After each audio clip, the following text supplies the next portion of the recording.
All right, we are here, ready to rock another stream today. I did hit snooze this morning, and well, thought I hit snooze, and I just turned my alarm completely off instead. So I'm on a little bit later than I thought I would be, to be honest. But we still made it on. We are gonna work on a ton of questing today. I just have this smithing crap in my inventory that I didn't finish last night because it was taking a while. So I'm just going to quickly finish up these plate bodies, and then once these are done... Oh, I'm echoing here, 1 second. I gotta turn that off.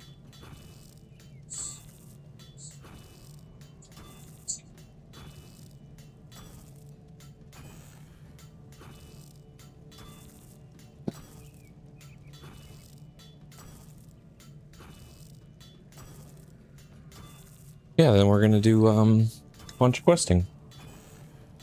Which is a rare thing for me, but it kind of needs to happen, so that's what I'm going to get up to. To kind of get things done and things opened up. So the first one I think I'm going to do is the dwarf cannon. Just unlock the ability to make cannonballs. Because then that gives me something to do kind of when I'm not able to play, like cooking dinner or something like that, and I can work on my smithing XP a little bit. Because I find smithing always falls behind mining. Like, my mining is so much higher, even though I've smithed everything that I've mined, right?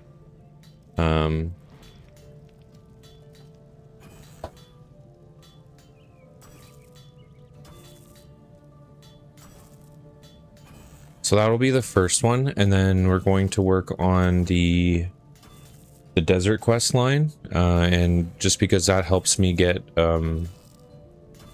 my main goal with that is to get to a quest called Smoking Kills to get my double Slayer points, and then depending on where that all leads, like I might do like the dwarf cannon and then maybe do a little bit of agility training, and then maybe start like some of the other quests, because I do have to get 70 agility as well. So that's kind of all on the game plan today, to get, you know, a couple levels of agility, do a few of these quests to knock them out, and then just kind of go from there. Although smithing these plate bodies might take a lot longer than I anticipated. They just take so long.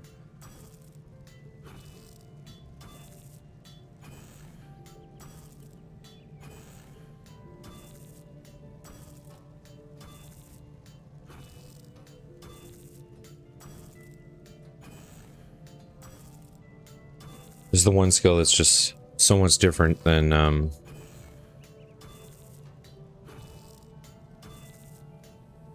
old school RuneScape, because you just kind of went up to the hammer with your, or the anvil with your bars, went bang bang bang bang bang, made everything. But this one, yeah, it's definitely a lot longer. I mean, you get decent experience, I guess, from making the items, but yeah, it does take a while.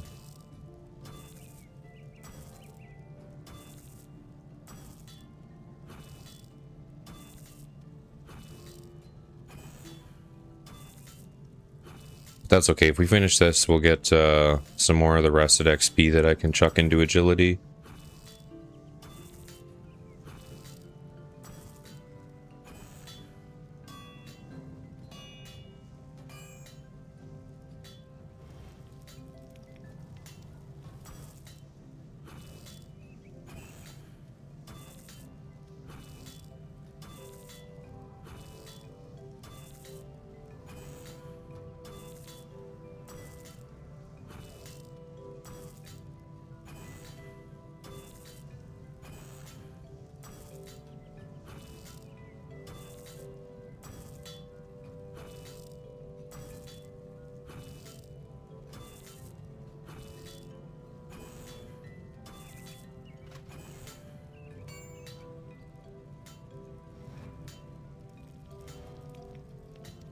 Yeah, these take so long, I might just put them in my damn bank and finish them later. Jeez. Stick those in there too.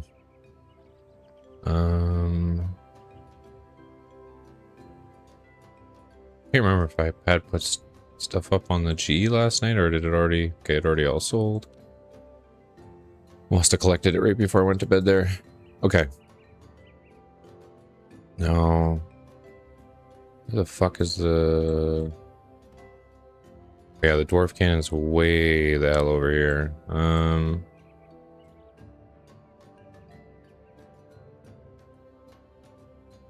So the closest thing I probably have to it that's unlocked anyways, I think,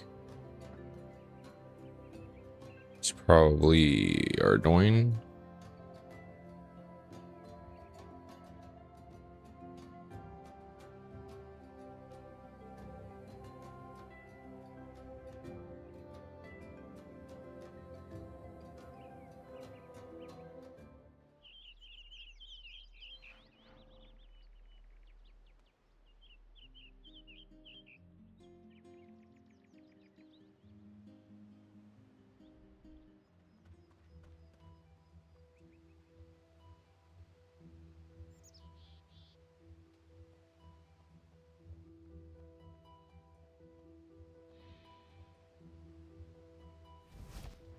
Oh, whoops.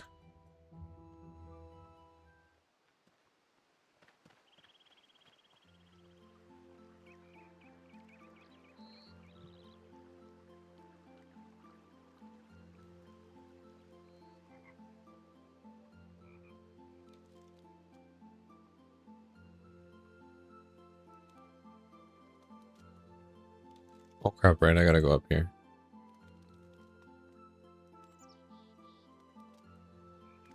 Went a little bit too far.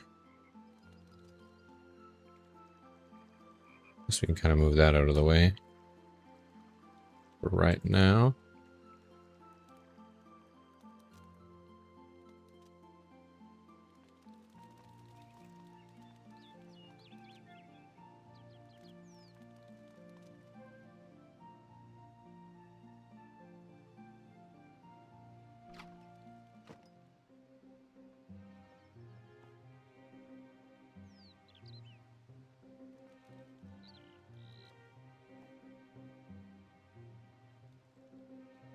Would you like to be made an honorary member of the Black Guard?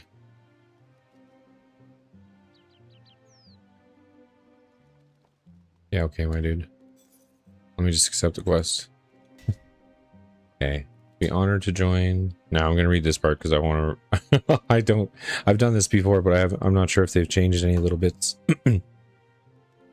Time to waste. The goblins are attacking from the forest to the south. There's so many of them, they're overrolling my men and breaking through our perimeter defenses. Could you please try to fix the stockade by repairing broken walls with these stones?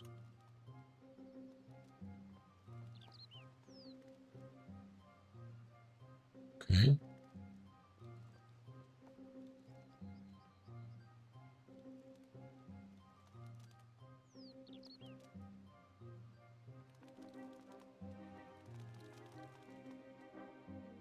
Oh, I just repaired. Okay, cool.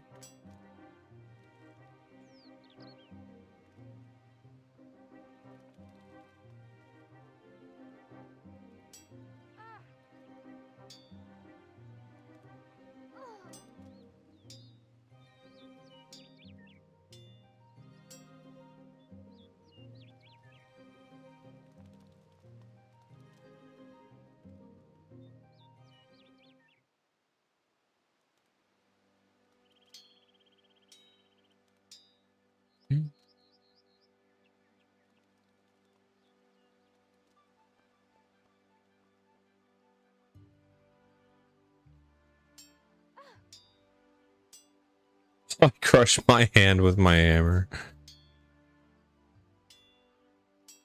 You know, after building that whole giant fort, you'd think I'd not do things like that.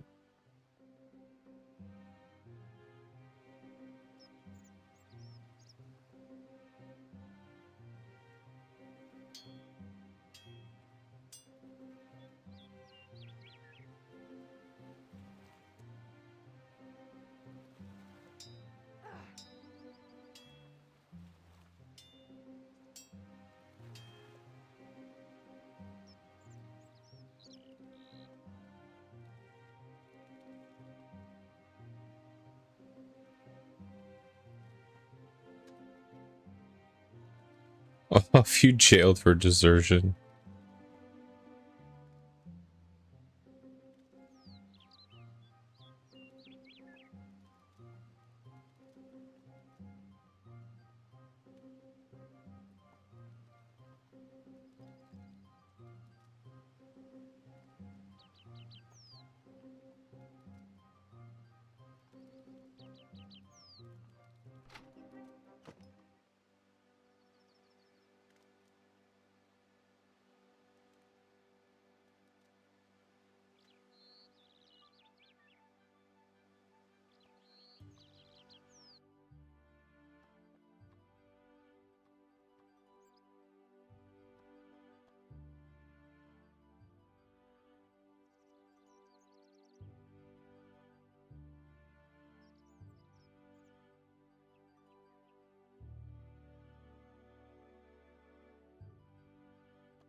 Well, doesn't look like our boy Glob lived.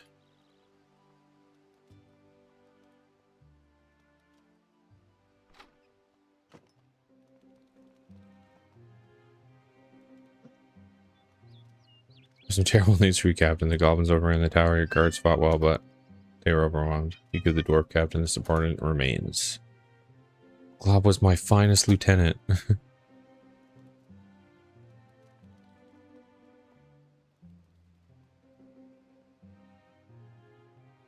There's only one body there. I searched pretty well. Goblins must have taken him. Please, travelers, seek out the goblins' hideout and return to us. They always attack from the southeast, so they must be based down there. Alright, I'll see if I can find the hideout. I think this was the... I remember. I don't know if it marks it on the map for me, but... No, it doesn't. I think it was this fucking thing. I think. It's been a long time since I've done this quest on Old School.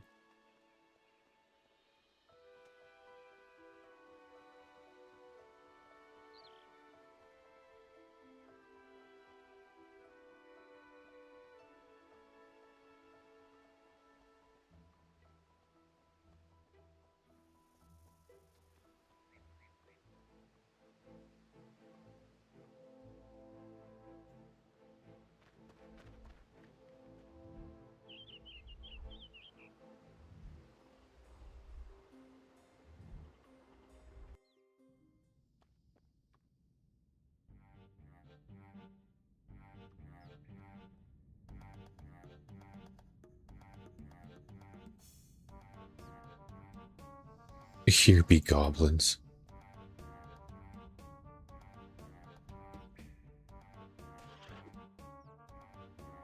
Wow, they're actually aggressive.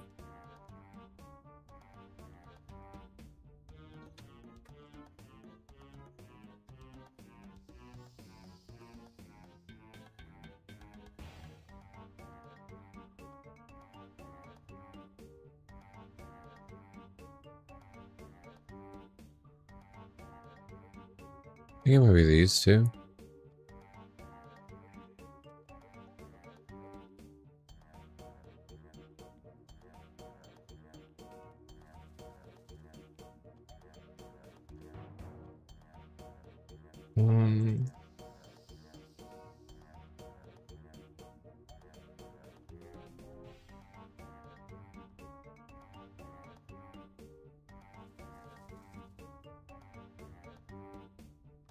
In a box or something weird, I forget.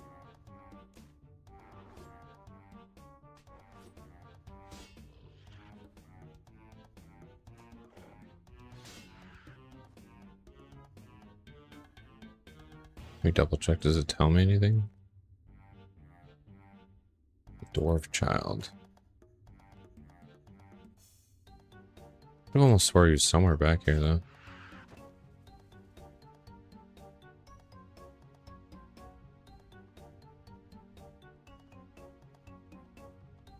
Maybe I'm thinking wrong.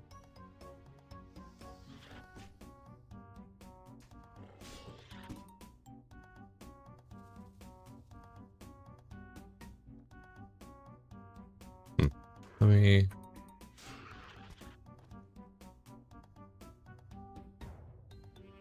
Let's see.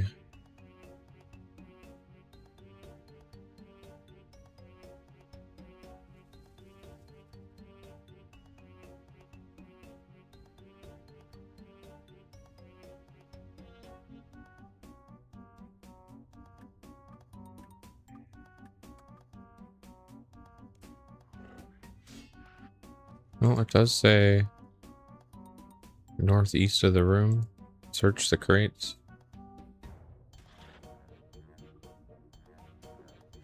So that's what I thought.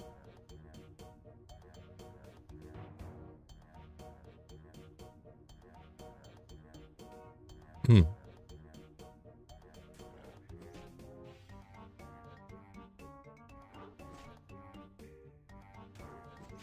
It's the only... Oh, there's a little room over here too. Maybe it's this one.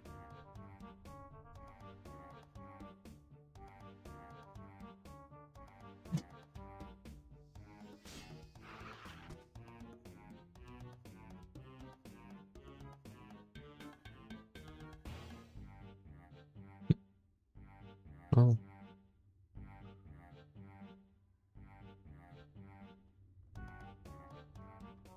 This does say the northeast side. You think that'd be these?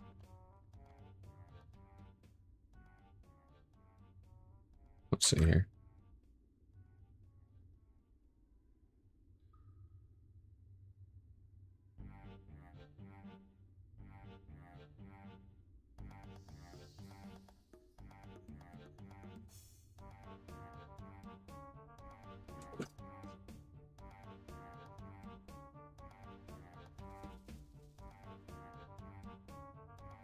No, it does. It looks like it. Oh, I clicked the box as I was looking for the fucking thing. That's funny. You untie the child. That'd be goblin lunch for sure.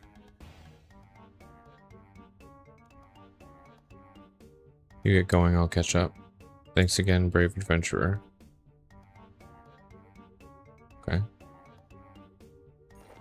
Let me just go back.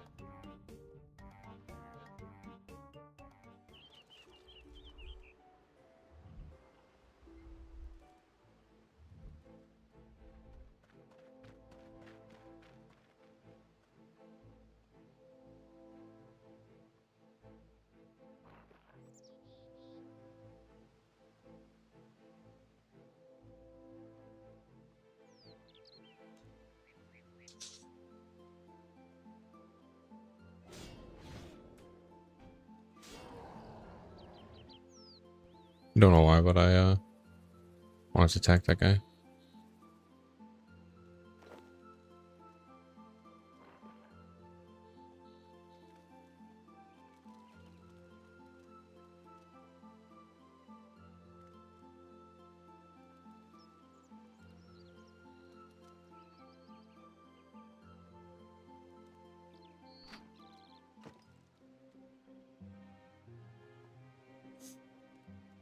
Okay.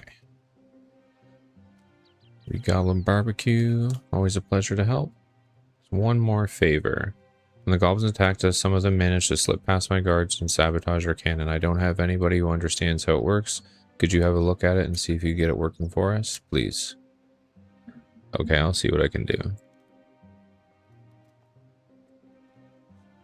Take this toolkit, you need it. Report back to me if you manage to fix it.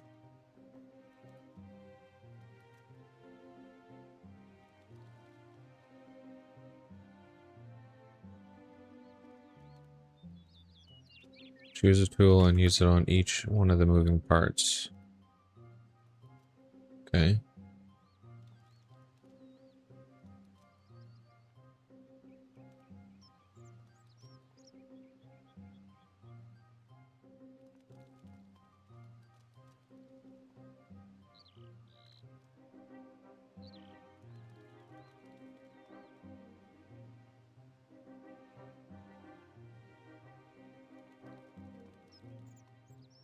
Oh, maybe this thing.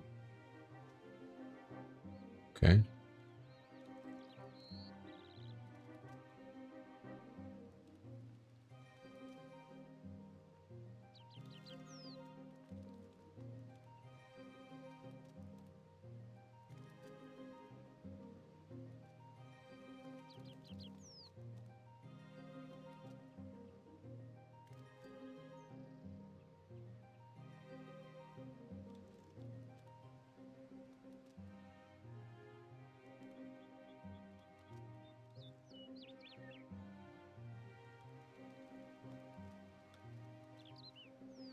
think I've done it. Take a look. It's fantastic. Well done.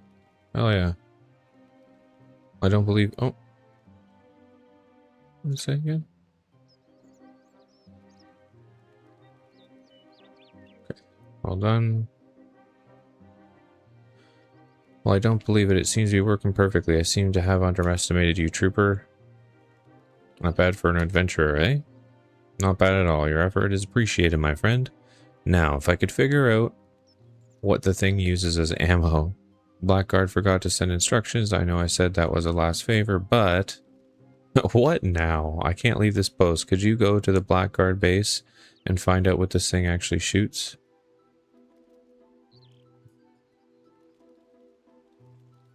That's great. We were lucky you came along when you did. The base is located just south of the Ice Mountain. I need to speak to Elodion, the dwarf cannon engineer. He's the weapons development chief for the Blackguard. So if anyone knows how to fire this thing, it'll be him. Isn't that the thing north of Falador, not fucking south of the Ice Mountain? Or is that...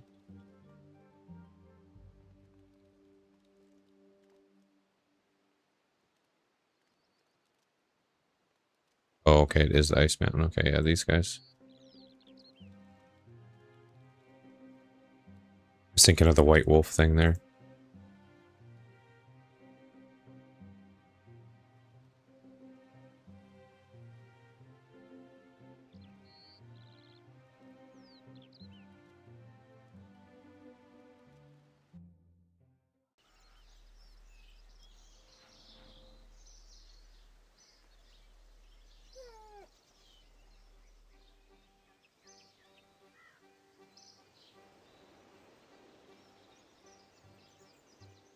Oh, is that these guys? Right in here.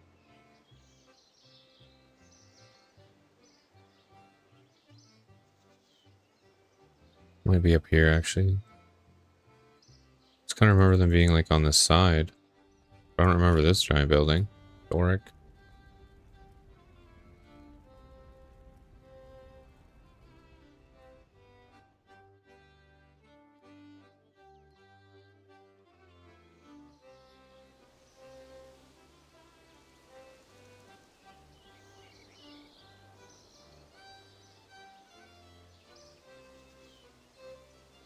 Oh, they kind of gave him an upgraded setup in this game. Okay.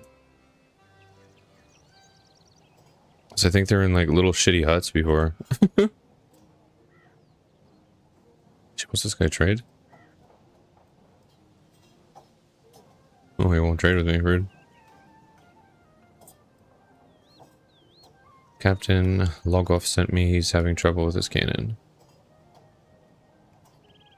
Of course, we forgot to send the ammo mold. It fires a mold? Don't be silly. The ammo is made by using a mold. Here's... Take these to him. The instructions explain everything.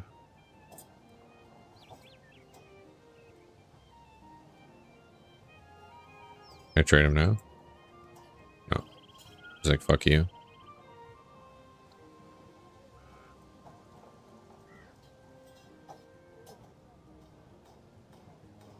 Okay.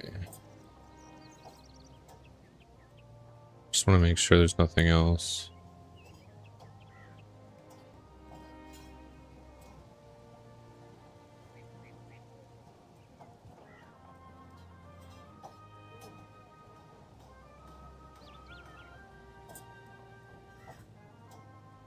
Oh, so you can...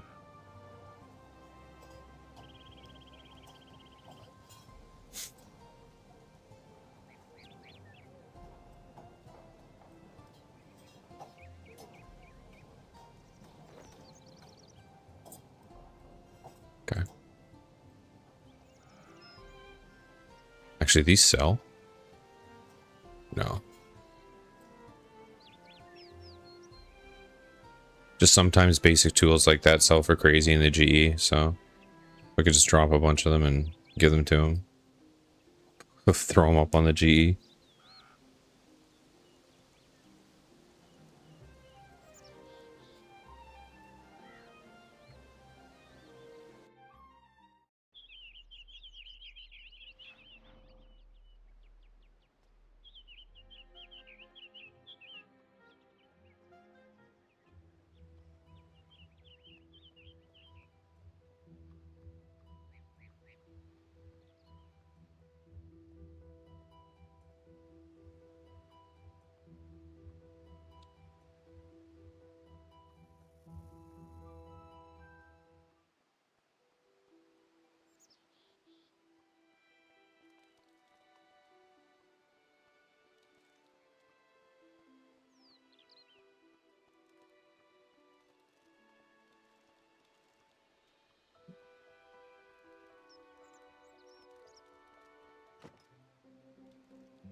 No, will he take both my molds?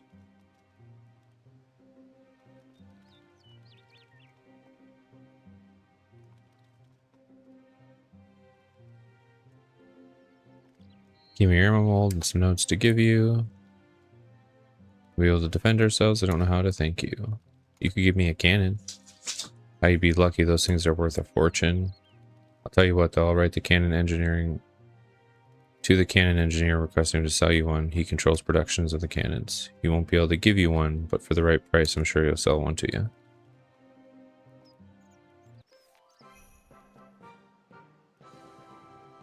Bam. So 150 crafting XP, permission to purchase and use a dwarf multi-cannon, ability to smith cannonballs, ability to add ammo mold to your tool belt. Perfect.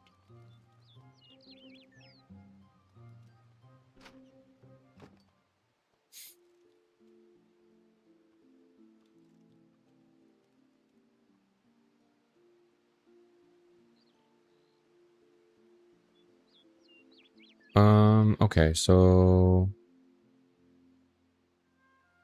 actually I should check while I'm going here anyways. If I do a tiny bit of agility, I'll just check directly at the place, but I'll do a tiny bit of agility here. Oh, no. Yeah, right. I should actually grab, because I didn't apply my other rested XP, so I can probably apply like another little bit here. Maybe get another couple thousand to make the level 57 a tiny bit easier. Because again, I'm trying to break up my agility a little bit because I just find it absolutely boring, so... You know, do a quest, do a little bit of agility, do a quest, you know. Maybe go back, do a little bit of agility. Or do no more agility because I want to wait for more rested XP. I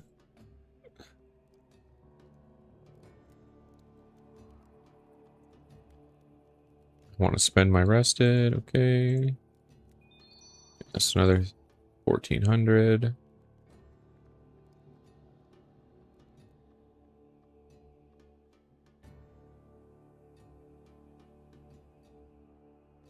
Now we'll go off to here.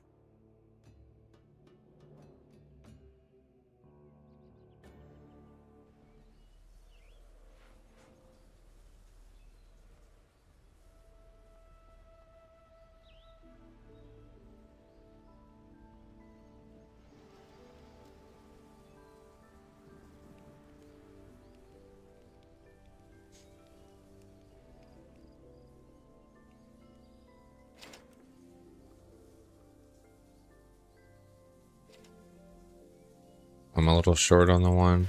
That's okay though. We just, as we came here, we got that roar thing. Come on, go.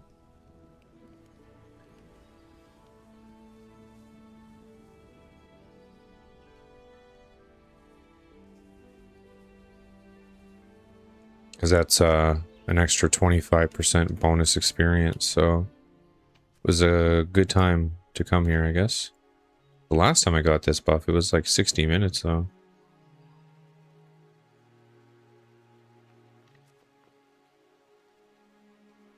But I'll take 20 minutes of enhanced agility XP.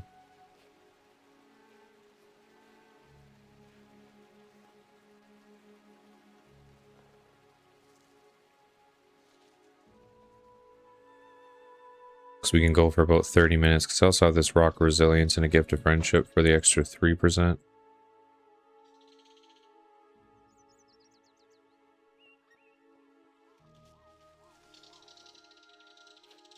Plus the 25%.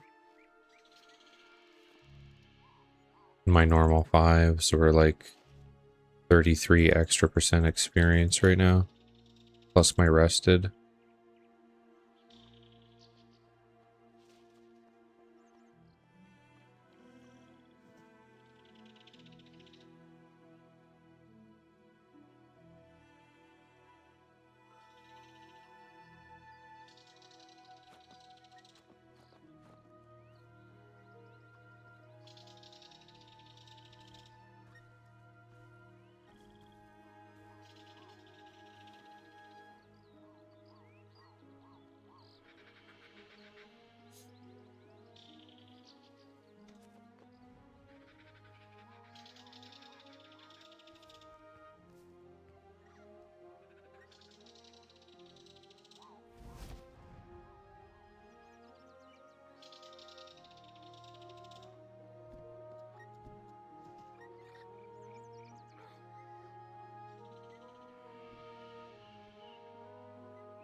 Yeah, because right now with the boosted and that 33%, that's 1,500 for completing one of these little laps.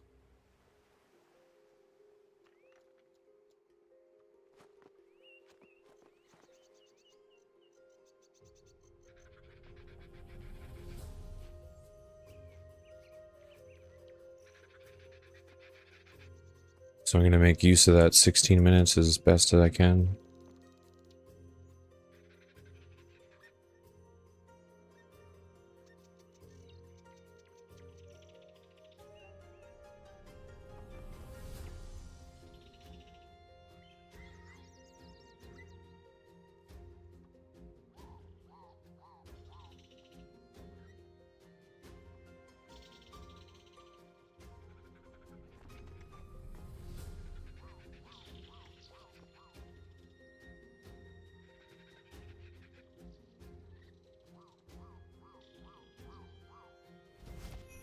Crap. That's funny, you got an achievement for that at least, though. Surged a whole one tile.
We should be able to at least get to 57. Might even be able to go a little bit further than that. We'll see. It doesn't feel too bad right now.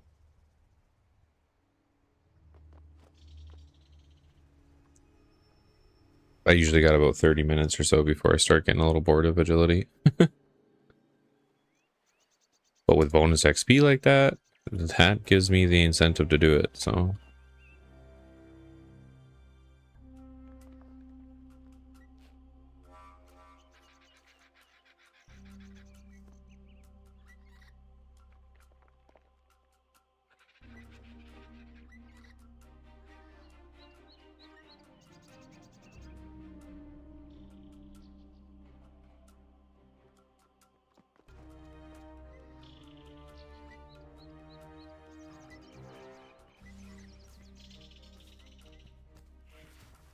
Rude.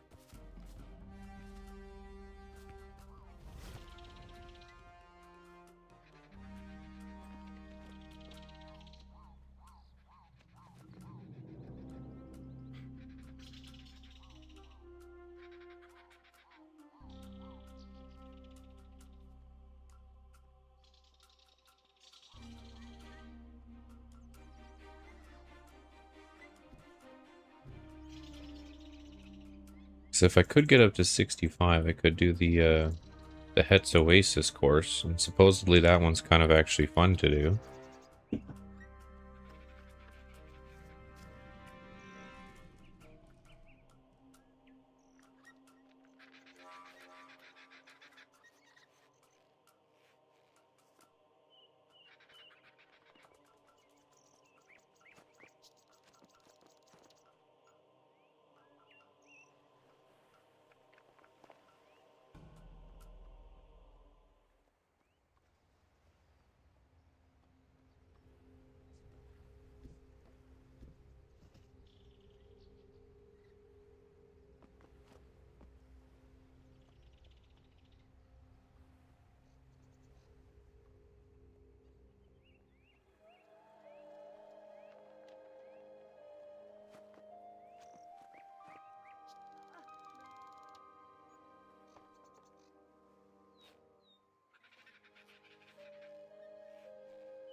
You wearing a party hat? I think so.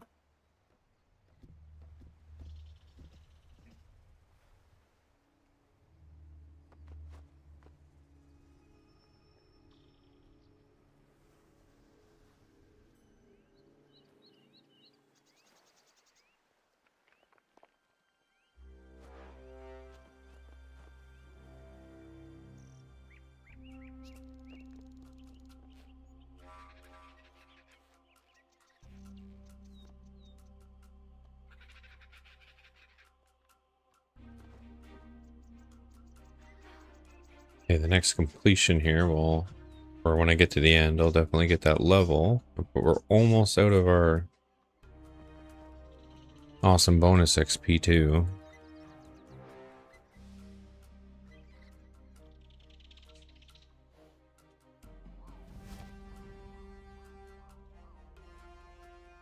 I wanted to unequip my gear, but because I came here and that buff went off right away, I was like, oh, I should run.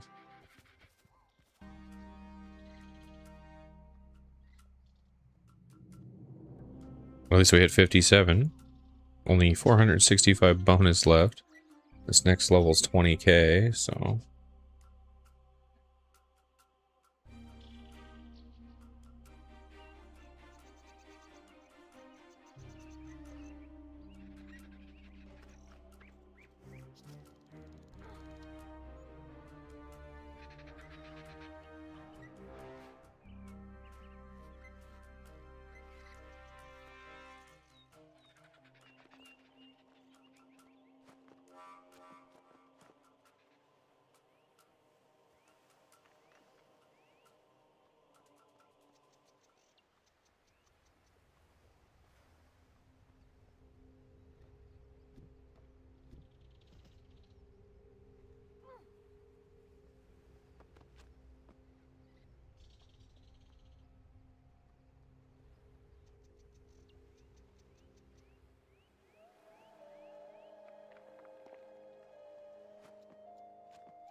Okay, we still got 5 minutes on that roaring buff.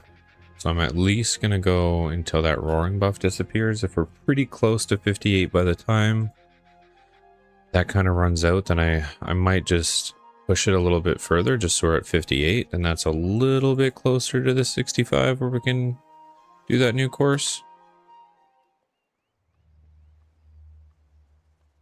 Because I will always get more rested XP later tonight when I'm kind of AFKing some skills when I'm cleaning up, making dinner, and getting other stuff done, so. Then we can work on some quests and get all that kind of stuff done.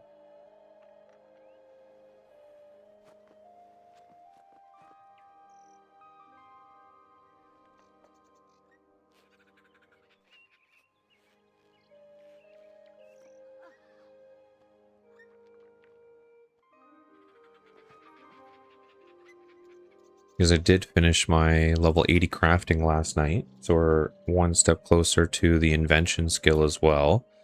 That's why I was kind of doing like dwarf cannon, stuff like that, so I can, you know, make some cannonballs or something kind of when I'm like more AFK and can't really play. Get a little more of that smithing XP, bring this back up with my mining level, because my mining level is so much higher than my smithing.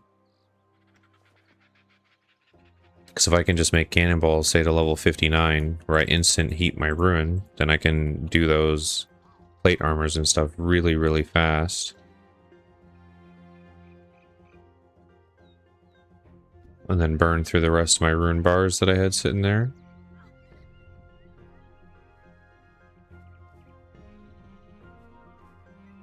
Without having to go back to the furnace to heat the bars up so many damn times.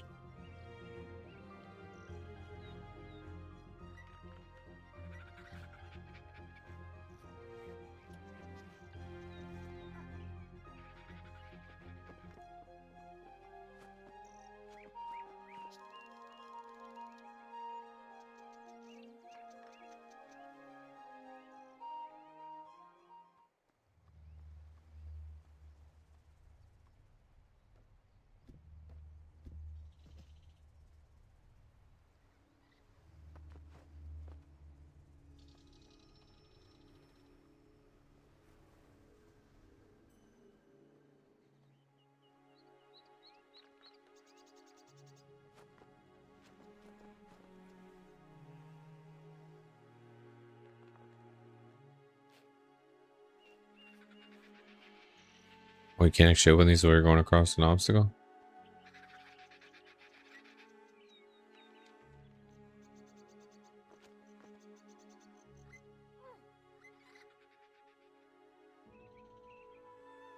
Probably only get this buff like one more time.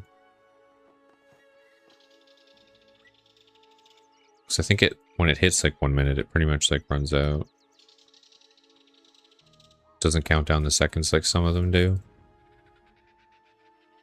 We might be able to get back to the other side though. Get one more.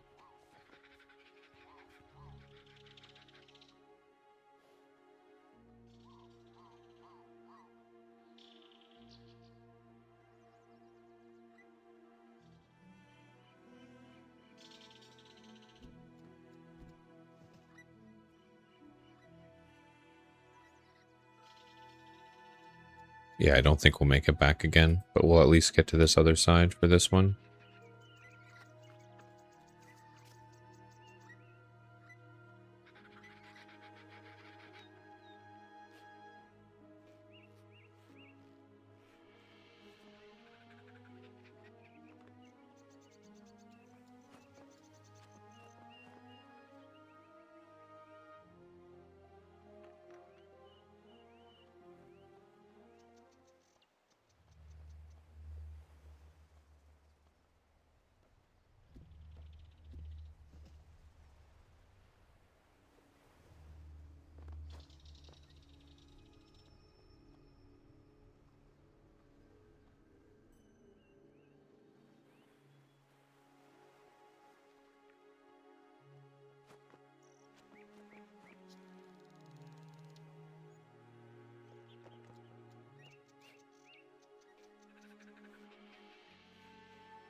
I wish I knew like why that triggers, because I thought it was like from doing the course, but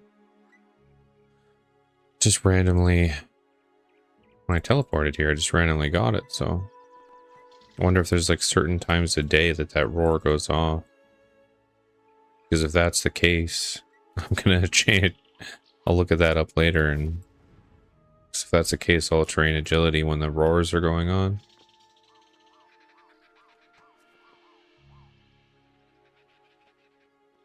Because that extra 25% XP is well worth it. Got about 12k left. We still got the extra 2, or I guess 3%. So we're still sitting at 8% extra. Plus my spa lodge does give me the bonus 5% too.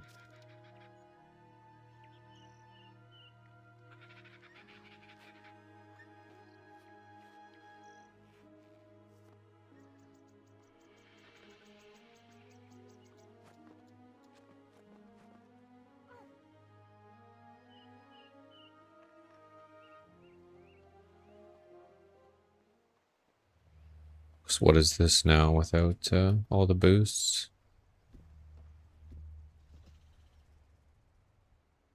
600. It's basically getting like 1200 going back and forth. So basically I have to go back and forth about 10 times to get the 58. Give or take, because you are getting experience in between here.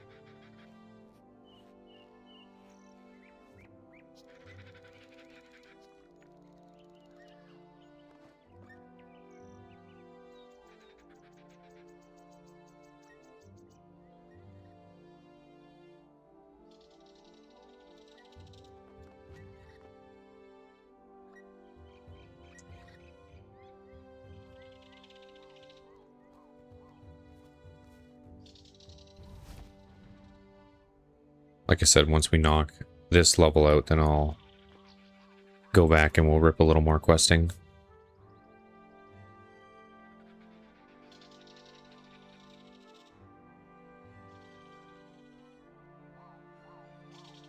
Then again, when I'm working on all my AFK skills kind of at night,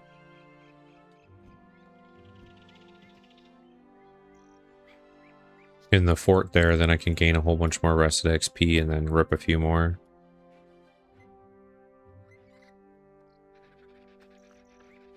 And slowly but surely we'll get up to that 70. We're getting a lot closer. Like, I mean, doing a couple levels each day kind of makes it feel not quite as bad.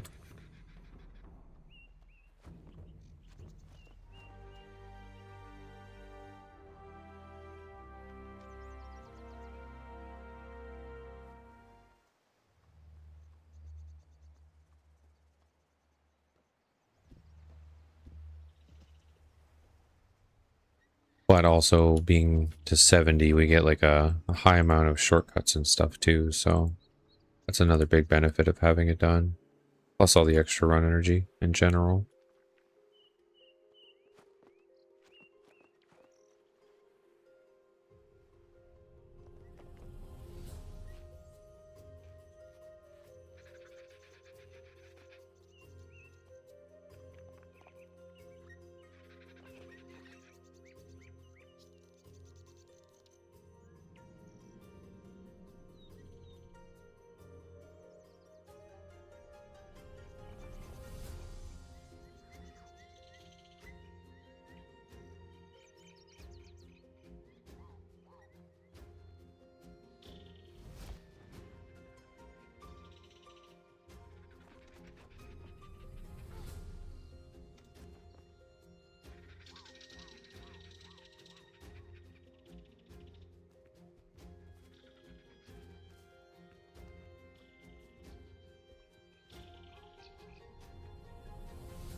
The war happens when players meet the global contributions to the Rex skeleton by giving it fragments. It pops for all worlds. Oh, okay.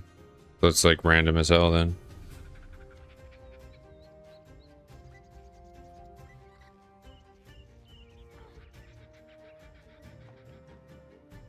I mean, well, I guess it's not random, but you know what I mean, like.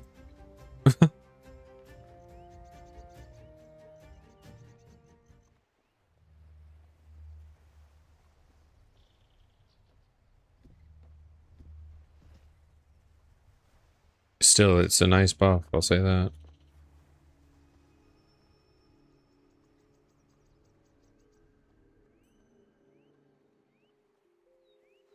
No, the first time, because remember when I was training agility before, it was like an hour and 5 minutes or something like that.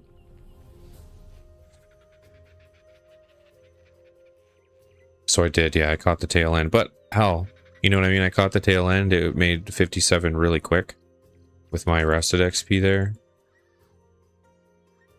And I was able to get most of, you know, like a good portion of to 58. So it's not terrible. Even if I caught the tail end of it, it's better than catching none of it.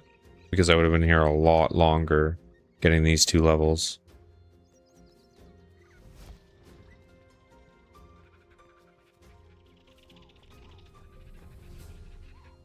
I can say, though, that if it happened again, I would sit here for another 60 minutes.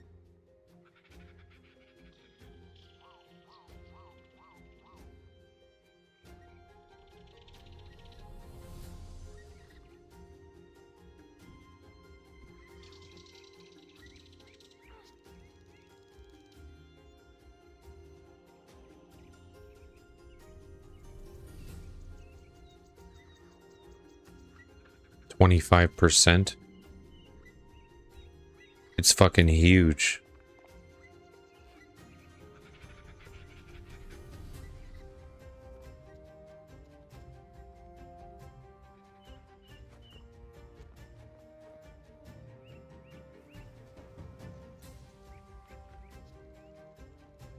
Yeah, dude. So like if I was to sit, say, in the fort for a little bit and get like the coin of friendship and all that other stuff, like those ones that last about an hour, and then you happen to come here and that also went off, like fuck. Because I only happen to have a couple, an extra 3% because I had the gift of friendship and the rock of resilience. So I had the 3% plus the 25% plus the clan bonus of 5% as well. Plus I did unlock the spa lodge too, so I'm technically getting 5% more here in general. Which is still triggering, but yeah. With all those things together, like, that was quite nice. Technically, there's a few more, like, because there's that Valentine's Slam and the Valentine's Letter that also lasts an hour. So if I technically had all of those plus these two, yeah, you could be getting some pretty crazy XP.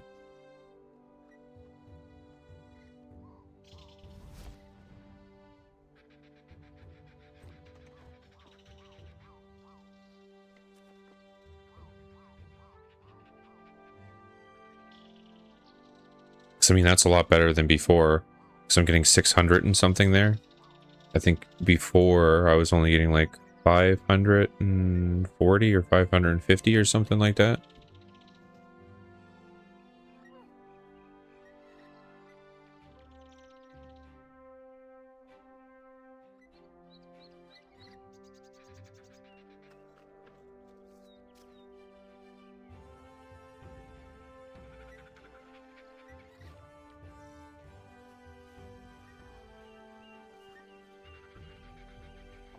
We're getting pretty close though, only 6,500 XP to go.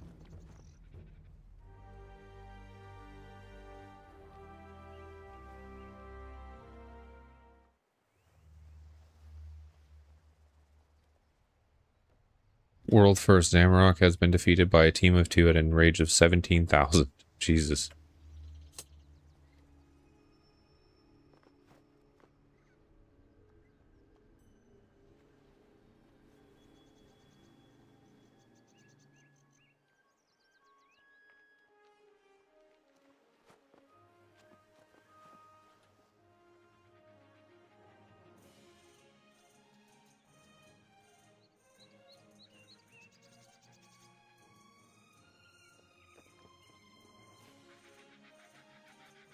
So yeah, that buff is great. Definitely great. Hey dude, how's it going?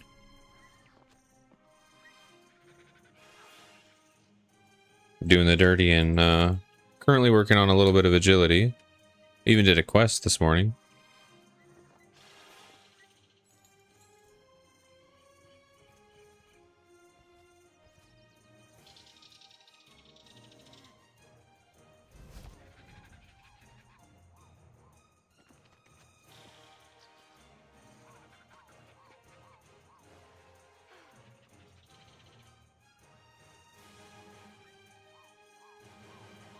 Oh, 75 construction. Yeah, we saw you pop back on there for a bit.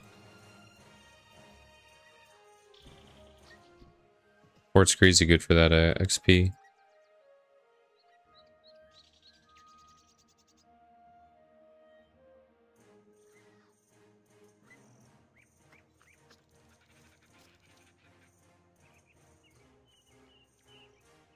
Okay, 5,000 to go.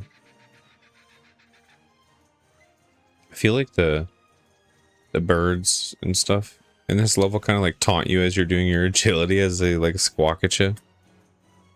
They're like, ha ha ha ha, you're doing agility. Look at you running back and forth.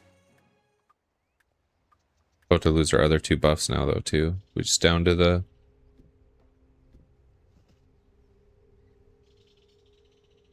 5%. Be sad.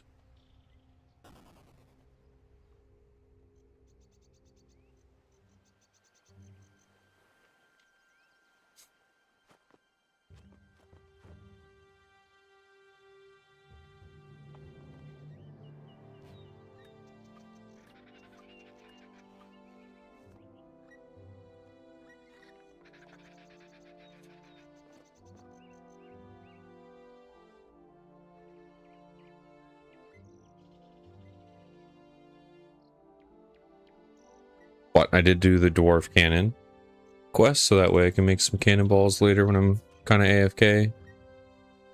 Start working on that 80 smithing.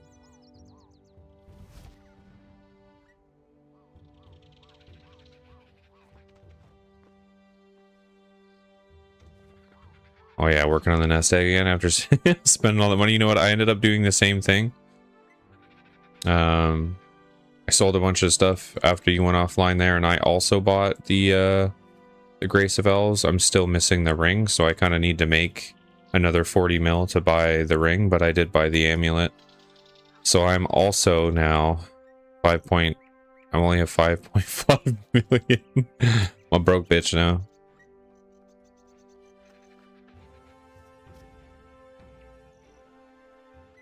But with those things going off and triggering, you know what I mean? Like, that'll eventually pay off.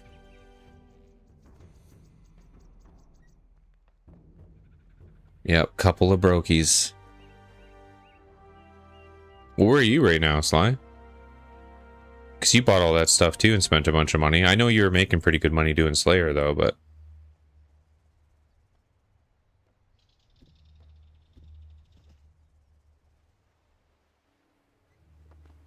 Yeah, we're only getting 595 now. Without all those other buffs on.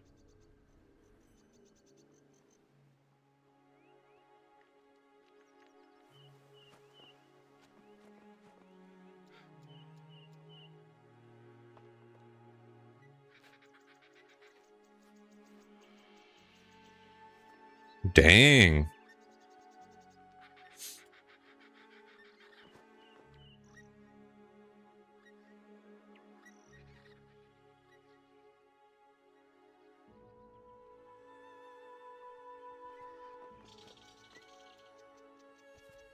Yeah, it's a little bit of a better nest egg for sure.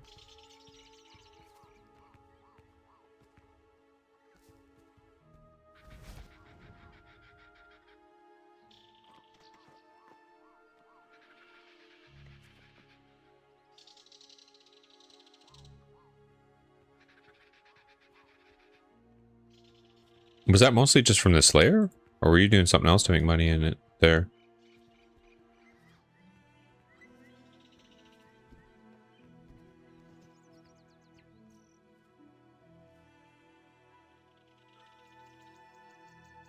So yeah, I'll basically make another 35 mil and then spend it on that other ring, and then I'll be broke again.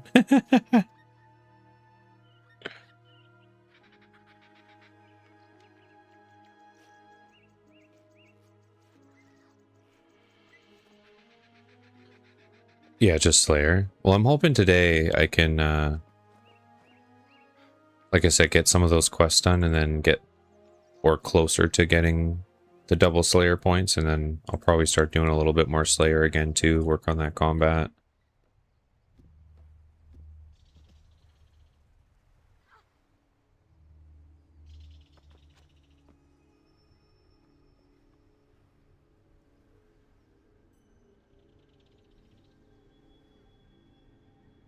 Oops.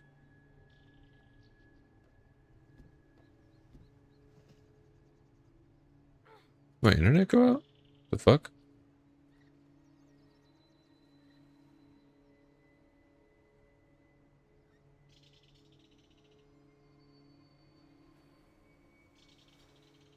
Super weird. I think my internet glitched there for a little bit. I think we're okay. Just my, like where I have my chat, and I'm kind of where I have my chat and can kind of see everything. It's like glitching really bad.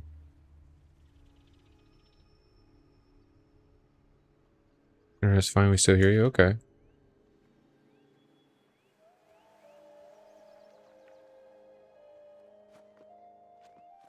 Yeah, then maybe my internet was just struggling a little bit. See, like I said, the where I view my stream to make sure it's working okay, it was doing the spinning wheel of doom, and I was like, oh no.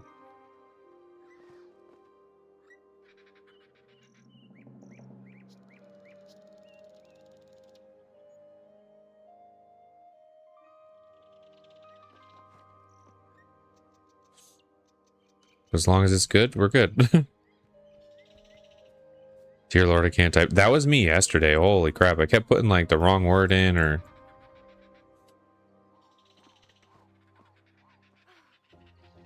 I mean, I feel like in a full day of talking, I usually have some kind of moments where you're like, oh shit. You know, like I just don't know how to English, but...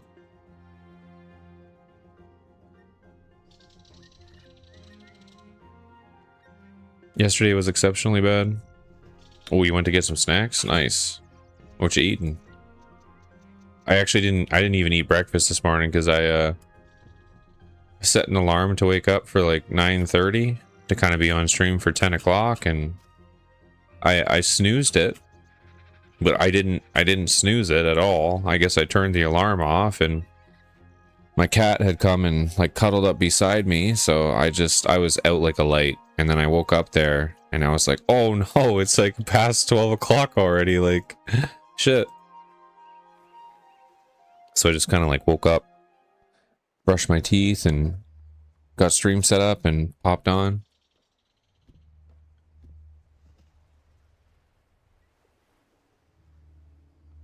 Pork rinds and a small piece of German chocolate cake. Sounds like a good little snack.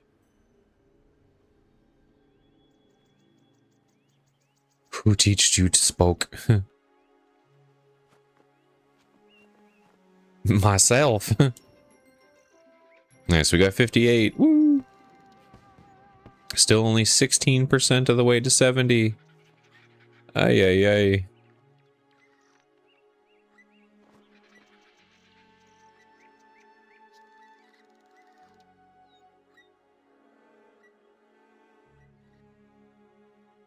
But that's okay.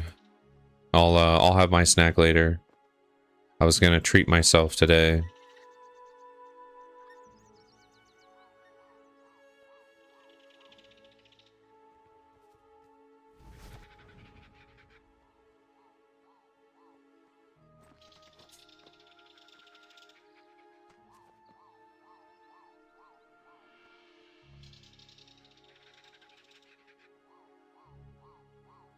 We did hit 58, but I'm just doing a couple extra laps, so I'm still kind of in a bit of a mood to not completely hate my life doing agility.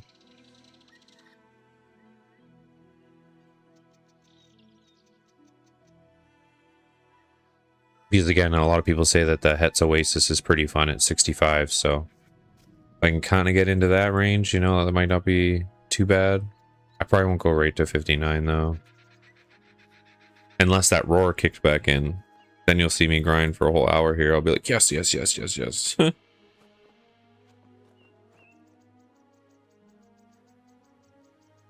I can't say it. Sly will be sad. He doesn't have them where he is anymore. He doesn't have any good shops for it. But if Sly blocks his ears real quick, he already knows what's coming. That's why he's like, don't you dare say that word out loud. But I'm gonna get a shawarma poutine.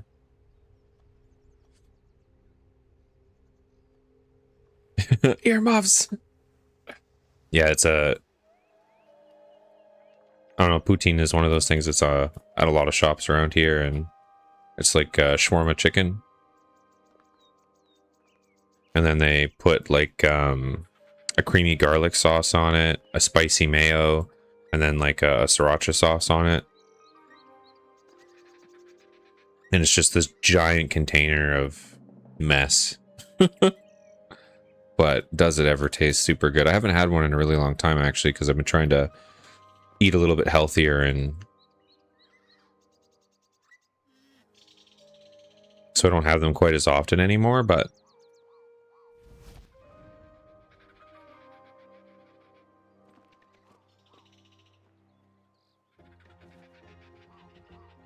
I didn't want to have to like cook and clean it up tonight, so I was just going to grab one of those.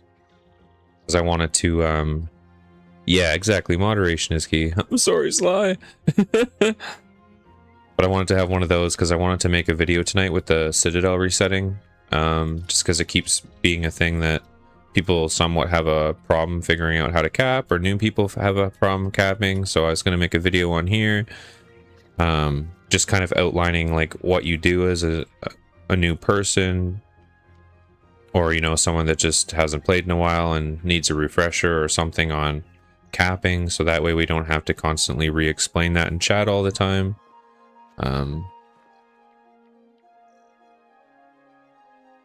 So it'll be like a double whammy, you know? People that are searching that in general on YouTube might find it, and then, you know, some of the clan, if they need it for the help, then it'll be on there too. Because I don't want to slam that server with a bunch of guys and shit that I've made, but there are a few things that I think people would benefit from and help them out a little bit during the long run. What's capping? Hey, man. You cap like a boss and you're playing leagues. You don't even like play the normal game yet, and you still pop on for us and cap no problem. Big appreciation for that, that's for sure.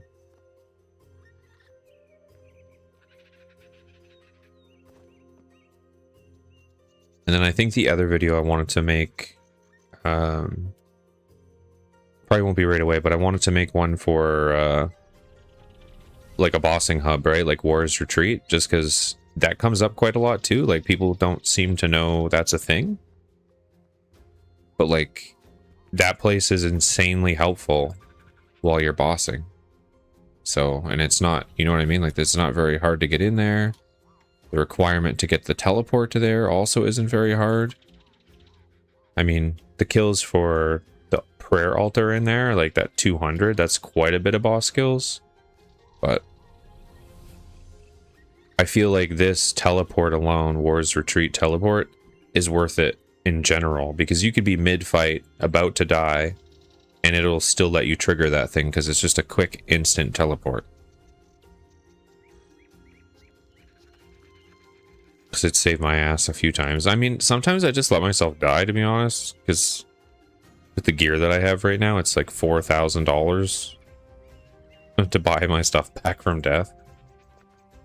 So I've played it a little close and gotten killed by a couple bosses trying to stay like, you know, one more fight. And then they clap you with that crit and you're like, fuck.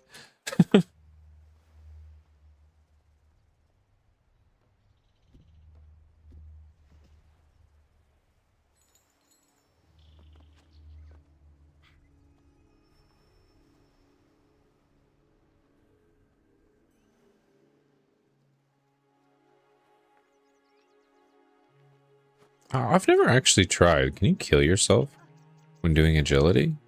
Or will it just take you down to 1 HP?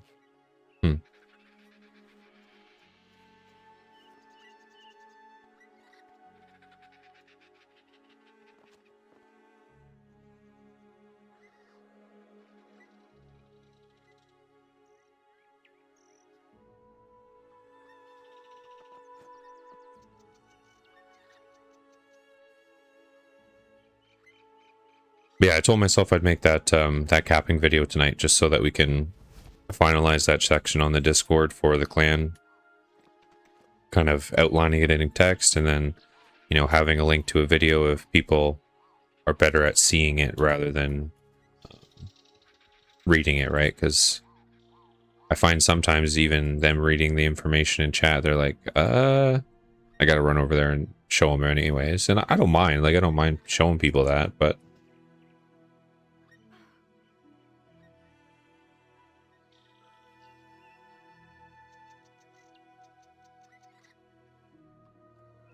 as the clan gets bigger and stuff like that too, like, people forget, or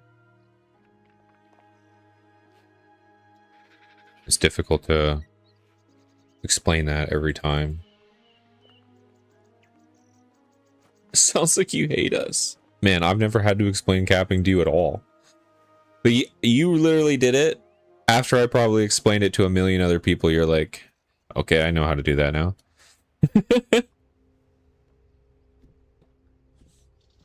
Work on that embedded later tonight too, so we can put your vid into the post.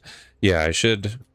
Again, like, I can't start kind of recording it and stuff until after 8 when the cap is actually up, because I'll show like actual progress, so like it makes sense, and we'll also have the second plot up too, I think. So I'm interested to see how that works, because I don't know shit about that, because this is the first time we'll have a second plot.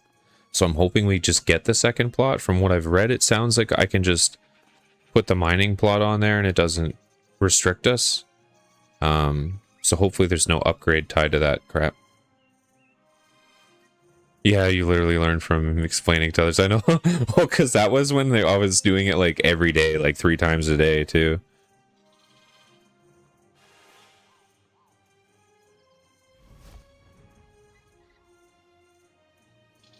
Because I remember you saying that. You're like, I logged on in cap just for you guys. I don't want to be the reason we didn't make it to the upgrade.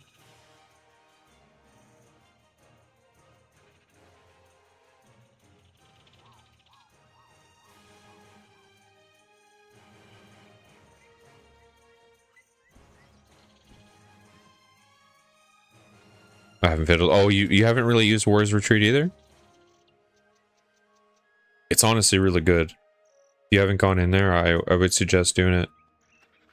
You only need to get 10 boss kills and you get this.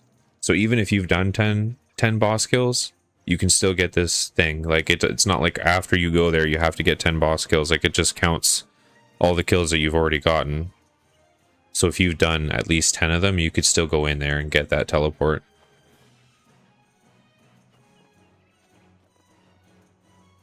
And then 200 is like the 200 kills is the next big thing, because when you're in War's Retreat, there's like a giant altar and it gives you back all your summoning points, all your prayer points.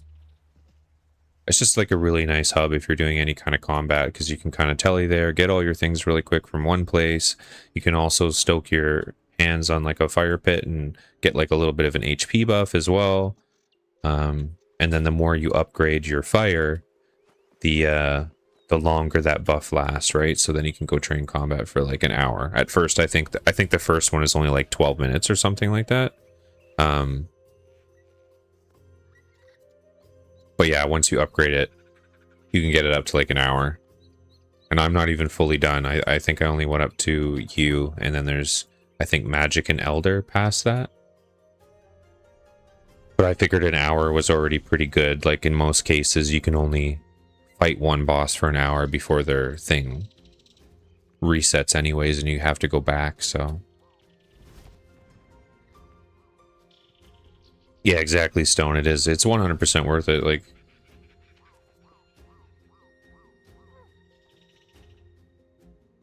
It's made my bossing infinitely easier because you can attune 3 portals as well. I think you have to get some kills to attune more, but basically it's just like, yeah, a giant room, and you can set up which boss you want to go to. So as long as you've killed that boss once before, you can set them to the portal, and it teleports you right to like in front of the room wherever you go fight them.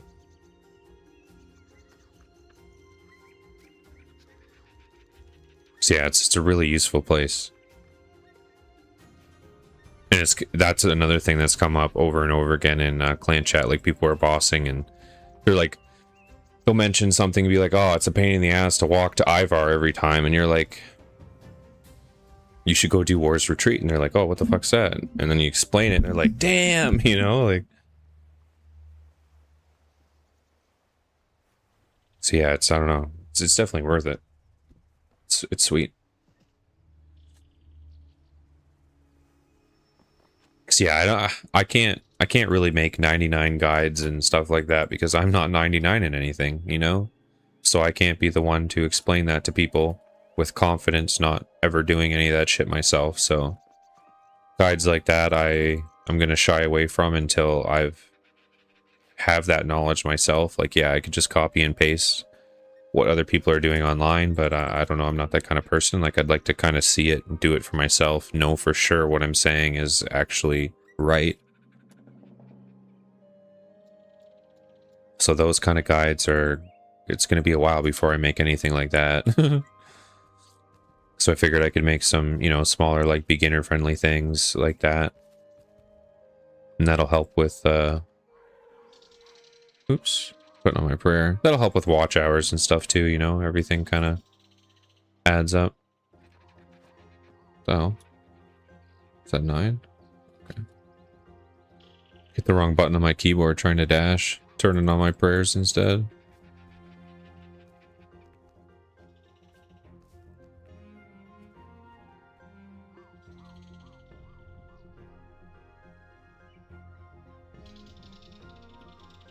I've been meaning to make videos for a while, to be honest. It's just, I haven't edited in such a long time that I'm, I guess, not nervous, but, you know, apprehensive of how long it's going to take me to do a short little video. So I used to use Adobe Rush, and it was just, I don't know, it was fast as hell. There's no fuss really with it. You just plopped your clips in, plopped your like little intro in, and it just leveled all the sound for you, did everything for you, made the editing process insanely quick, as long as you didn't want to do super fancy things. But for a lot of quick guides, like, I didn't need anything fancy. But then Adobe took that away for pushing like their more expensive products, because you used to get Rush along with, it was basically free if you had any kind of like Photoshop subscription. But again, this Photoshop subscription went like through the roof in price, so I don't have that anymore either. But they also took away Rush. So now everyone's kind of pushed to the, because I guess what was happening is no one was really subscribing to Premiere Pro. Like, a whole bunch of people just dropped down to like just Photoshop so they could have like the free kind of version of Rush. Because a lot of people don't need crazy editing, you know? And they realized they were losing a lot of subscribers that were normally paying like $30, $40 a month. So they just took Rush away entirely. So now everyone's stuck going up to like $55 a month or whatever the fuck it is to use Premiere Pro. But that won't be me, that's for sure. So I'm going to learn DaVinci Resolve instead, because it's at least got the free version. And then even if I want to pay for it, it's like a one-time fee kind of thing. It's kind of expensive. I think it's somewhere in between $300 to $400 for Canadian maple syrup money, but then at least that's it. You know what I mean? Like, I don't have to worry about continually paying a monthly subscription, because for Photoshop, for example, right, like at $50 or $55 a month after tax, like, it's almost $65. So, you know, we're talking like 6 months of subscriptions through Adobe would just pay for DaVinci, and then I'd never have to pay for it ever again. DaVinci is great. Yeah, I used it a little bit. Like, that's where I made my original, with like Fusion or whatever, that's where I made my original like Cynical Fate like intro thing that like, it's like the little breakdown thing, and kind of like morphed the picture a little bit.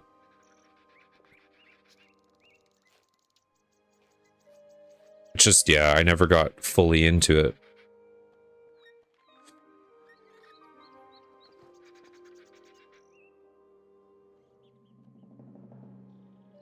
So yeah, it might take me a while tonight, Sly.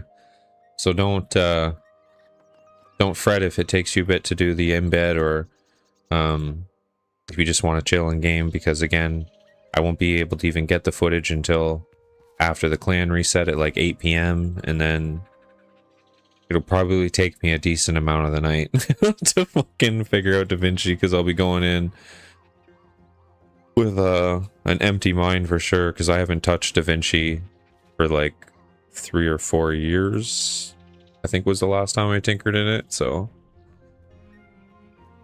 it's gonna take me a bit.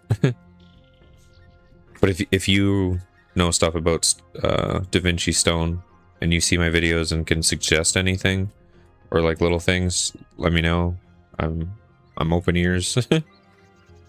So I remember you used to make like little clips and things like really fucking fast, so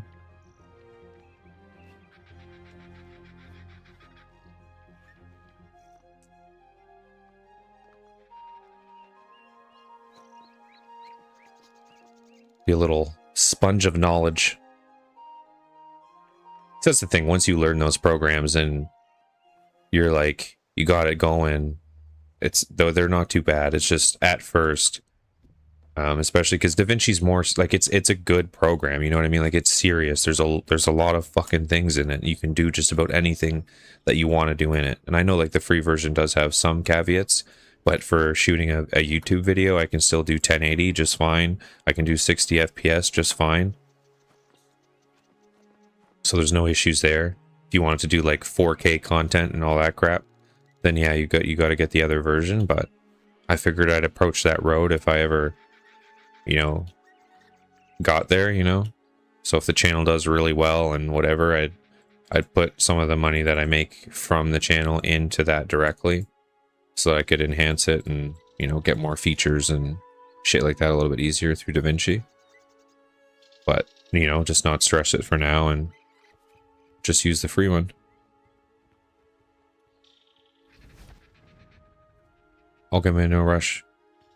Might be best to tailor the written portion of the guide anyway, so it's uniform. Yeah.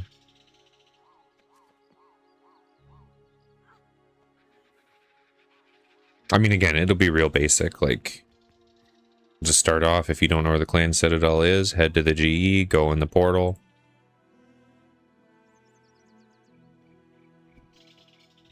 Go to the first step is to go over to the avatar, you know, attune, get your extra buff for capping.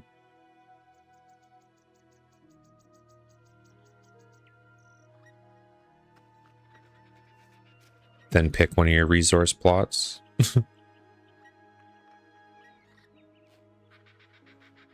But as well, too, I'll finally have my 6%, so I'll be able to claim the cloak, like the cape bonus and stuff, too, so I can kind of show, like, all those things, so at least all of that's in there.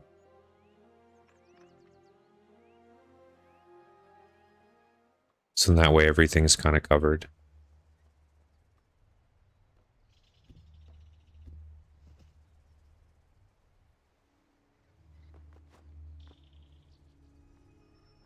I was going to make it before, but I was like, okay, I still don't have portions of it myself.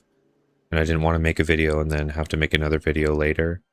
So I figured I'd just wait until I was able to actually do everything myself to show everything at once. Yeah, I can definitely take a look as you make them. I appreciate it, man. Because they might be crappy at first.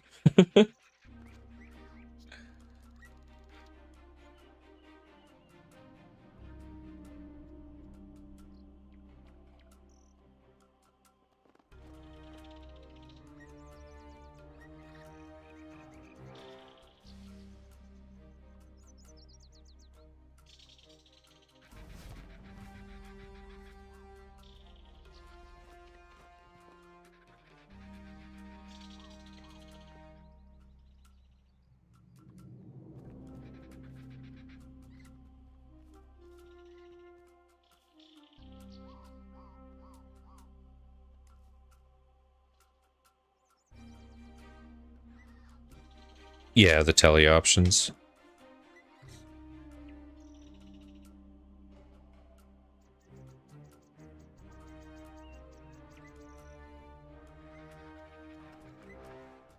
Yeah, because you can teleport to every plot instead of walking through.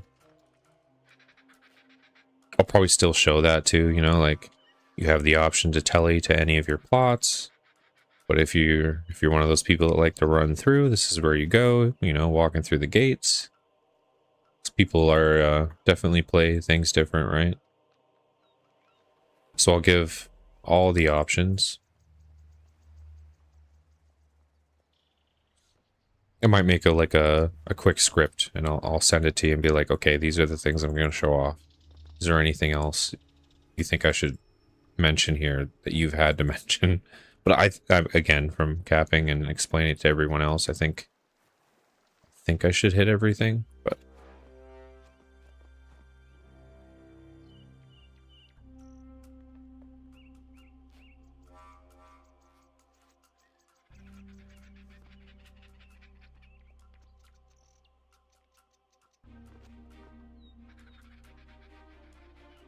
can't believe I'm still doing agility. We're almost at 59 now.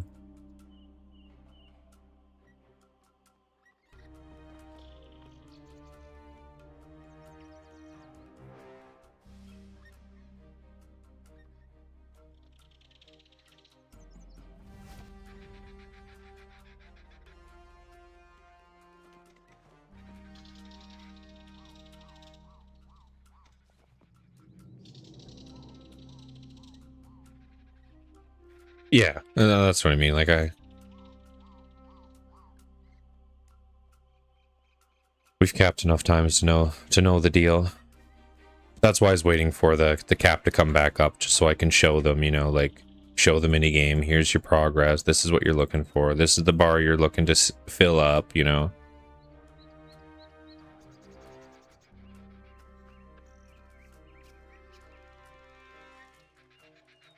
Because again, I mean, I'm kind of the same. Like it's nice to have a visual guide for things in RuneScape. Sometimes you read things in text and you're like,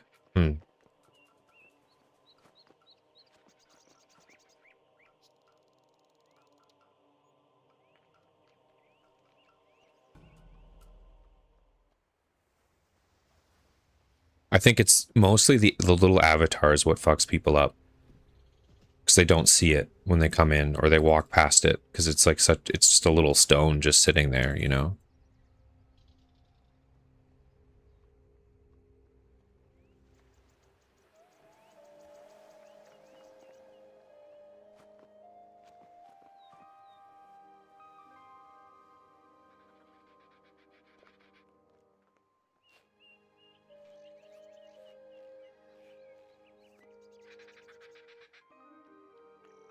The only slight concern, people use modern and classic UI, so what you're trying to explain... Is there no minigame bar on the old layouts? Because maybe that's what I'll have to do too, like if you're using... Like switch over to classic and see what the hell that looks like. Because they should still have something, right? Like showing that 1,000 out of 1,000?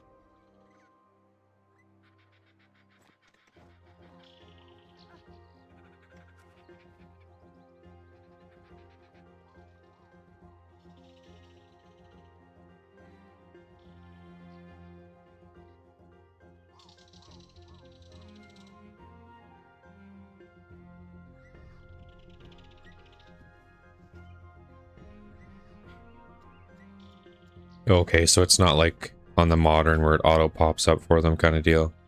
Because I don't even normally have that open, it just flings itself open when I go in there.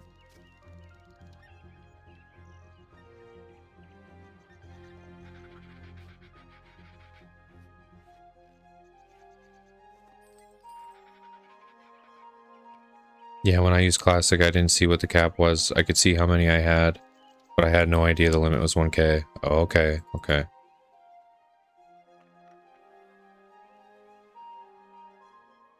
Yeah, maybe I'll even do that then. Be like, if you're on modern, this thing should pop up when you're in here. If you're on, you know, like the old legacy kind of format, This is where you find that.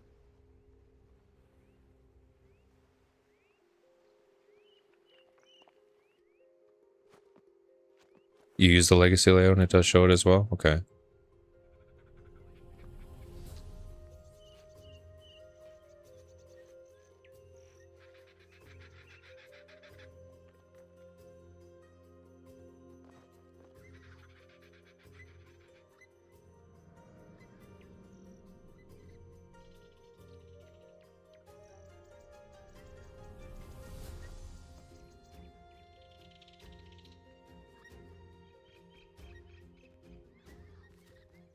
Admittedly, I didn't look too hard.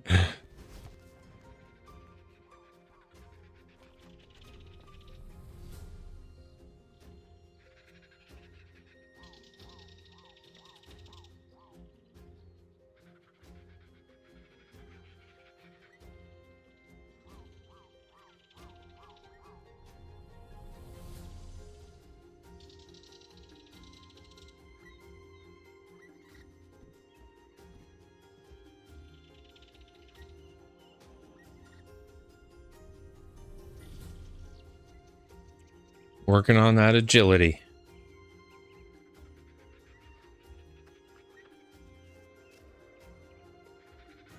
Hang on, I gotta run back in.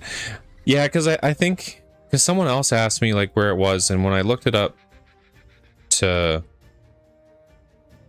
pull up that minigame menu, because again it just automatically pulls up for me, they said I think there's something like you can click somewhere on the map, like up here or something like that, and you can turn your minigame on and off if you've closed it, but I think it's different for modern as well. So again, mine just automatically opens. I never have to actually trigger anything on. Because that Necronancy girl asked me, and she was like, hey, like, where's the minigame bar? And I was like, don't know, mine just opens. I was like Googling it for her, and then it was talking about that stuff.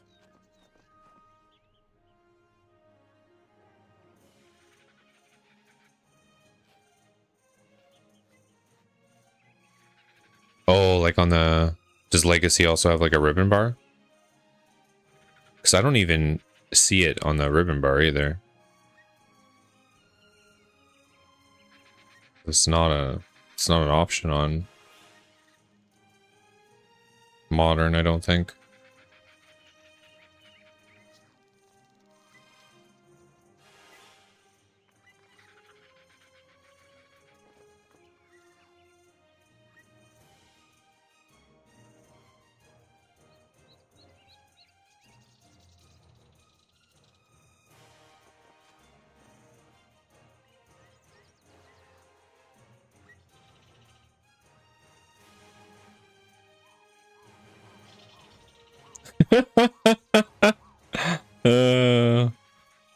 Make sure you lick your lips before blowing that thing. That's hilarious.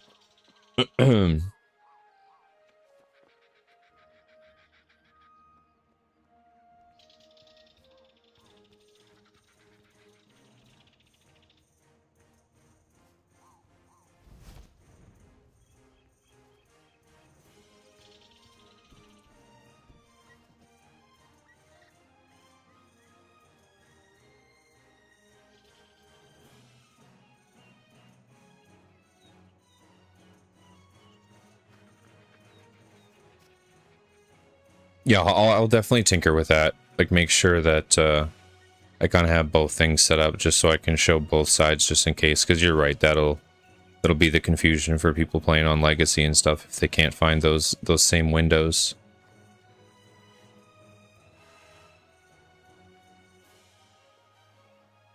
Because at least everything else will be the same, right? Like, you still go in there the same, you still click the avatar the same, the quartermaster's all the same, but you're right, the UI for finding the progress for the minigame could be in different areas to access.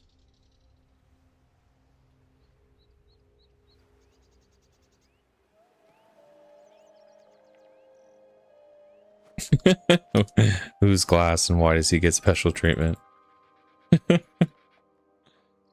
Oh, fuck.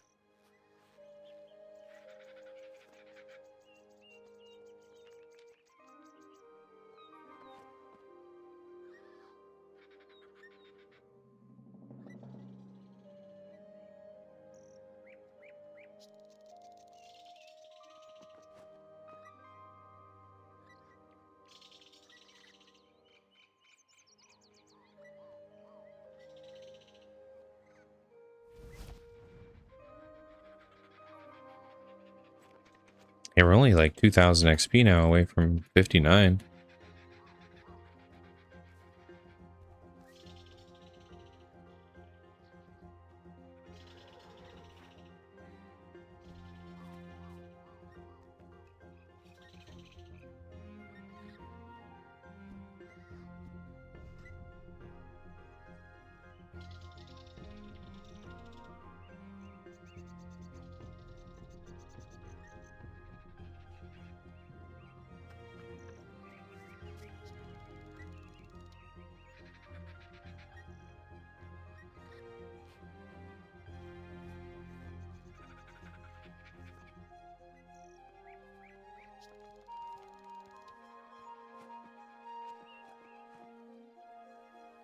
I'm pretty sure you got a name change. That's funny.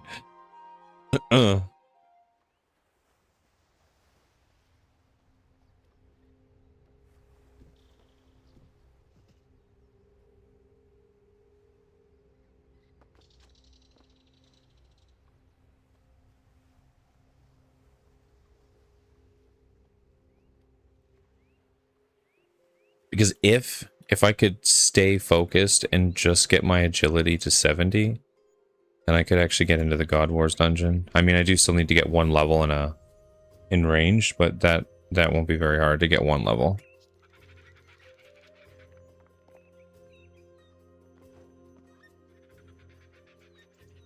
It's just really hard for me to stay focused on agility. Again, I don't know what it is and why I hate this skill so much, but it just... Because it's kind of funny. Even my girlfriend's asked me, she's like, why do you hate that skill so much? At least you're doing something. Because she'll watch me sit in front of a furnace or in front of trees for like hours, just, you know, getting logs or whatever. And I find that fine. But when I've got to like run around in circles, I'm like, God damn it. In theory, you would think it'd be more exciting and a little more active of a play style, right? But I don't know, it's just always been so boring to me. Like, there was that other thing in old school, I forget what it was, but where you go underneath and you're in like that temple thing. Not the pyramid, but the other one where it's like the course and you go over like all the spikes and like that kind of stuff, and then you get like the rewards at the end. Forget what that's called, but that wasn't too bad because that was kind of like more interesting. So like that was kind of fun agility, and I think if more of the courses kind of did stuff like that, and then you got like stuff going on, and I think that would probably make it a little more exciting.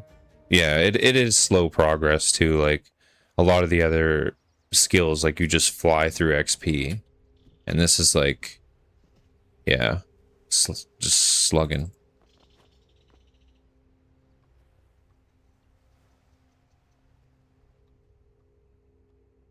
Brimhaven agility, maybe that's what it was. I just remember being like some underground thing.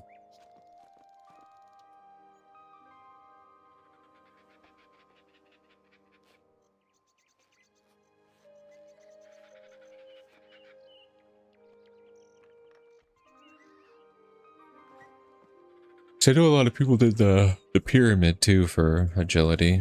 I did that a little bit. It was okay. Yeah, I like that more, like that assassin kind of course thing. I will say on the survival game, like Dragon Wilds, the agility courses they put in there looked fun as hell.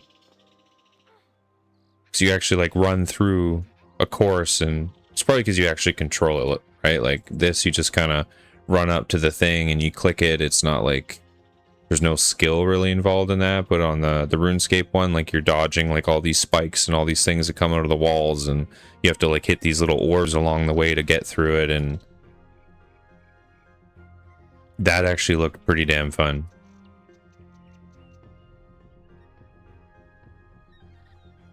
True. And that was the thing. When I was grinding towards Graceful, I was in it, you know, I'm like picking up the little things, and then as soon as I finished my Graceful, I was like, I don't think I need to ever do agility again. And then the rest of my agility levels came from barbarian fishing. Because I had got my fishing up to 99 on there, and I think that put me up to like 70, I think it was like 76 or 78 agility or something like that.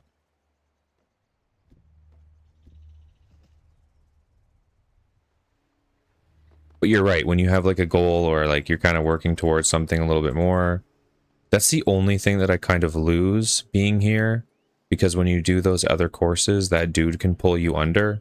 And there's like those little mini games to get this game's version of like Graceful. But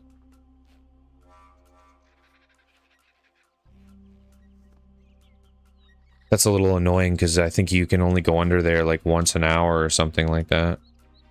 And I'm usually never training my agility for an hour straight.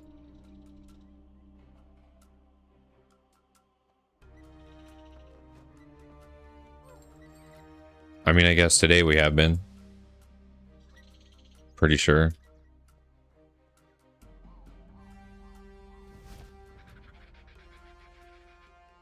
Damn, we hit 59. We're just going. I'm just gonna keep going until I just can't handle it anymore. I didn't think it would last this long, to be fair. I usually tap out way earlier.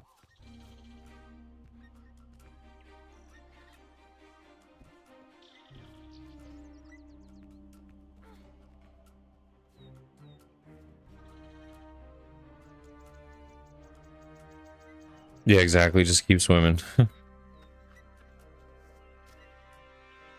Well, I'm not feeling the burn. Just keep going.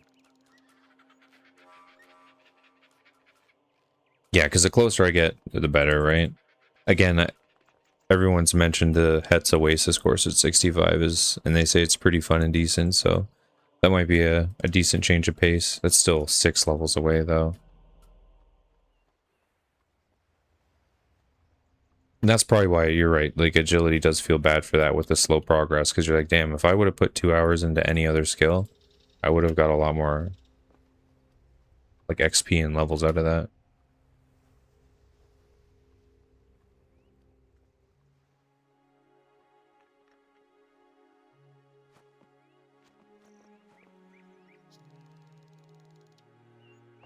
This course looks like it might be pretty interesting once you unlock the whole thing, because it goes around the whole island. But I think you need like 80 or something.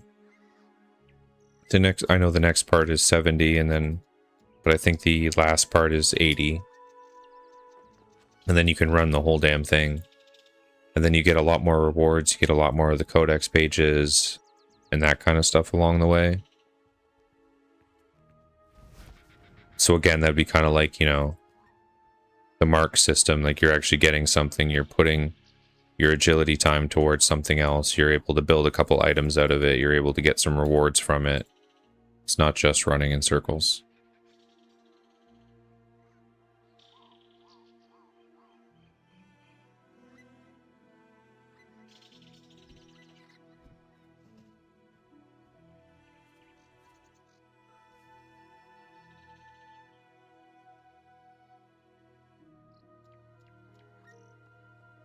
I also want to see if I can fucking fix my webcam tonight too.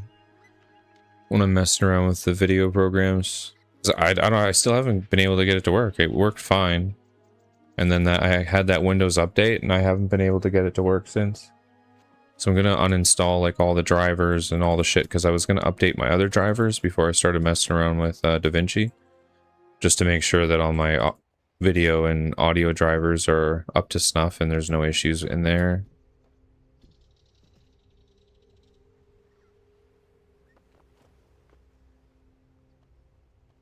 So I was going to tinker with that too, and probably like uninstall every driver related to the webcam, and then just try and fresh install it all.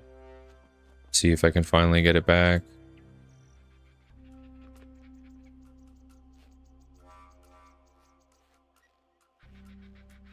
Not that anyone needs to see that, but...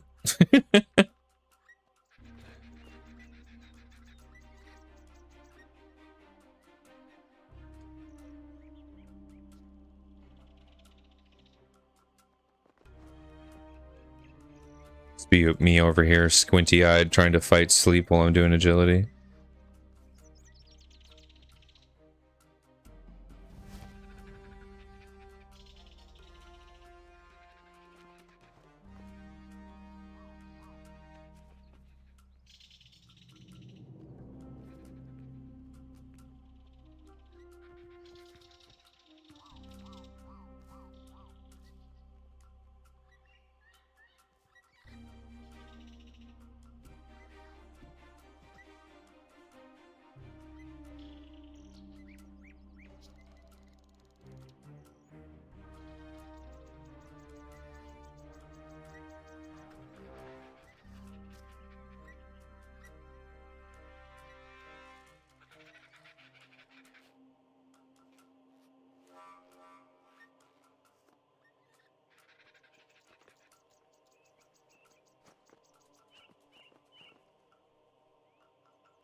Yeah, it's crazy. This stream has consisted of two things that I not normally do.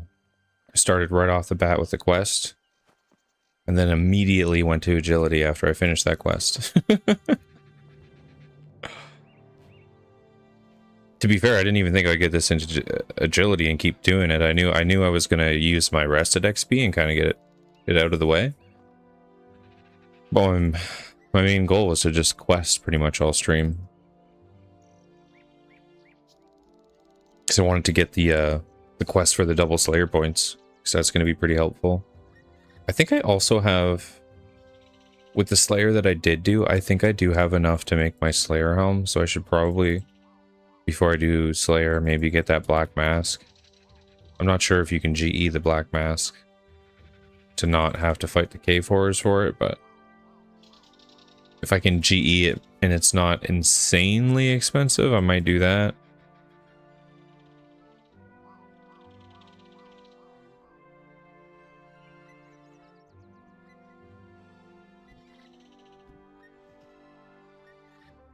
Because again, one of the main things I do want to focus is combat.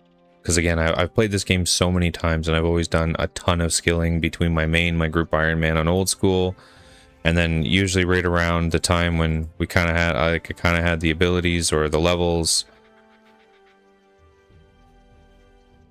The other people I was playing with were like on and off, and then when they're kind of addicted in playing, I was kind of taking a break from it, and then when they took a break, I was like really addicted, so we were just never all on at the same time to kind of do it. 1.8 mil. That is kind of just slap in the face. Is it a bad drop rate? It might just be worth it to go kill the things, because you don't need a task to go kill them, so I can just farm them for a couple hours or something and save the 2 mil.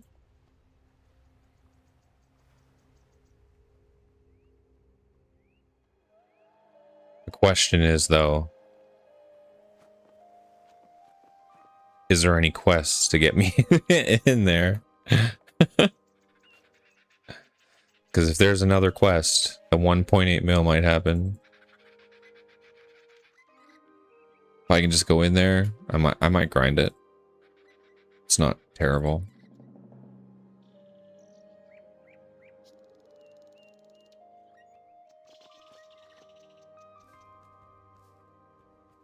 Because I think I had my Slayer mask in the group Iron Man.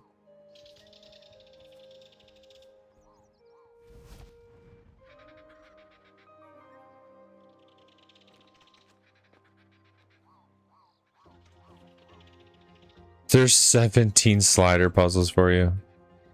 I'm out. No. Pretty sure. Oh, smoking kills is a requirement to even make the Slayer helm. Okay.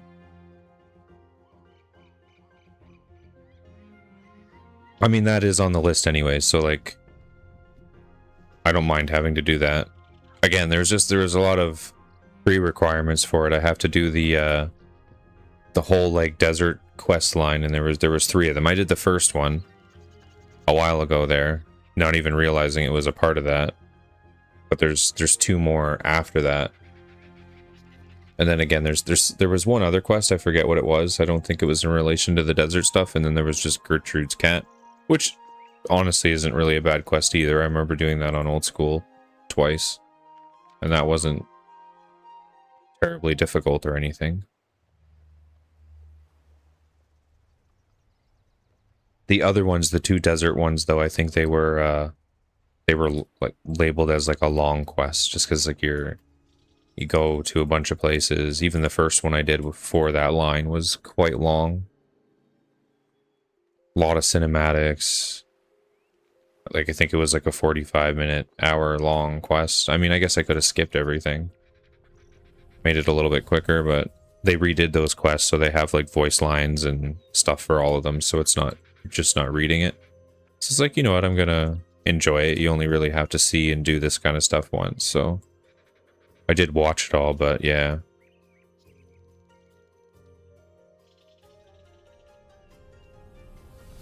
"58 Slayer." Okay, at least I have that. I do have the 64 Slayer, so I'd at least be able to get in there.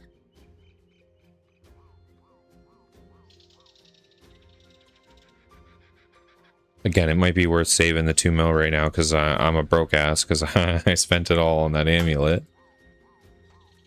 And if I spend 2 mil doing that, that means I'm 2 mil farther from the Dwarven Ring as well, because that's the next thing. I think I'm just gonna save up the money there and buy the Dwarven Ring, so at least I have those two things and I'm kind of good to go.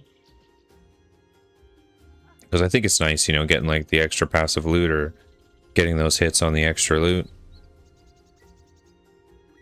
So at least while you're doing combat and stuff, you know, like all that's coming, and then when you're doing your like more boring skilling, you're getting like really good drops as well. Okay. 496. So I'd at least have the 496. Not that that's a big difference, because I do still have the Ring of Fortune, so we do have the tier 3 luck at least. And that's the thing too, like when I'm buying the other one, I can at least sell this. What was this worth? Yeah, this is worth 800k. I do like the teleport on this one though, because it takes me right to the GE. But I could just go back to using my Clan Vex for that. But it was just nice because I always had the ring on me, so I could just boop, GE.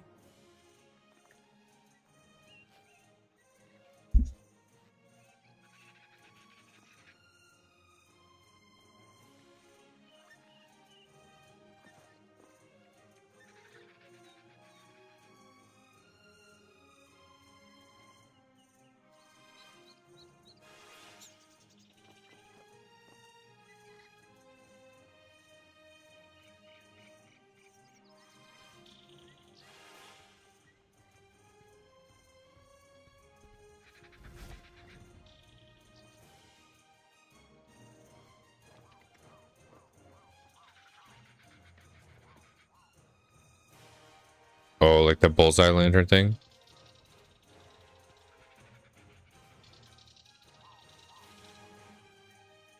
I need to click cabin fever. God damn it.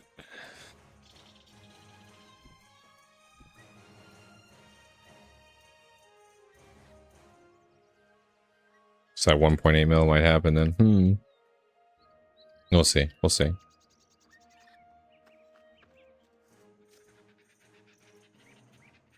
It's on the list of things to do, and if I have the motivation to do it, then, you know. I think I remember doing that cabin fever quest before. I don't think that was a long one.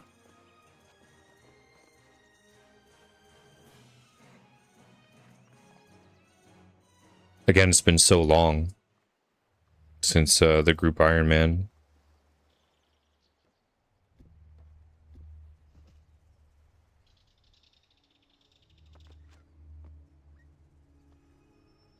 Because even today, like the Dwarf Cannon, once I started the quest, I kind of was remembering what I was doing there.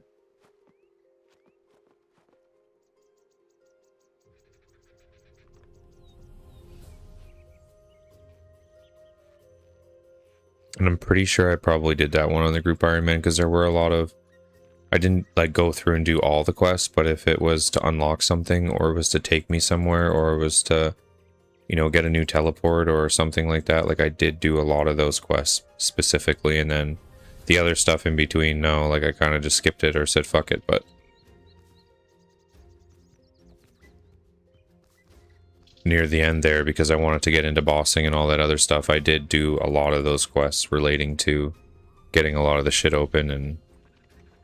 And one of the last things I was working on there too, other than sailing before the big sailing grind, I was working on doing more Slayer and stuff like that.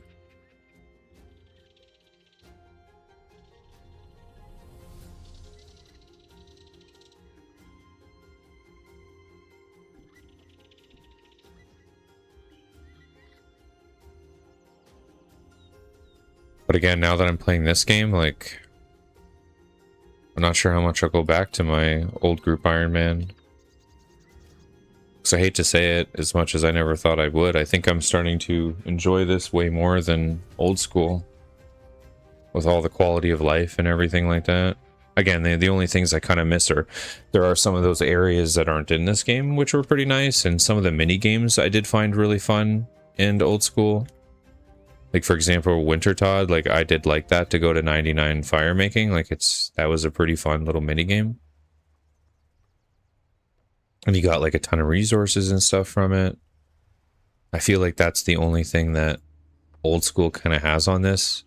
Because a lot of the mini games in this one are either dead and no one really does them.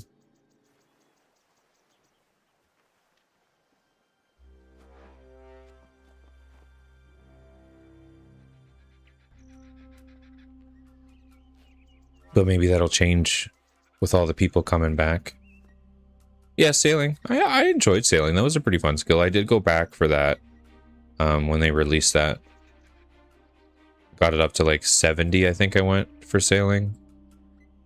Did like a ton of salvaging, and then there was like those Barracuda races.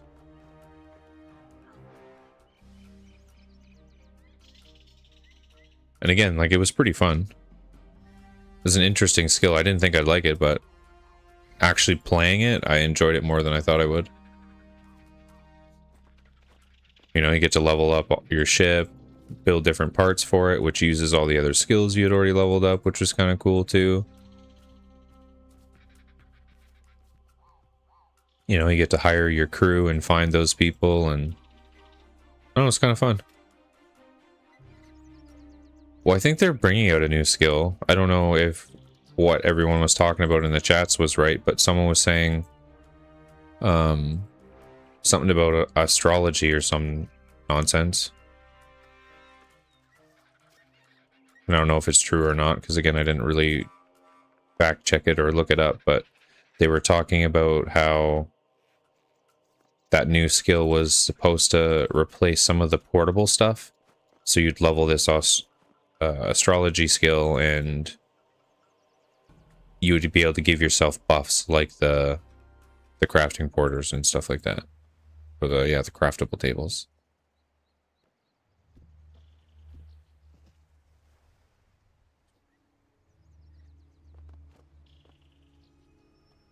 That just kind of, if that's true, that just kind of makes me laugh a little bit, because that's, I think astrology was in Melvor Idol. Melvor? I don't know if you've ever played that. Oh, that's funny. Yeah, you're just like, that was in Melvor.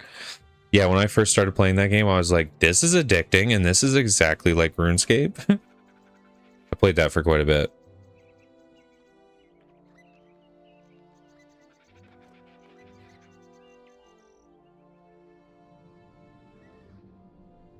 Because that was like a nice game to just have in the background to like fill that RuneScape itch without playing RuneScape. So I was always running it in behind of every other game I was playing. I played that for a long time though. I had like a normal character, a hardcore character. I had unlocked most of the achievements on it for Steam, but then they did like some really huge updates, and I think there's like DLC and some other stuff for it, and I've never gone back to do that. I even had like most of the pets in it too.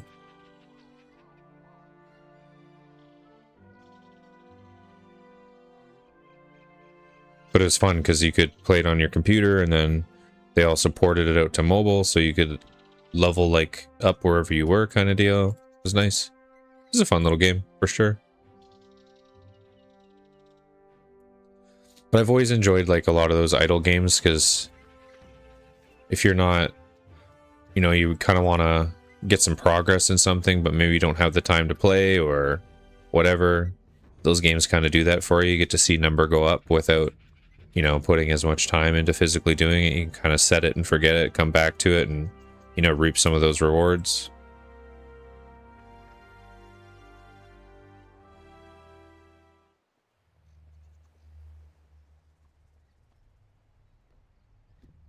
There's a few of them that I've played that I was actually quite addicted to.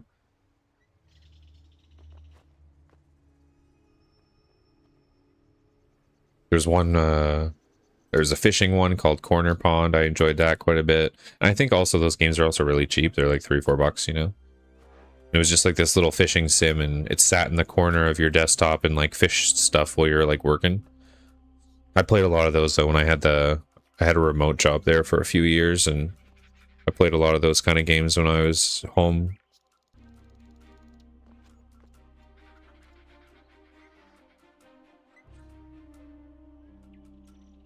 Emacs Corner Pond, yeah.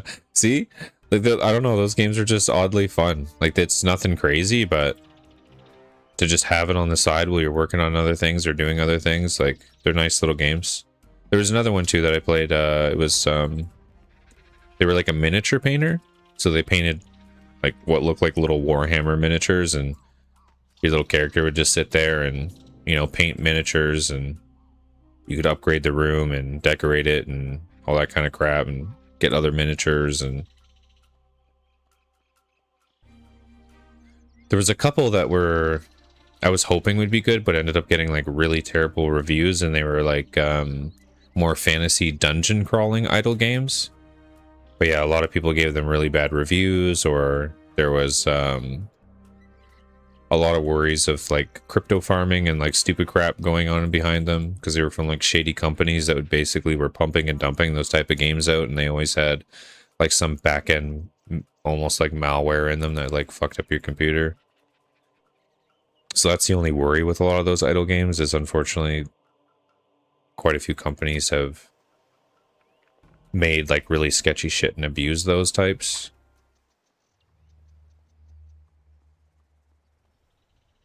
I know a lot of them did get stopped, or they had to get fixed, or all that stuff had to be removed because they got reported or whatever, but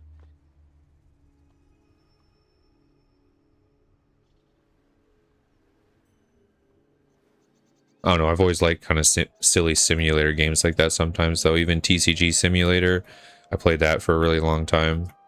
There was there was another one, it was like, I think it was Retro Rewind or whatever it was, and you could run like a movie store. Basically looked like, you know, you ran like a Blockbuster or something like that, and that looked pretty fun too. I mean, you usually kind of hit that wall like 30-40 hours in by the time you get all your employees and all that kind of stuff. Like you're kind of maxed out, and basically the game runs for you, and then it's basically almost like an idle game, to be honest.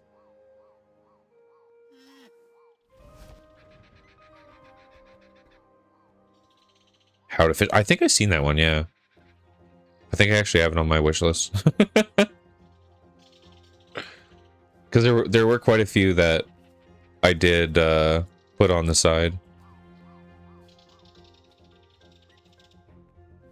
But there were a lot too. I don't know if that's the same one, How to Fish. That might be the one that looked a lot better, but there was a lot that came out after Corner Pond, and they looked exactly like Corner Pond. It almost looked like they just ripped Corner Pond's code and just reduplicated it out, so I wasn't too interested in that. But I think the one you're mentioning here, How to Fish, was the one that looked like a lot different.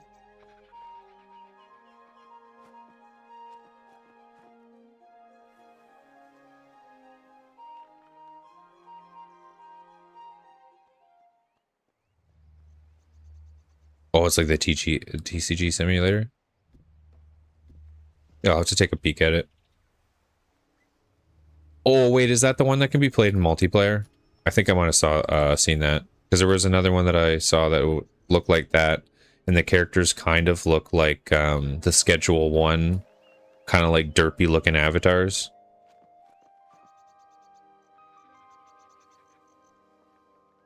Because that game was really fun too, Schedule 1.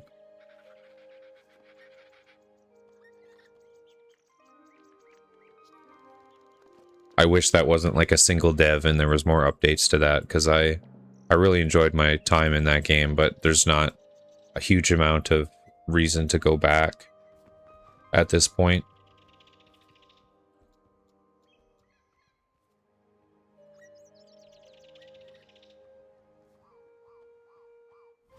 Okay, yeah, no, I recently just watched that, yeah.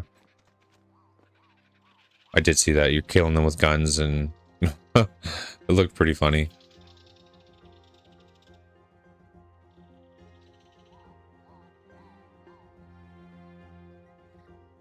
Cause that's not what I was originally thinking, what you were talking about. Because there's another game kind of like Corner Pond, but like it was just like more advanced graphics and stuff, and looked like it went a lot more in depth. And it was something like that, something about how to fish, or like, I don't even remember. I'd have to find it on my wish list. There's so many things that I like just add to my wish list just so I don't forget what they are. Because I feel like that's a big thing in today's world of gaming, right? Like there's so many companies and there's all those like little indie games, and just so much comes out all the time that I usually forget half of what is actually out there. So if anything looks like remotely interesting, I'll just add it to my wish list just so I don't forget. Or I can at least, when I do forget, I can go find it later.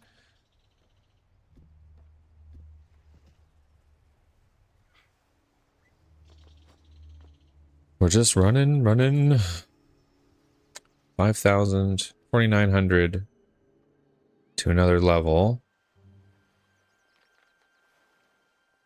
60 to 65 might be a beefy amount of XP though. Because what are we at to 70? Yeah, the goal to 70, we're 23% of the way there.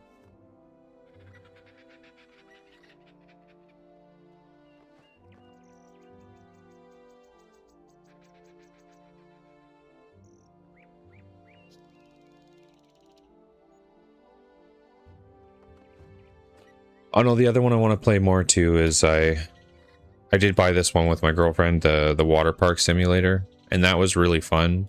But she's like, she likes to game, but like more in small spurts. Like, she'll play like an hour or two a night kind of thing, not like where I sit here and play a game for like 8 hours straight. She's like, I don't understand how you do that. She's like, my eyes start to hurt. I start to get a little bored, even though I'm enjoying the game. Like, she's like, I need to take breaks from it. I think the only thing that she got like super addicted to, was when we played Stardew Valley. That game she could grind for like hours and hours and hours. And like when she plays Sims and like stuff like that by herself, like she really likes those games with all the character creators and stuff like that. But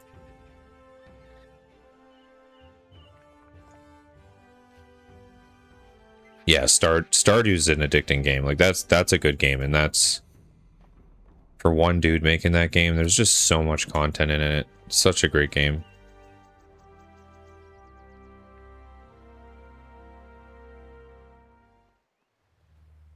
I've started that game a few different times. I've never fully gotten like all the achievements or anything, and I've always wanted to, but again, I usually play those ones with my girlfriend, and she'll fizzle out about halfway through. Like once you really get grindy, kind of like this. Like she's like, I respect that you like RuneScape, but she's like, I do not understand how you play that. She's like, that looks so fucking grindy, But I don't know, I like that because then it gives you something to do for a longer period of time, I'm actually thinking about when I want to do the annual run. I haven't, in like a year, yeah.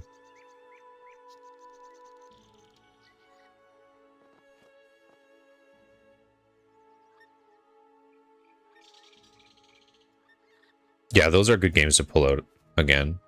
For me, my game that I like to usually pull out once or twice a year is Well, RuneScape usually comes out once a year. Usually more during winter, like, you know, when you go into your like seasonal depression, and I just like to grind because there's not as many concerts. You can't really do anything, and Canadian winter is kind of shit, so there's not much like fun going on either. So I usually play RuneScape, or my other one that's pretty bad for me getting back into and grinding is Diablo 2. I actually haven't played that in a while. I did try to go back and play Diablo 4 with like the newest story and update, and I don't know. It was okay. It's just, it doesn't spark the same thing as Diablo 2 did for me at all. It's got good graphics and the story's decent, but like kind of after I'm out of the story portion, I'm just like meh. Like the grinding just doesn't seem to sit as well with me. D2 mentioned.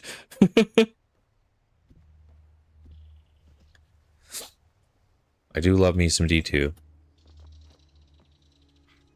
I think what it is for D2 is I used to play a lot of D2 while I played RuneScape. So the two for me kind of go hand in hand. I'd be like, you know, doing an MF run while chopping trees in the background. Like when I was younger, like that was just something I always did. So RuneScape and Diablo were always kind of both open at the same time. Diablo's all right. Yeah, I mean, it depends on what you like, you know, like it's definitely just mindless crushing of mobs. But I've always kind of liked those actiony adventure kind of games like that. You know, you just kind of mindlessly crush through things, get some new loot.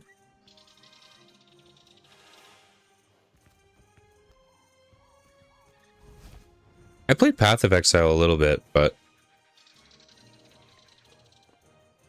I think it was just because I played so many years of Diablo, I always felt like I went back to Diablo, although I can admit that Path of Exile and Path of Exile 2 were probably closer to what Diablo 2 was than Diablo 3 and or 4 was.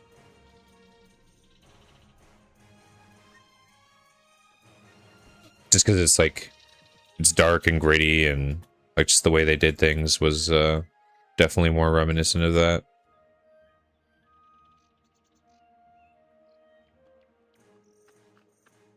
Yeah, you make weird builds kind of work, yeah. And that was a fun part. And I think that's one thing that Path of Exile does a little bit better, because the way like Diablo 3 and Diablo 4 worked is like builds kind of got slightly cookie cutter in a sense. There was like only so many builds that really worked, and the other builds just don't work because they don't give you the options to make it really work. So a lot of stuff kind of feels terrible.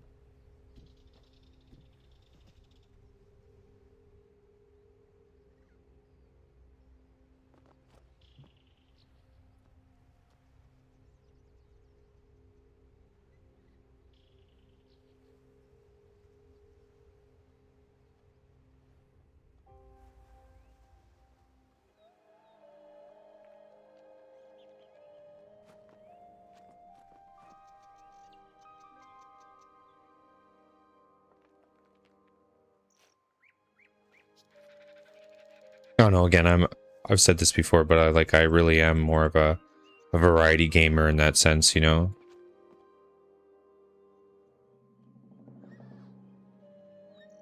I've always liked to play just about anything. I'll always try stuff, and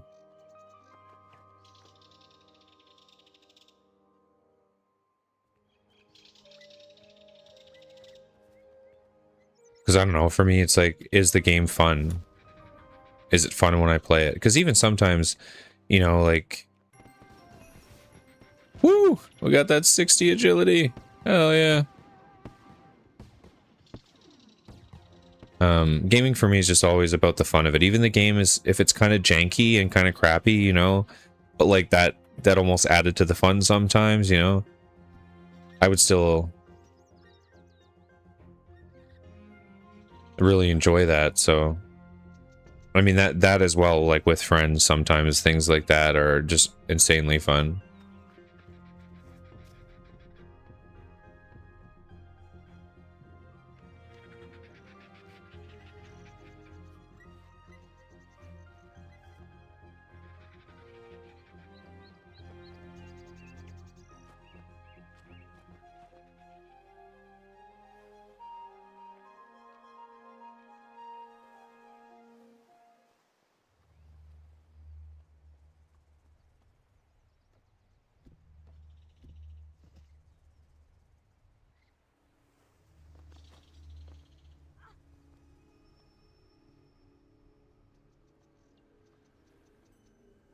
Video game ADHD for me. See, I do have that to a sense, but I still like to finish stuff because I am kind of like a completionist in that sense. Like I used to grind achievements and stuff like that, like when the Xbox 360 came out, and I was always running for those 100%. So as much as I would have 5 or 6 games on the go, they were usually kind of different genres for different moods, because I'm kind of like that, you know, like depending on the mood I am. Like I know I've just been playing RuneScape like a behemoth lately, but normally I kind of have like, you know, my main game that I'm kind of playing, and then I'll have something like kind of PvP oriented, and then lately it's been like roguelikes or, you know, like smaller indie games. I kind of have one of those on the side, or and then the PvP kind of fits my, well, roguelikes kind of fit this too, but like when you have like 15-20 minutes to sit down and you want to do a little something, but you don't want to like get into a game, say like RuneScape, or, you know, if you're playing something like Skyrim, or, you know, like when you play a game like that, like you're like, oh, I'm not going to play for 5 minutes. Like I'm going to sit down and I'm probably going to play for an hour or two, right? But when you don't quite have that time, then I like, you know, little games like roguelikes, or, you know, jump into like a PvP match or something. And I usually have like stuff like that kicking around too for those moments.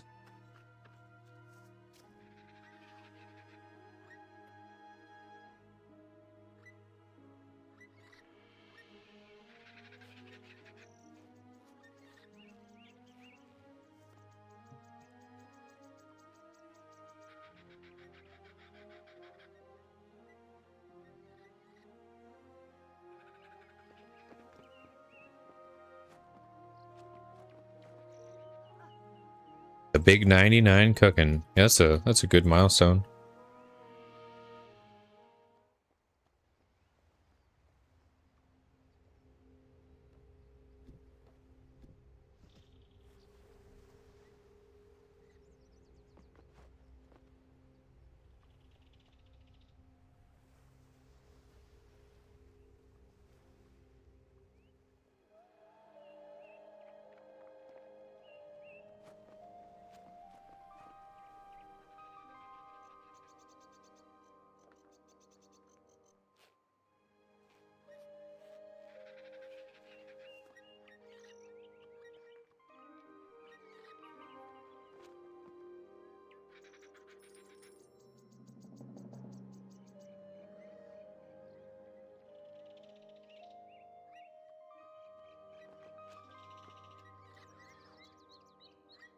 Nice, the botanist bench. Yeah, then your next big one is, I think, 80. 80 is worth it though, because that's the you can do the town hall up to tier 3, and then that gives you the extra rested.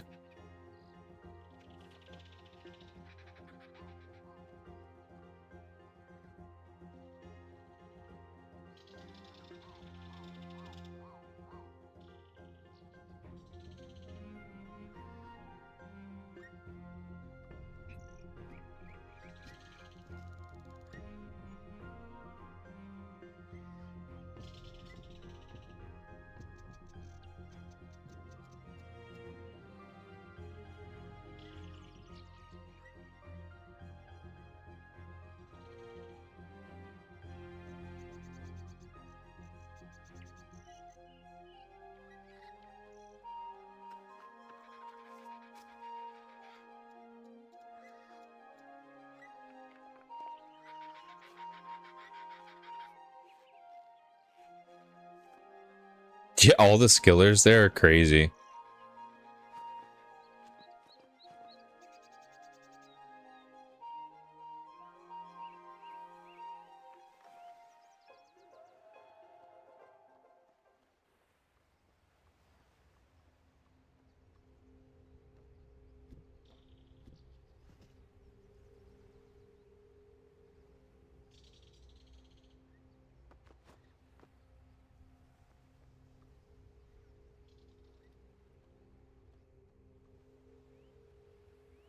That's why the fort feels so good. The construction XP just burrs straight up. It's crazy.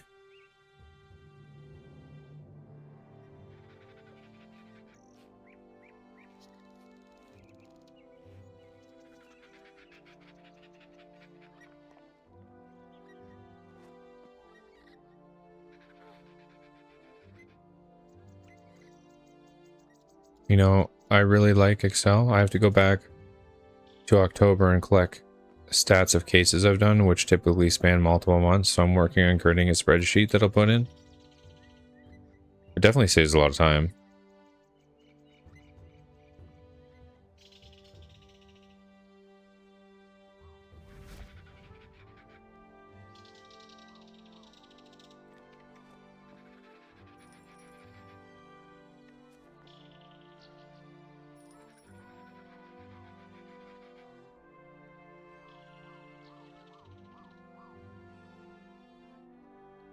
I used to like that when I was selling stuff on eBay. Like I could keep a track of everything, kind of what I bought it for, the average value of what they were. When I actually sold it, I could put that in and it would kind of track everything, balance everything for me. Like it was really nice. When I was doing like the conventions and stuff, selling video games and all that kind of stuff, it was really nice to keep track of everything in there.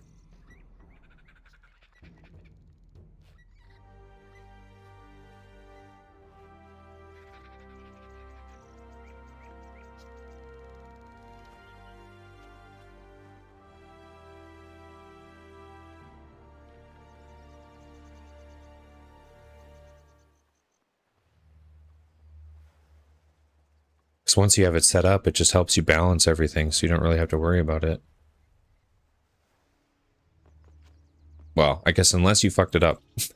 And then if you realize you fucked anything up, you gotta go back through it and fix your math, but...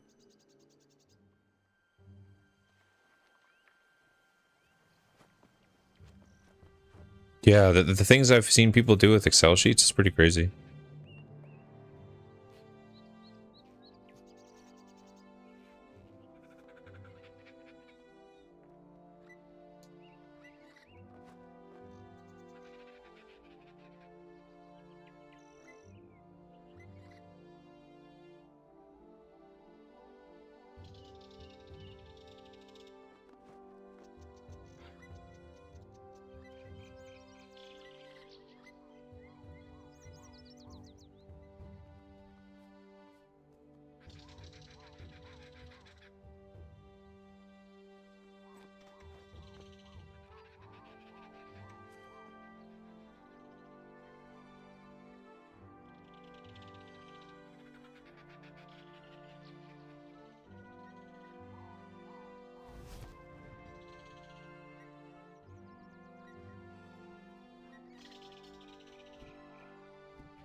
Yeah, I'm gonna be honest, I love those portables for their 10% extra XP.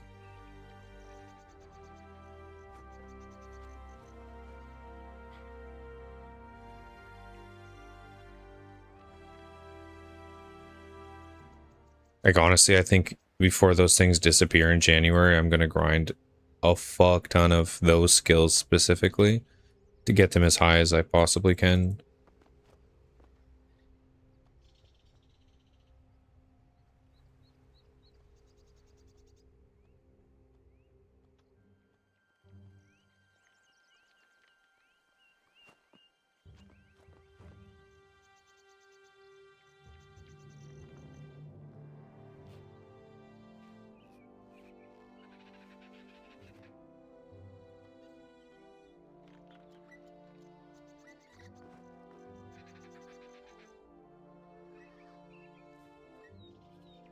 Yeah, that's what I mean on 84. Like that's why I'm always sitting in 84.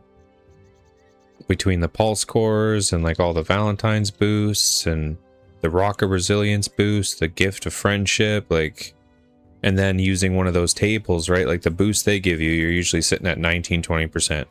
And then you've got the 10% extra on those things. So in a lot of cases, you're sitting at almost 30% extra XP for boosting any of your skills. Again, I know they're removing them because that was kind of like a pay to win mechanic.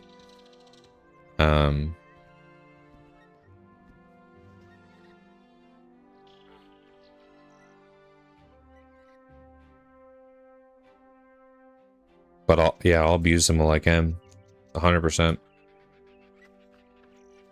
I think one of the ones I'm going to abuse the most is probably the herblore ones.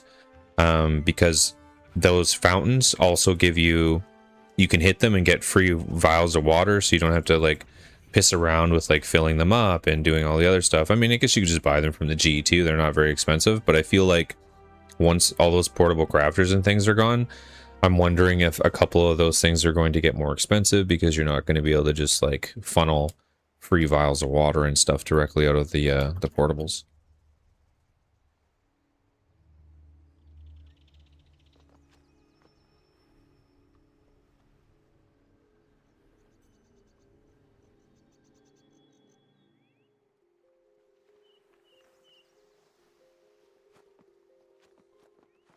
So I might like do a really big herblore grind. Crafting and fletching is nice though too, just because it's right there, you know, like if people, and if you're working in the fort in that fletching area, like the ranger station, you can get extra strung bows automatically. And then also if you're making arrows, you get extra arrows. So like those are pretty nice benefits too. I mean, that's not going to disappear, but getting all the bonus XP with it while you're doing it is nice.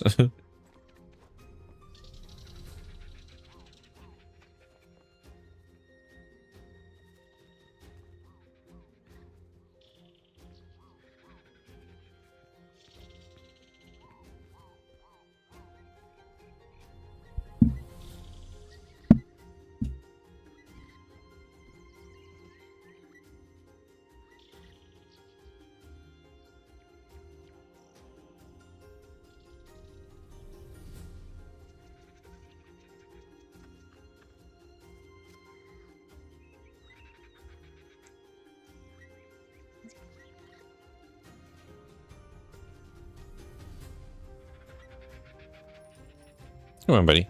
There you go. You know, my cat just wanted a little attentions. It's like, you've been playing a lot of RuneScape today. And every day. Like, please pet me. He actually slept with me all morning. He was like cuddled right up to me. Well, I slept in for those extra couple hours. Like deadlocked right by my side.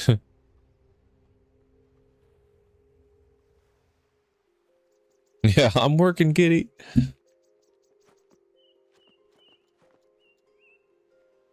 Trying to be a big YouTube streamer.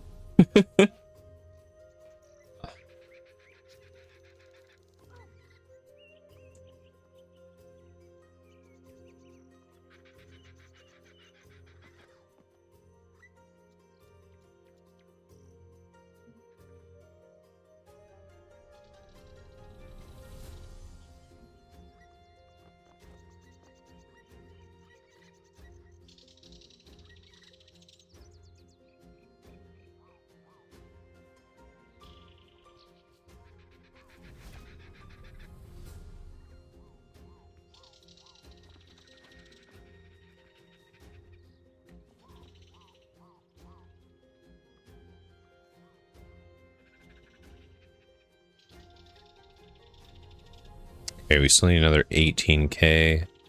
We need 450. See, seeing that number, 450,000 is daunting. It's like, oof. It's a lot of XP left to get to 70. At least at 65 if I can get there. I do get the option of that other course, which is supposedly pretty good. So maybe it gives like really nice bonuses and stuff too, so I can get a little bit quicker XP. I just don't know anything about that course because I'm used to old school and just the rooftop courses.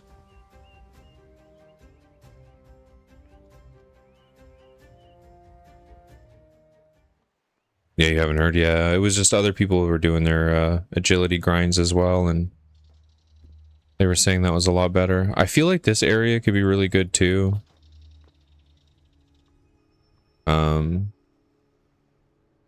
Because like if you continue to level up your island, you can get additional XP boosts, but that takes time, and I don't want to wait that long to get all those things, because you just slowly gather resources to build up the island, but it takes a really long time to get said resources, so...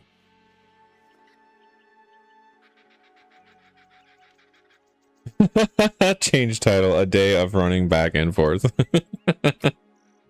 I know, I thought I was going to do more quests, but I don't know, I'm here, and I'm kind of doing it, and I'm just going. I'm just going until, you know?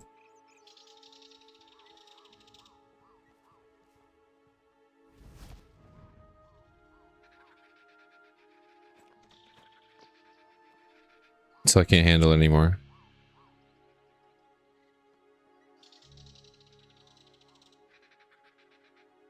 I mean, it's already great. We've pushed... I think I started at 56, right? So we pushed 4 levels in. So that's pretty damn good. So what time is it? How long have I been doing agility? Oh my god. I've been streaming for 3 hours already, and I've only got 4 hours, 4 levels of agility, and did 1 quest. My god.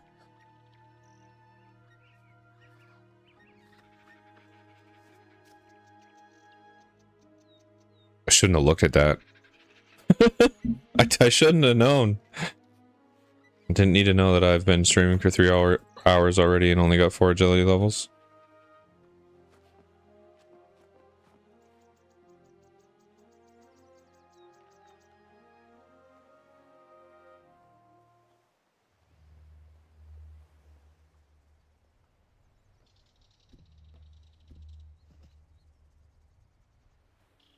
Whoa, 60 all.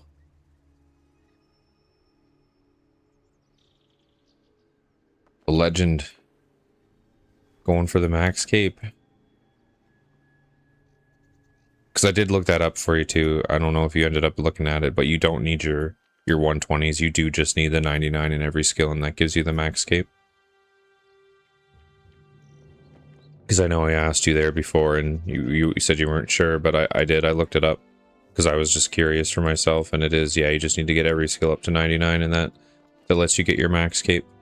I guess until the new skill comes out, and then you'd have to do that to get it back. But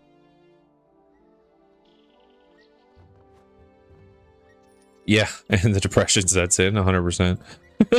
It's like, fuck. No, you know what? It's not too depressive, because I'm just focusing on the benefit, like, you know, just trying to stay like more positive.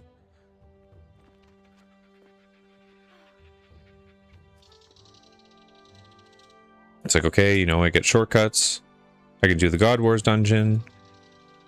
I will admit, though, like, once I hit 70, there's a good chance that I will not be doing any kind of agility training for quite a while. I might even maybe do the quests for, like, the barb fishing and stuff. And just, like, side AFK, like, some, you know, fishing XP and stuff. To get my, agility up from there a little bit, and then probably do all the like quests that have agility in it too.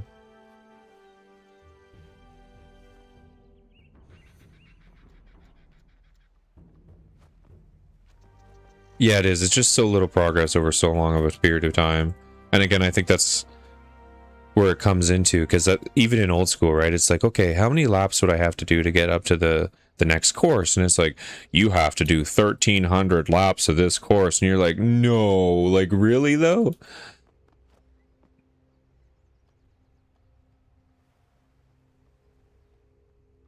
Even though, like, when we're leveling up another skill, we might have to fill our inventory like 1,000 times. It just, for whatever reason, it just doesn't feel as bad. But yeah, having to know that you're like, I need to do 1,500 laps or whatever, it's like, oh god, please no. Smite me now.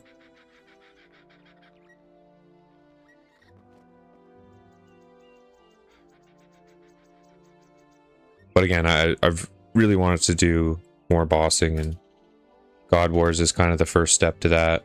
And then I can, once I'm in there, I can train my combat a little bit more while I'm working on those bosses, hopefully get some drops, upgrade my gear without spending some money, because I need a better I'll need a better range set, so it'll be nice to kind of get that all situated from there. Because right now I'm just using the Royal Dragon Hide, which isn't terrible. Like, it is the level 65 defensive.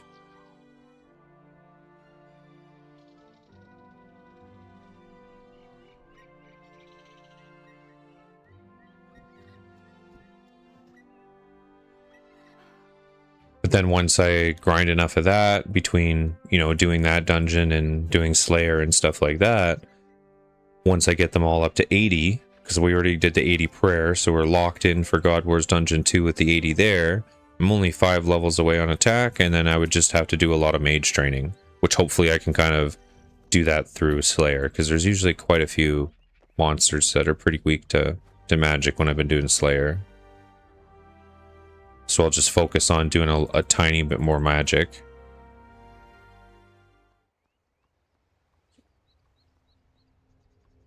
Exactly, smite me, oh mighty smiter. Be right back. Okay, man.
Kind of interested though, like once you get to 70 and you can run more of the course, what the rest of it looks like. Because I think they did a really good job. Like, I think this does actually look really cool. Running back and forth through the same thing over and over again isn't the best, but this is a cool looking place.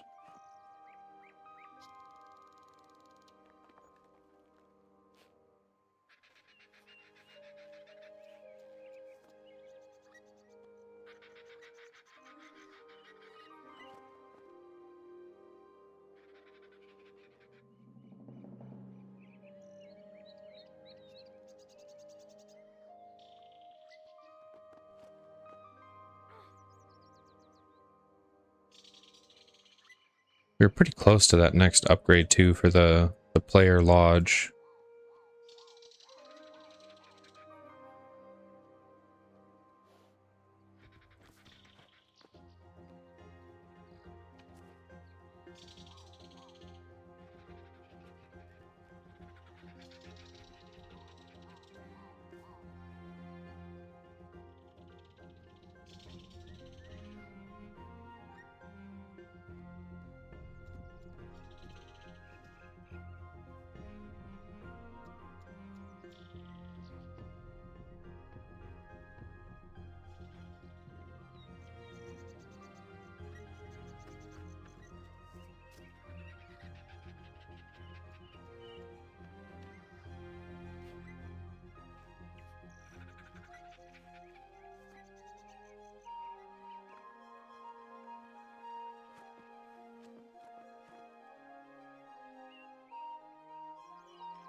I really need to work on Hunter too in my farming. Because I know there was a lot of quests I was taking a peek at, even some of the ones for extra agility experience, they required farming and Hunter for whatever reason. Usually about like in the like 30 to 40s. I want to pretty much get every skill up to like 50, 60 anyways, but farming I should probably get on sooner than later, because that's a slow one, right? Like you kind of wait for your plots to come back and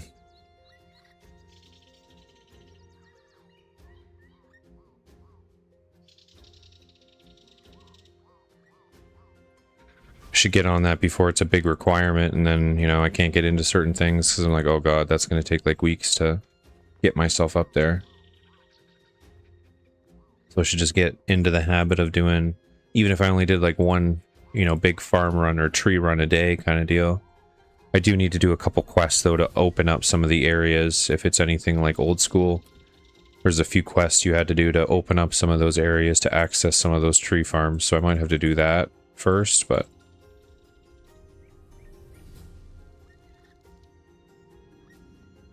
that'll probably be on the list of things to do at some point as well, just to kind of get that going. I think I need to get my levels up a little bit before I can do any tree planting though. I think it's around like 15, 20, so I might have to do some more little kind of crap to get that up first to be able to do that.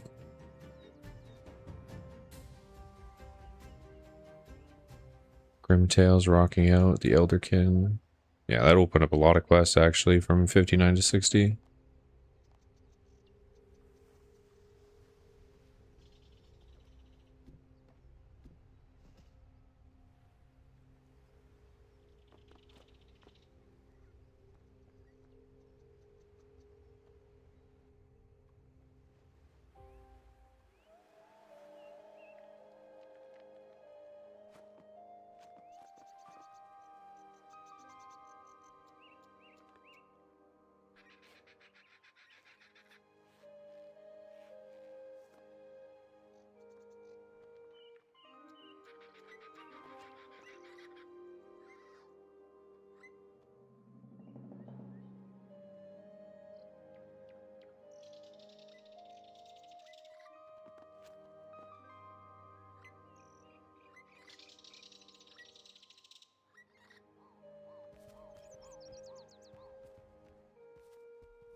At least we're only 7,600 to 61.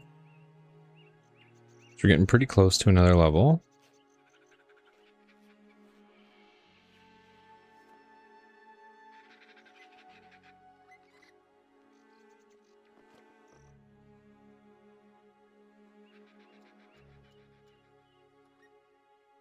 And then let's see, because we're at 330 already.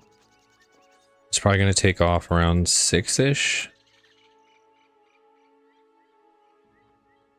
So after I hit 61, oops, clapping prayers instead of my dash there. After I hit 61, I might take a little bit of an agility break and maybe go do some quests. Get some of those quests I needed to do out of the way. So we can get all those ones I need for Slayer kind of going.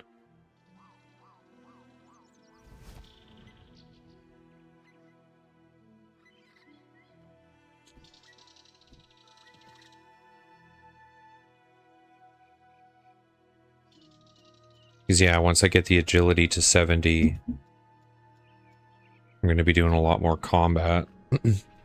Combat and Slayer again.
Cause yeah, I'm starting to feel that agility burn a little bit, you know, where you're like, I think I'm done running back and forth. But still, that's really good, because at 61, that means I would have pushed through 5 levels, and then overnight, and if I do some AFK skilling later tonight while I'm working on some other stuff, and then I'll gain a bunch more rested XP, so then I can kind of make some of the next levels a little bit quicker, right? Because then we can maybe boost ourselves up. Because with the rested XP, it's pretty much been, you know, you get like one really quick level out of it kind of deal, so. And I'm gaining a lot more rested XP now than I was before. And I need to get my smithing up to 80. So I did do the dwarf cannon, which means I'll be able to make some cannonballs while I'm kind of AFK, because that gives me a pretty big AFK timer.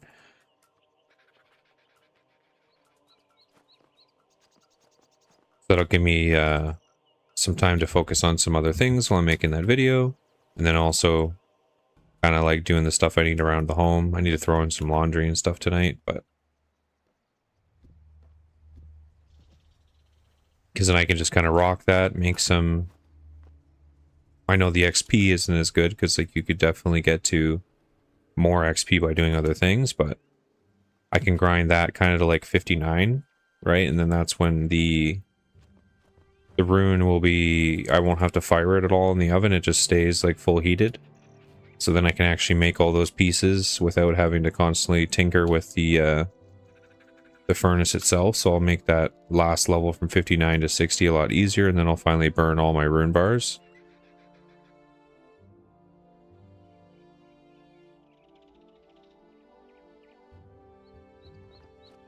And then just kind of keep working away at the smithing up to 80, doing cannonballs, and then make a little bit of money that way too, which will also give me a bunch of that rested XP. Oh, welcome back. Sorry if you said that a little while ago. Just been distracted trying to stay focused on the agility grind. Just make sure I do it and don't tap out. But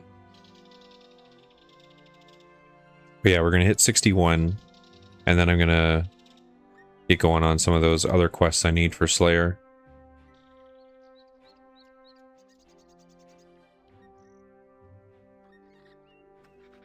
And I guess Sly, with his information about the cave horrors, did add another one in the mix, so I gotta do Cabin Fever. I gotta do Cabin Fever at some point as well.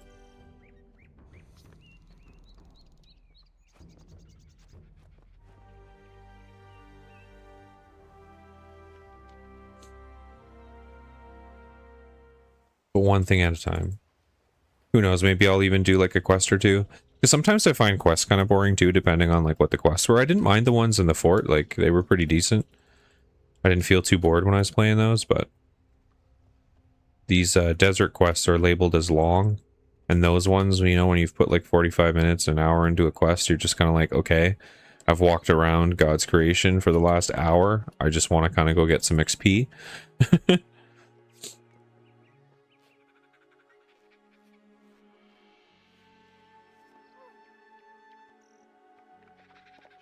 So I'm hoping, yeah, we can maybe at least, even if I do one quest and then maybe bounce back to a little bit of agility, if I'm feeling up to it, you know, get another level, do another quest.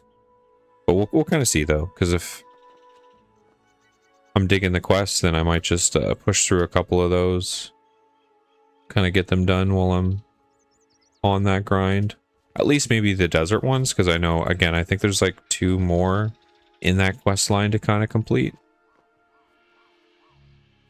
The Gavin Fever. Hell yeah.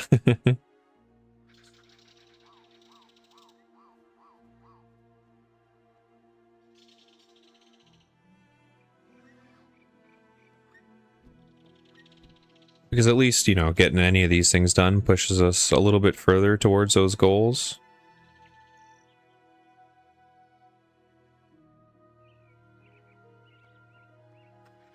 Gets more of the things we need unlocked. And then, like I said, anytime I'm more AFK, I'll do something in the fort. So at least I'm getting all that rested XP so I can push that all into my agility.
Oh, we're just making some U-frames. I found the magic ones were the ones that took a long time. Oops. Once you get to one of those upgrades, you gotta make like 60 magic frames, and you're like, oh god. That took a while.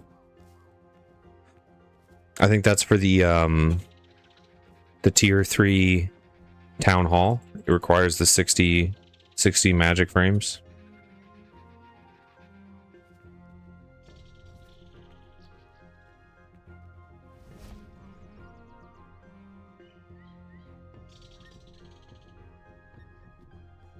That building actually takes a good while to make as well. I sat there for about 20 minutes, I think, 15 to 20 minutes building that building. Just clicking on the hotspots. Good XP though, like such good XP.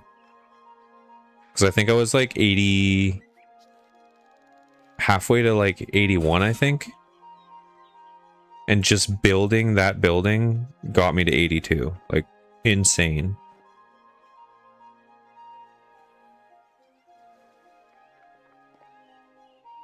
Yeah, even the workshop, yeah.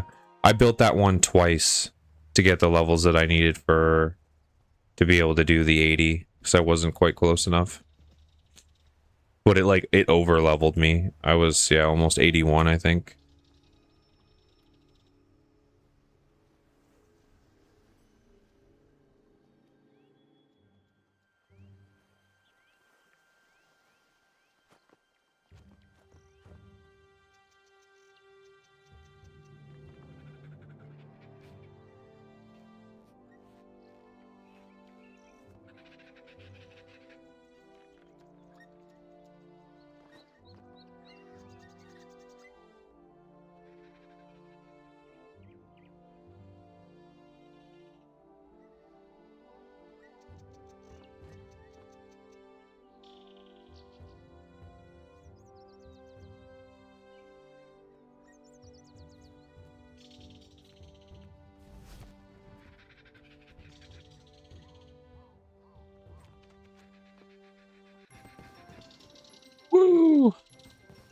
Level 61.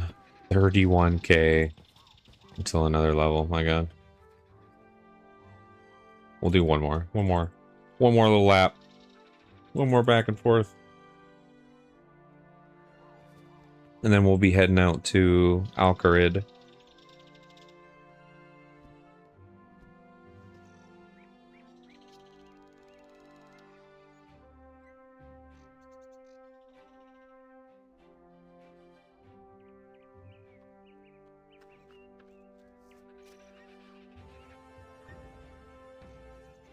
Yeah, 31k is quite a lot of laps here.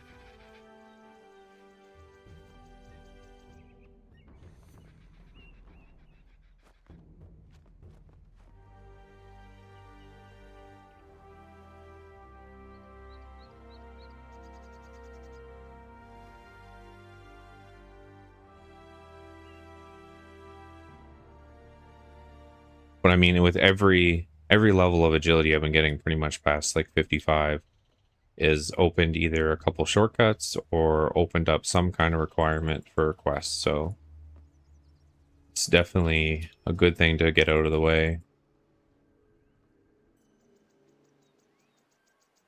So then I won't have to worry about that later when I'm trying to do quest lines to access areas. It won't be like, oh, you need agility to do this and that, and it'll just be done. I think you need it to be like 80 plus to be done. Like, nothing has a requirement for it after that. But I'm not going that high.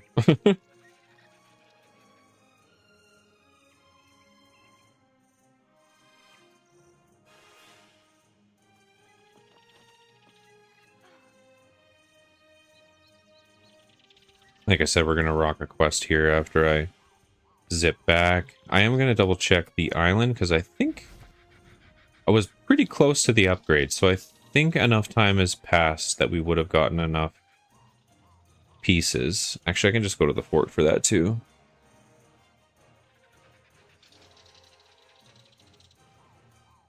Don't necessarily need to be here. We did get a bunch of vines, leaves. No statues or anything though. 100 leaves.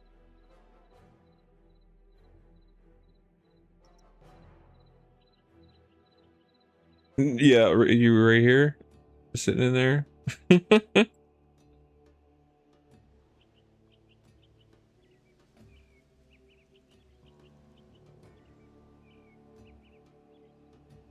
Let's go here real quick. Do we have enough?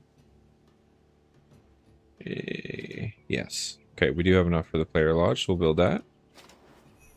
Because then that increases the chance of finding building resources and stuff while you're already on the island. So if we go back for more agility, we have a little bit more chance. The Slayer Lodge is 75 each, which isn't terrible. And I can't build the Hunter Lodge because I don't have the Hunter levels yet.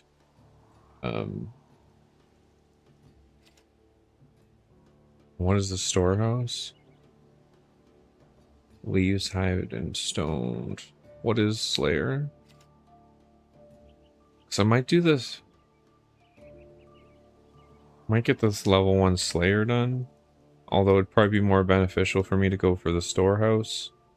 So that I can do spa level 2. Although this 60k is quite ridiculous. But if I do the storehouse, then I can do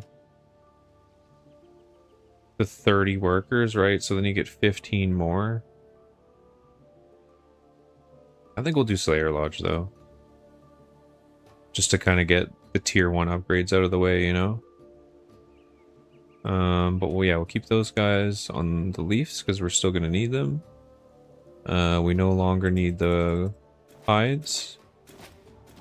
But we do need these. Thankfully, these are all still pretty level. Like, we already had 2,000 stone. We still got 2,000 of the clay, and we've got 2,300 vines, so these will all finish relatively at the same time. Actually, we'll take the vine down by 1 and give that to the stone because it's a little bit behind the vines.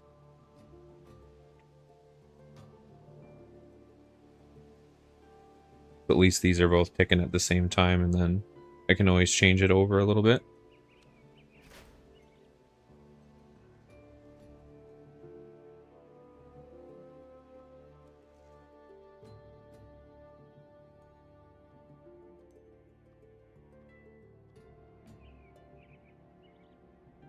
Yeah, are you in this mess of people right now somewhere? Oh, there's a lot of people here right now. Holy crap.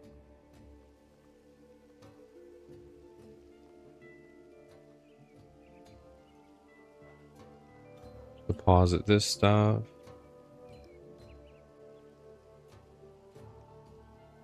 It's a snowman thing.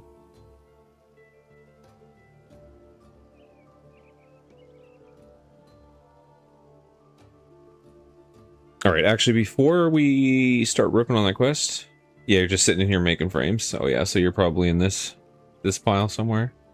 Because they're not even loading. That's crazy. That's how you know there's so many people here. When you like walk a little bit one way or the other, like these disappear, and then a whole bunch of people like spawn in over here. I think everyone in this world, 84, they either sit here or they're right in front of the GE. I'm usually just in this world, like no matter what I do, just in case I want to do something in one of these places, so at least I can get in. Because when I first started playing, right before Leagues started, it was actually really difficult to get into this world because it was mostly full. Once Leagues launched, I found that this world was a little more empty, like only at like 900, 1,000 most of the time. But yeah, when I first started, this world was almost hard to get into because it's always full. Oh, you're headbanging by the stonecutter? I see it there. That's funny.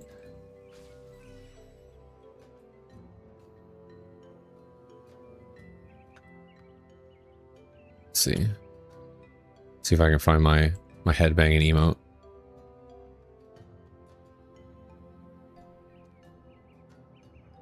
Oh, it's right here, right?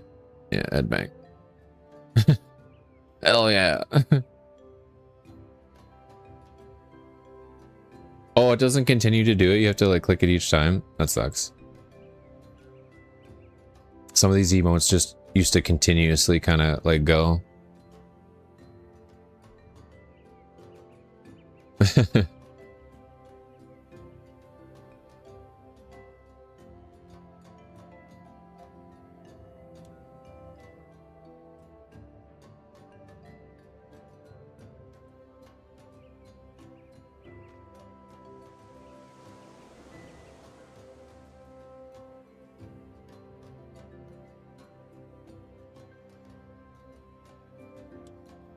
This emote can be unlocked. I want this one, a ghost story. That kind of looks cool.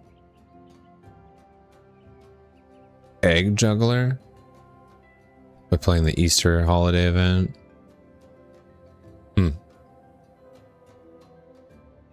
All right, before we get into the quest, I'm going to grab just a little bit of water here, chat. And then, yeah, we'll rock some quests, see if we can get some of these things done. And then we'll see how much time we have after I finish the quest. Because if it's anything like the first part of the desert one, I think it did take me like 45 minutes to an hour, and it's already 4 o'clock. So that'll probably put us at like 5-ish if it takes about that same. Oh, that's cool. You had like that little shield there. And then we'll see kind of what we have time for after.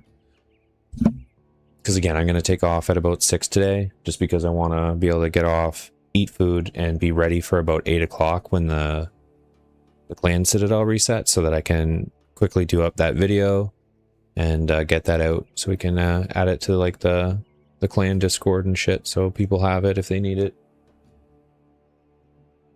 But yeah, give me like 2 minutes. I'm going to have a little stretch, get some water, go to the bathroom real quick, and we'll rock out for these last couple hours and see what we can get done.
All right, I am back. I'm just drinking a little bit of water here, and then we'll flick back over to the game.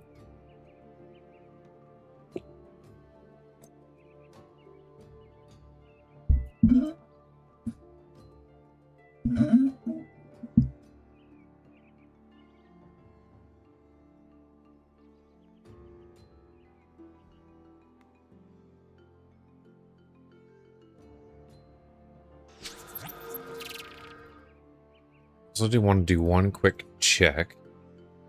To make sure I do the right quest here. Because I think it was... Oh, that's what it was. I think I did the quest Stolen Hearts. But I need to do Diamond in the Rough is the next quest. And then I think the other one in the desert quest is Little Helper. And then those three are kind of done. And then the only other one is Gertrude's Cat. Because I don't think Diamond in the Rough... No, it just required Stolen Hearts. And then the Little Helper quest, I think, requires the other ones. Oh, it requires Diamond in the Rough and Gertrude's Cat. So technically I'd need to do Diamond in the Rough and then Gertrude's Cat, and then I could do the Little Helper quest. And I've already finished the Relentless Ghost, so that one's already done for us.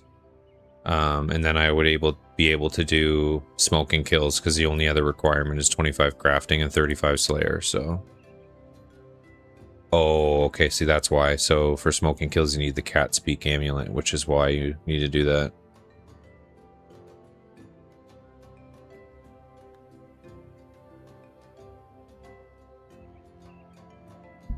Yeah, it needs the cat, yeah. That's what I was just seeing there.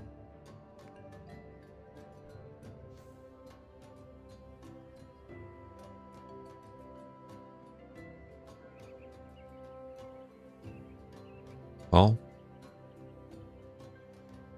yeah, the Dust Devils. I was really looking at that one because it said it gave 2 times the Slayer points.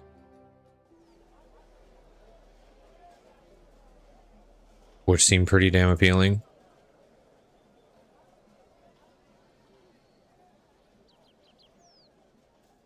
I think we need to go upstairs for this quest.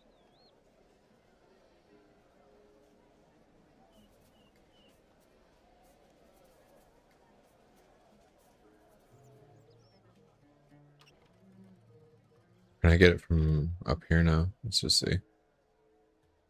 Diamond in the Rough. This is right in front of me. Oh, Osmond is down here now. Okay, yeah, because I was originally, when he finished that other quest, he was upstairs and still offered me this. Diamond in the Rough is fully voice acted and features atmospheric music and effects. We suggest that you turn your sound on in order to get the most out of it. Please get Ozan and meet me back up in the vault. There's something I need you both to see before you get it into your heads again to steal the Cadet Ib. Will you do this? It might get dangerous. Okay. Food and combat gear, that's fine.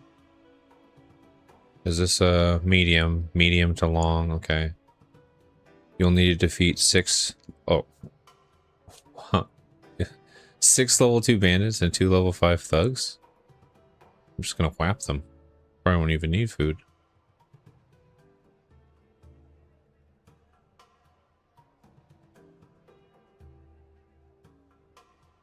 Excellent. My guards inform me that Ozan is back, loitering at the foot of the palace steps.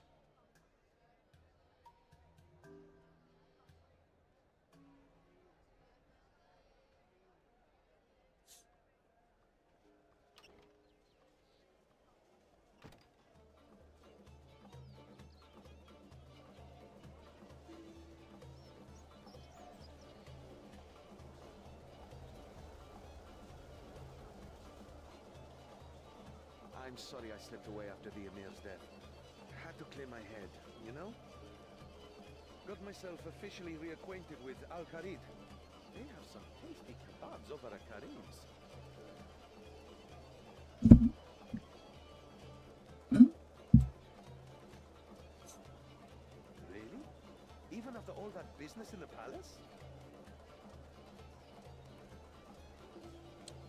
Nobody blames us for Amir's death. Apparently, it was a long time coming. Osmond knows we're trying to do the right thing. In fact, he says he's got something to show us.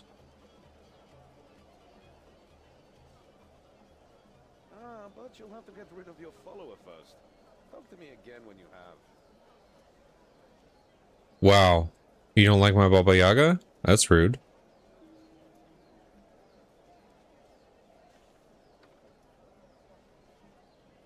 I'm sorry I slipped away after the Emir. Got myself officially Really? Even... You think maybe he's come up... I know they do that just so you can't, like, stack off some benefits and stuff. Convinced your aim has always been to rescue Prince Ali, and that you are only trying to steal this diamond in order to pay his ransom. But I caught you in the act, and that was just as well, for, if you recall, the first part of the ransom message says to follow the path of the... Yeah, that chicken-legged house is whack. I like my little Baba Yaga house. Into the lion's mouth.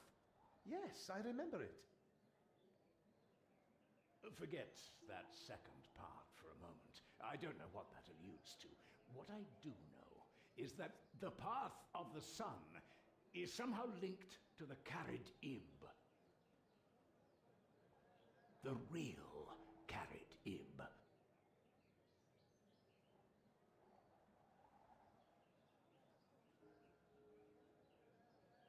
Okay, this one's a fake.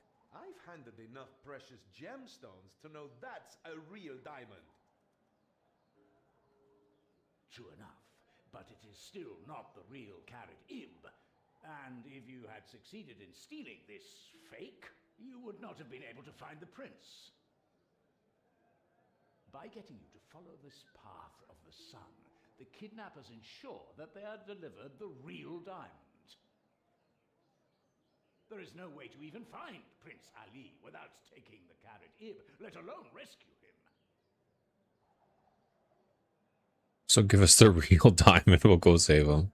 I shall not dishonor myself or the Emir's memory by disobeying his last order. Then why tell us all of this? Because I understand how you think, Ozan, and I did not want you to attempt another theft. Especially if all you ended up with was the fake. Wait.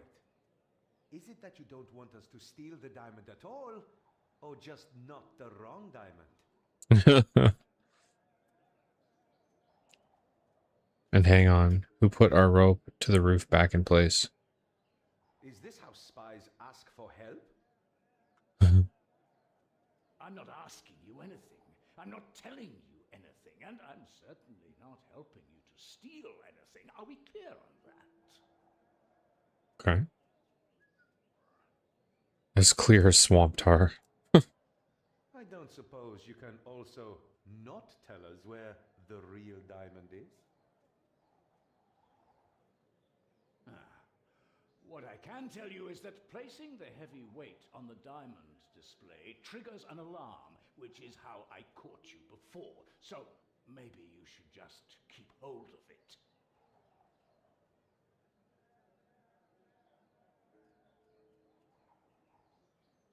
Right. The heavy weight. And what would happen to someone if they were to steal this diamond? Let's just say that your banishment was a lenient sentence. Whoever steals the diamond best not return to Al-Qarid without it. Right. Of course. You're a crafty one. I'll give you that. I see how it is you became spy master. You'd make for a great thief. Indeed. And you, a great agent.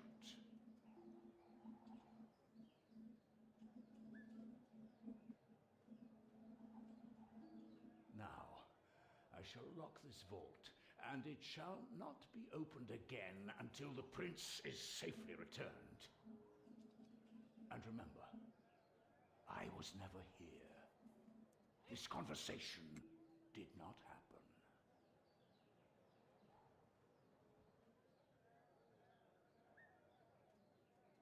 Good luck to you both.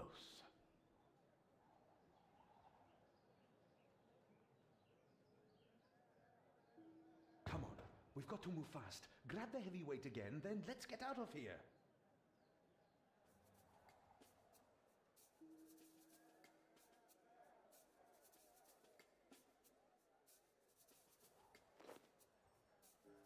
You find to take the heavyweight. Okay.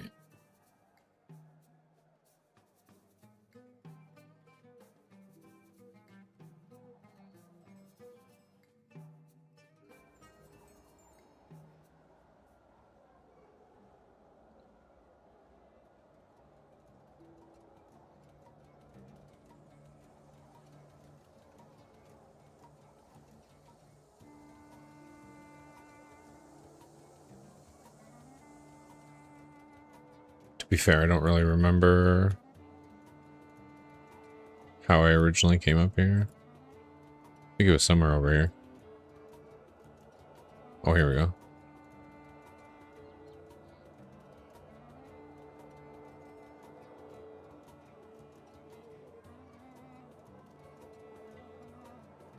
I can't reach that?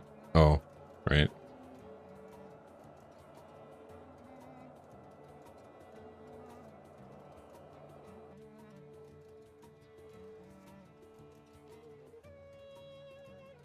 What do you mean I can't reach that? Oh, there we go. It's like, I'm pretty sure I should be able to.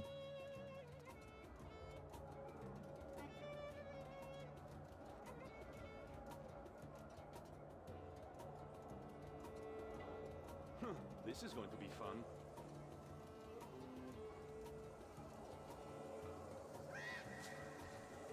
fun. The Assassin's Creed that animation for sure. Okay. Can we go again? Okay, this part of the sun has got to be in the desert somewhere. So let's head around the back of the palace to Shantae Pass and get out of here.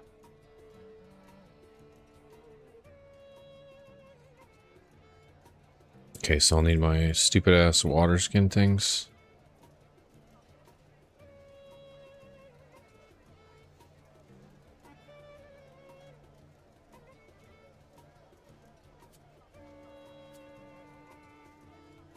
Guess we'll take the empty ones just in case. With the level of things they said they were, I probably won't need food, but I'll take a little bit just in case. So I think we're going down the south, right? Yeah.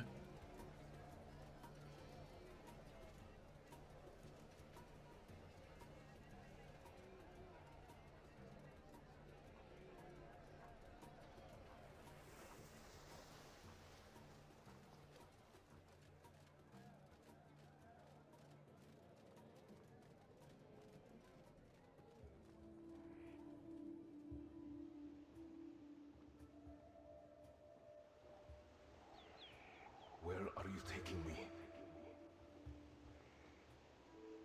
Excuse me? We're not taking you anywhere. Me and my friend here are heading into the desert. I do not wish to go there. I'm scared. Okay. Like I just said, we're the ones going, not you. Please take me back home. It's kind of like a ghost. Right. I think you've had too much sun, Effendi. You just stay here in the shade.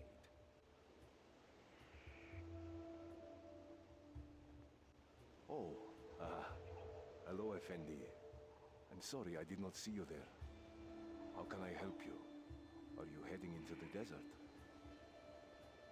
Yeah, we just said. Here, I insist you take some supplies. Am I going to get water skins for free? Yep. You don't have to. It is done, Effendi. Thanks, I think. Okay.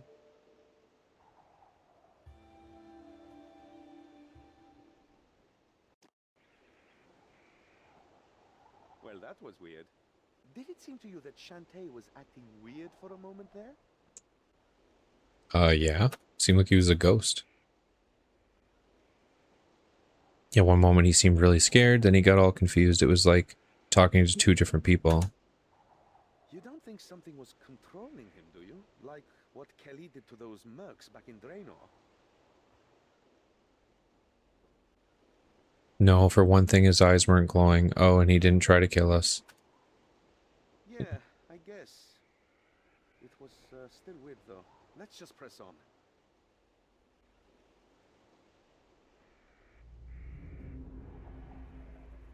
Okay.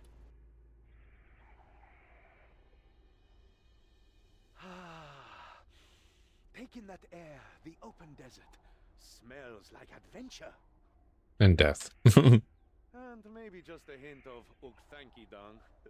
Oog thanky dung. Okay. So, did you have any questions before we continue? Yeah, where the fuck are we going, Ozan?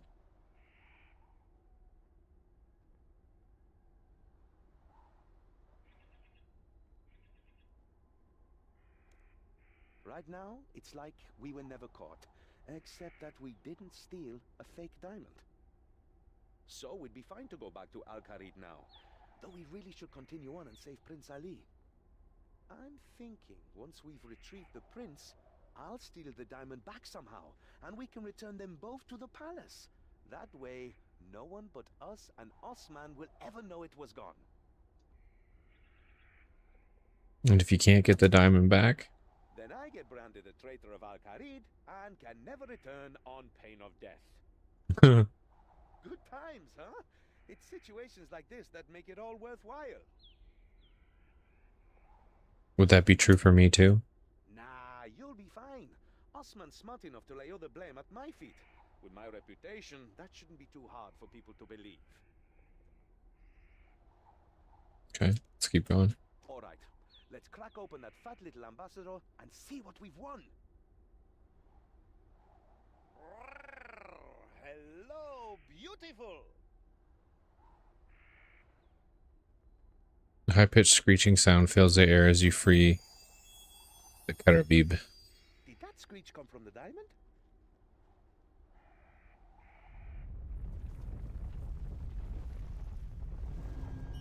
Well, that's new. Okay. I guess Osman wasn't kidding about his diamond showing us the way. How is the sundial going to help I don't us? know, but it's got a carving of Het's face on its base. He's the desert god those scales back in the palace vault were modeled on. This is definitely the right place to start. Okay.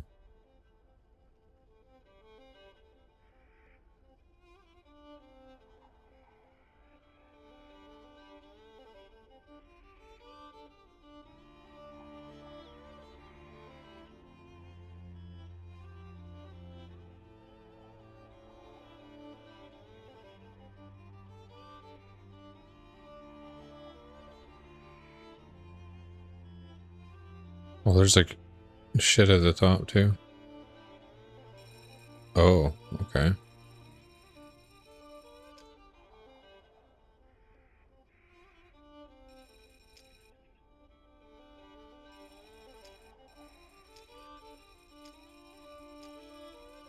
Okay, is there any reason for doing that?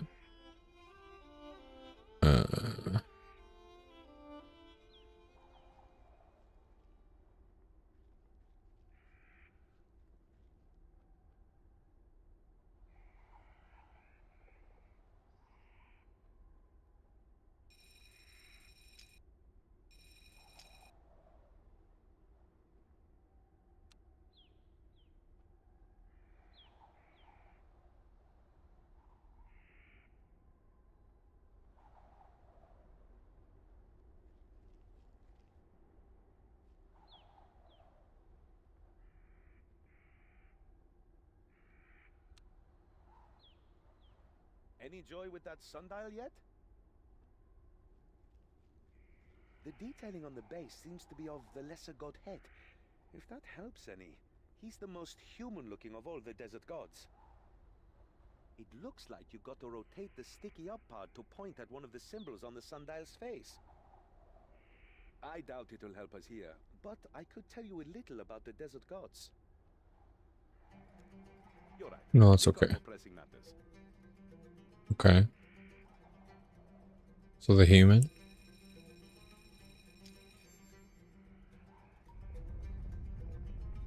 Nicely done. What did you do? I rotate a bit of the top of the sundial to the point at the symbol of the man. You mean head. Head sundial, head symbol. That simple, huh? That beam of light coming out of the sundial must be our path of the sun. I guess that means we follow it. At this rate, we'll have the prince rescued before the day is out. Let's go. Okay. So we're just running out this way, I guess?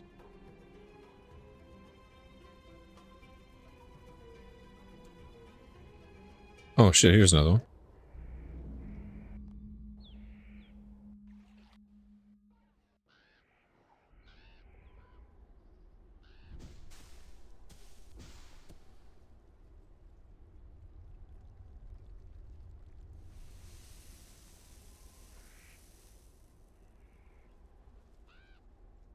Okay.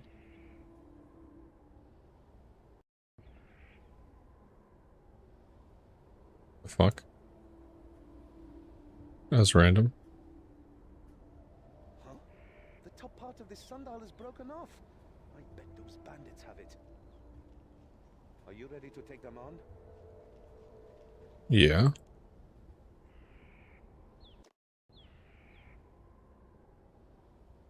Why won't you take me back home? What? That's not a very bandity thing to say.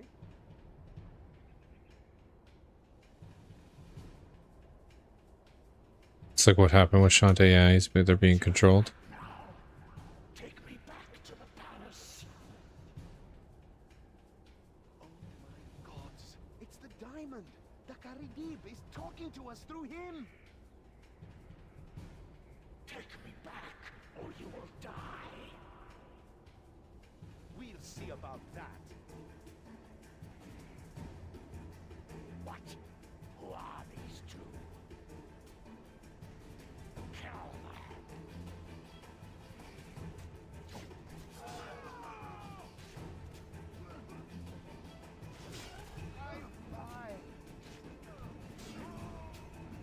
Help me fight them.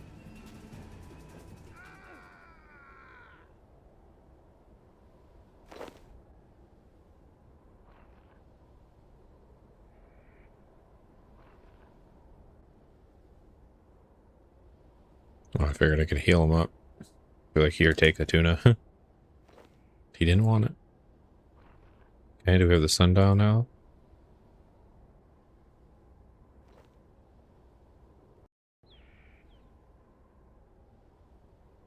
I can't believe it. The diamond's trying to get us killed.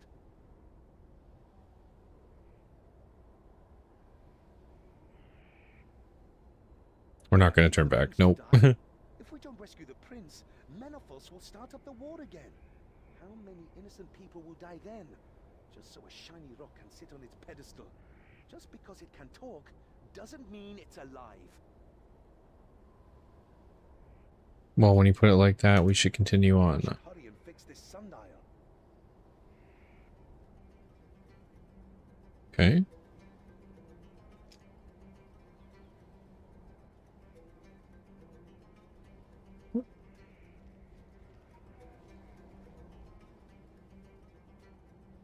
Keep clicking off the stupid thing.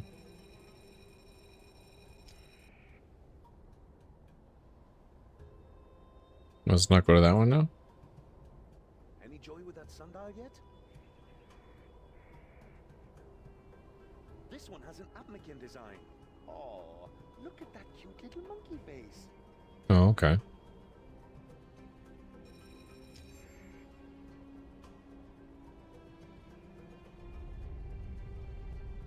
That's two. Look Looks like the next one is northwest of here. The rumble seemed muted this time, somehow. Let's go!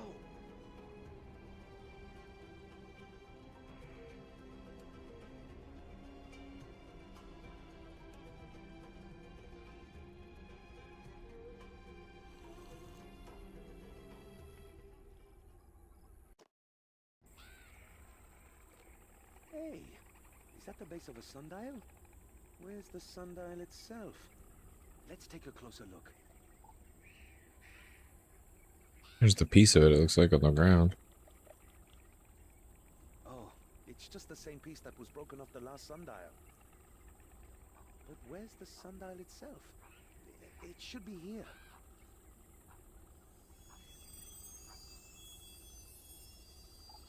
That's enough out of you, Diamond. We're not turning back. I've got a bad feeling about this. Hang on. It's more of a sinking feeling. Quicksand! This is great! I've never been in quicksand before! You're happy about this? How exactly is this great? It will make for a more exciting story when I retell it! But aren't we gonna die? It's quicksand. Nah, quicksand's not that dangerous, if you know how to escape. And how do we do that? Just get your legs up and lay flat. Make yourself buoyant. I can't move. It's not working. Why isn't it working? Oh, this isn't right. This isn't how quicksand works. Not real quicksand. We need to try something else.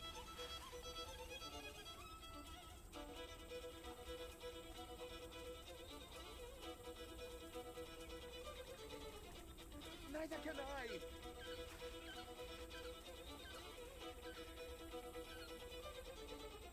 I feel like we're not gonna be able to grasp or reach any of this shit. It's too far away. Call for help. Anyone? We're over here. Feel like we're going down. Nothing's working. We can't get out. This can't be how it ends. Leela, she'll never know that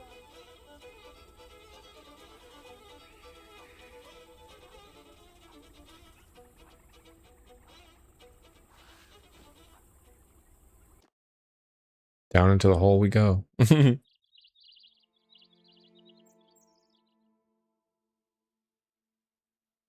This is where you lose your hardcore status, Rip.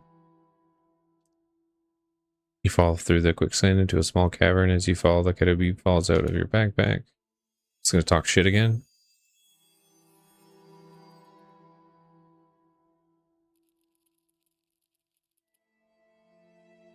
A little bug or something to steal that? my leg! You okay? Oh, we got lucky. If there hadn't been this cavern underneath, we'd have drowned in that quicksand. Ah, but not that lucky. I saw the diamond fall out of your pack when you landed. And I think I saw something scuttle away with it.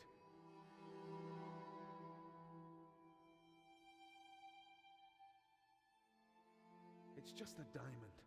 If it could move by itself, it wouldn't need us to take it home. Also, I didn't see where that sundial bit went either. But at least we found the third sundial. Could you look around and see what you can find? I landed on something hard. I've hurt my leg. I need to rest up for a moment.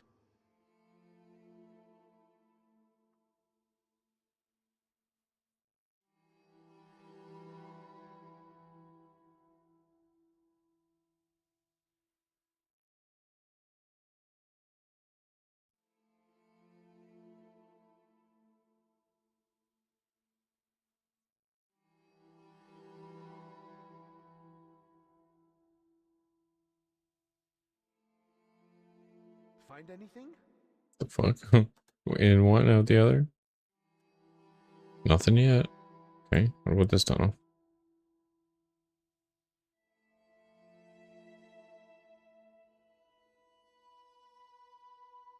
Having fun there?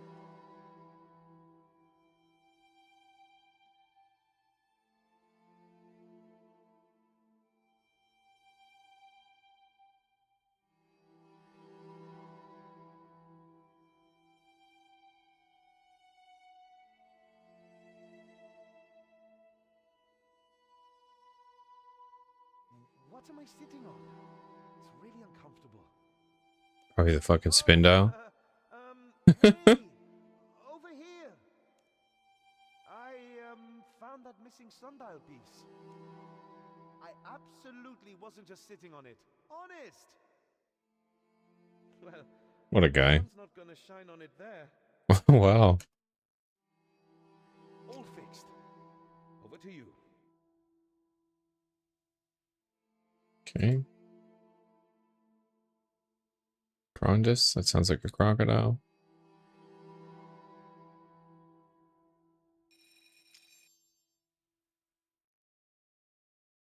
I didn't feel a rumble that time. Maybe the next sundial isn't so close. Or it's because we don't have the diamond. But hey, at least the sundial lit up one of the tunnels.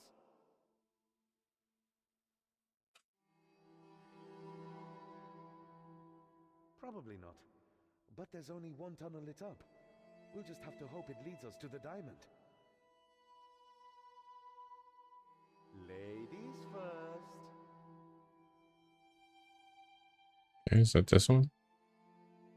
I didn't really see any change on my screen. Nothing really. What are you doing? What do you mean? What is lit up here? This all looks the fucking same to me.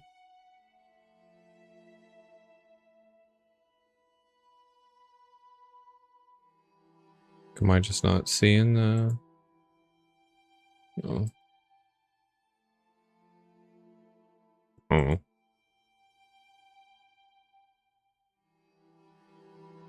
messing around. No, you twat. Quit messing Oh, around. I see that. I can actually see that on my streaming screen, but this is not glowing on my actual TV.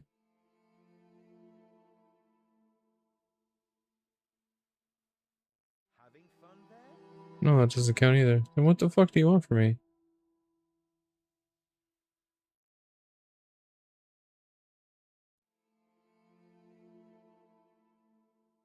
Oh, that's where we just went in. We need the west tunnel.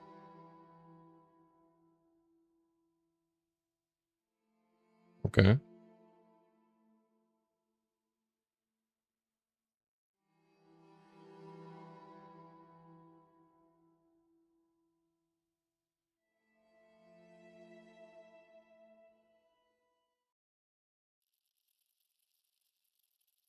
Don't go so fast. My leg still hurts. Just need to walk it off. I'll be fine. What are you doing? Cat's just standing behind me on my shoulders here. Come lay down. There you go, buddy. I did notice that though. Like with the stream sitting in front of me, my game looks a lot darker on this TV. Certainly not just numb from sitting on that sundial piece for so long.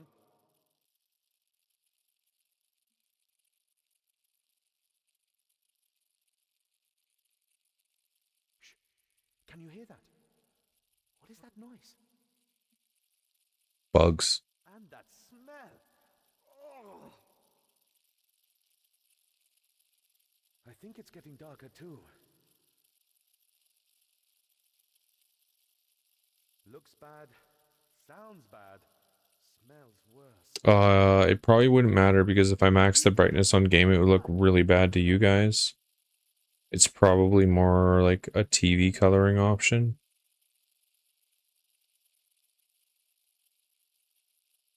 I can just make out a tunnel ahead. Because even here, like, this tunnel is almost completely black to me. But on Oh, I can't the see it. stream overlay, like what you guys are watching, you can actually see the tunnel. With that noise, smell. I'm almost glad. My shin.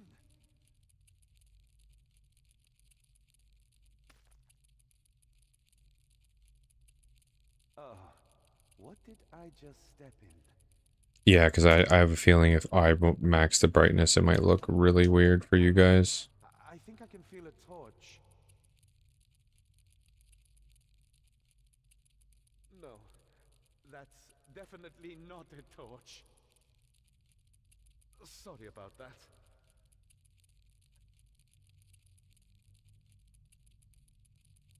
Ah, but that is. Hang on. Almost got it. What do you mean there's a torch right in front of us? What are you rambling on about, buddy?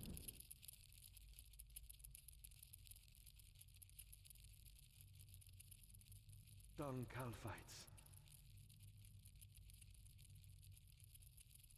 Why did it have to be Dung Calphites? Any one of these Calphites could be rolling the diamond around. It's a needle in a haystack. Well, a diamond in some, yeah. Diamond in some poop. I mean, seriously, come on. We're up to our eyeballs in... Just stop talking about poop. I was just about to say we're in some really deep... Are you shushing me? Yeah. You can faintly make out the diamond's telltale sign. You're right. You're a genius. I can hear the diamond.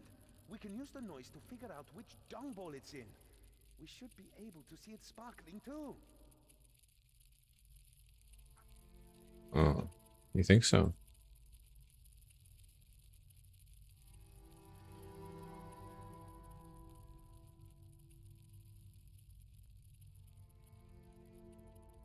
I don't know about that.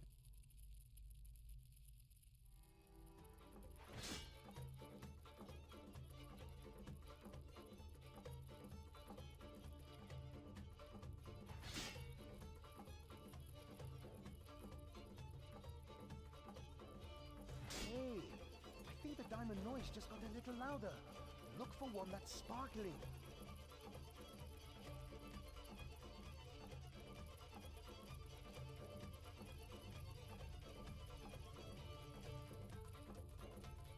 This one's sparkling over here.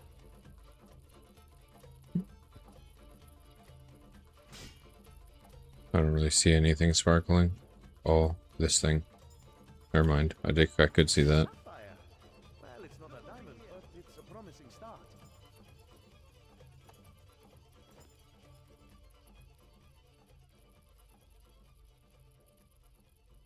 Hey, come back here. That was sparkling too. That one dropped an emerald.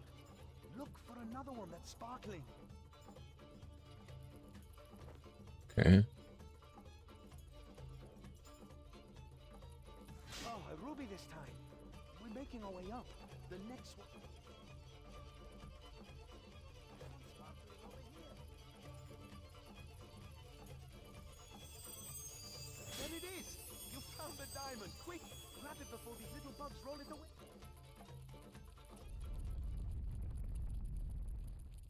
Little poop diamond. Hey, great!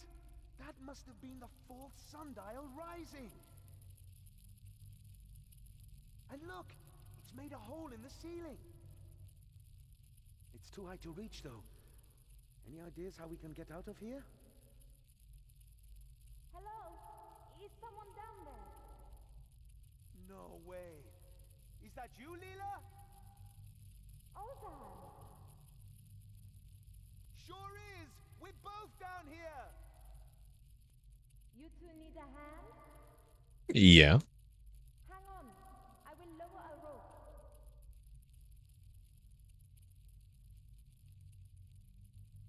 Thanks! We'll be up in a second! Before we head up, can we keep what happened on this little underground detour between us? You know, what happened down here stays down here. Leela doesn't need to know. You mean you sitting on the sundial? I could do with not knowing myself. Yeah, me too. So let's just get out of this dung heap.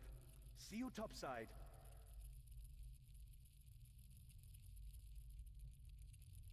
I could try putting up my brightness a little bit if there is. Let's see. I just don't want it to make it look gross on your guys' side. Doesn't even look like it changes anything. The fuck?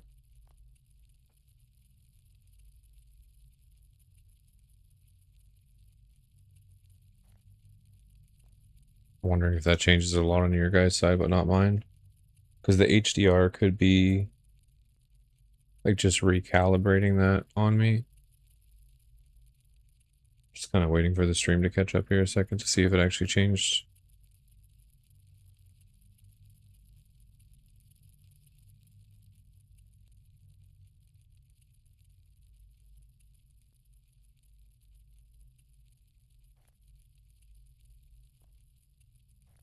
Yeah, it helped. Oh yeah, I do see that. Like now I can kind of see it in the background. Okay.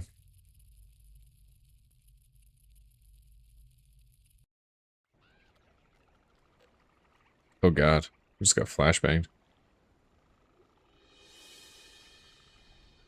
Over here. Alright. Yeah, for some reason my stream is like really far behind. Oh, it did that because YouTube's got this glitch where it'll like take you back a little bit. So like my viewing screen for whatever reason is like 2 minutes backwards almost. Okay, let's examine this sundial. No. Scarab. Oh yeah. Okay, the scarab. What is that god's awful Let's just say you don't want to go down there. It's no cave of... Yeah, the stream delay and the YouTube glitch. So I guess there's a glitch where it'll send your video back just a little bit, and sometimes it's up to a minute or two. So what I was looking at was like, you were like, yeah, it helped, and I was like, what I was looking at, I was still talking to the Leela. She was being like, hey, blah blah blah, you know. In which case, what news from my father? Is he... We are the help. But he at least sort of gave us the Caridib. What do you mean, sort of? Do not tell me you stole it. Well, technically... I do not believe you. You will never change. He told us to, though. It's not that simple, Leela. Things in Alcarid got political. I sent you to my father for help, and this is how you go about it? Yeah. This was his idea. Leela, listen.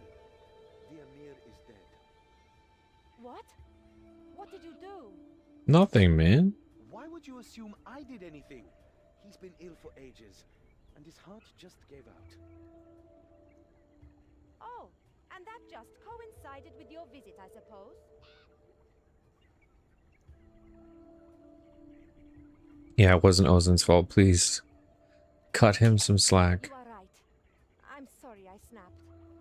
Maybe you should tell me the whole story. Or we could just continue with the quest. Glosses over most of the detour through the cow fight nursery. There's one other thing. The diamond. It's more than just a diamond. It's been talking to us. Trying to get us to take it back to Al-Kharid. What? Do not be silly. I grew up in the palace. If it were more than just a diamond, I would have known or heard about it. It is probably just your guilty conscience talking, or heat stroke, but you have nothing to feel guilty for. My father had no right to manipulate you like that, but that you did it anyway, even knowing what you might lose if things go wrong, that's very selfless of you. Easy there, princess. You'll give me a bad reputation. You cannot just take the compliment, can you? Anyway, I am glad you're both here. Truly. Now, let's have a look at this sundial. Yes, please. Let's do that.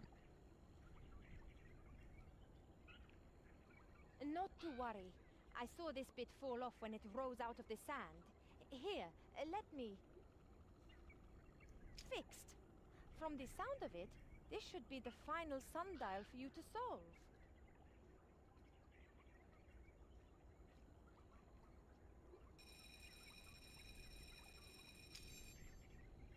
Okay, that's the last of them. It's pointing southwest. Into the water. What was next? The lion's mouth was what the ransom note said, right? What could that mean? If I remember, there used to be an old temple to a mascot out that way. A mascot's animal aspect is a lioness. So perhaps that's what it means.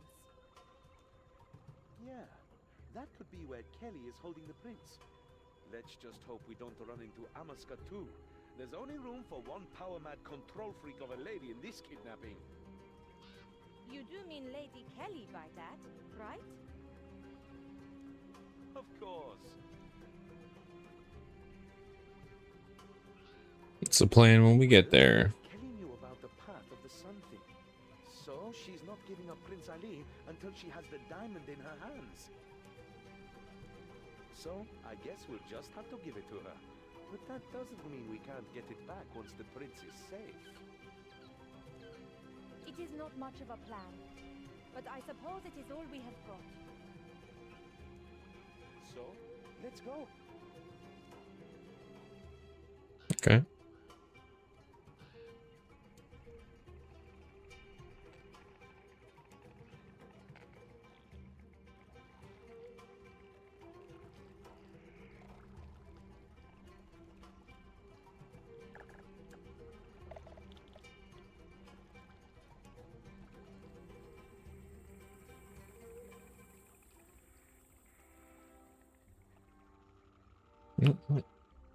I gotta talk to these people. Are these the bad guys, maybe? Oh, maybe. Well, well, well. This feels familiar. If you've hurt the prince, I swear I'm gonna kick...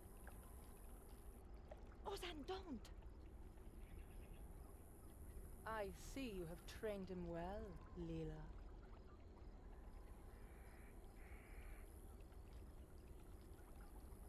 Fine. Let's just get this over with. Anyway, to business. Do you have the heart? Yes, we have the diamond. Hand over the prince. The diamond first! What makes you think we trust you to hand him over once you have it?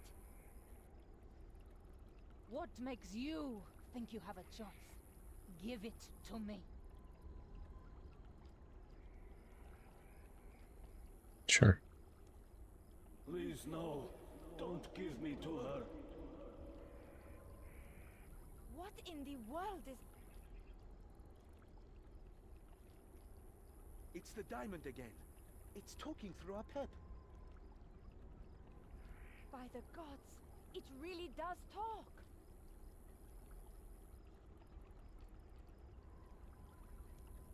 Do I really have to start making threats again? I will kill him! The diamond, now! I'm scared. She'll kill us all. I don't know. Just do something! I grow tired of asking. If you won't give it to me freely, I'll force you to. You can't make me. I want to go home.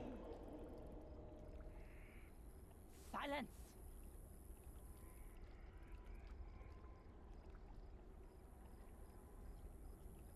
I can't stop her. She's too... No, yeah, I can. Finally, after all these centuries... Just whap her with one sword. She'd probably die.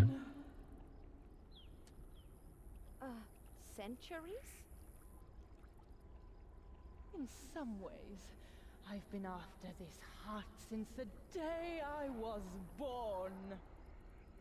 Enough with the evil monologue, lady. You've got your damn diamond. Now hand over the prince. And now that I hold it in my hands, it's so small, so hard, so cold. That explains so much. Hey, Kelly. Quit with the crazy. Just give us the prince. Crazy! You dare call me crazy! I am beautiful! I am powerful! Hey, don't get me wrong. I'd be the first to admit Yeah, this lady statuesque. ate her cuckoo puffs this morning for sure. But you're one camel short of a caravan, and the whole psycho kidnapper thing really damages your appeal. Now, give us the prince. I'll pop your limbs from their sockets! I'll strip the flesh from your bones! I'll devour your soul! Wow. I'm not crazy! I am a goddess! Sound pretty crazy right now. I am a mascot! A mascot?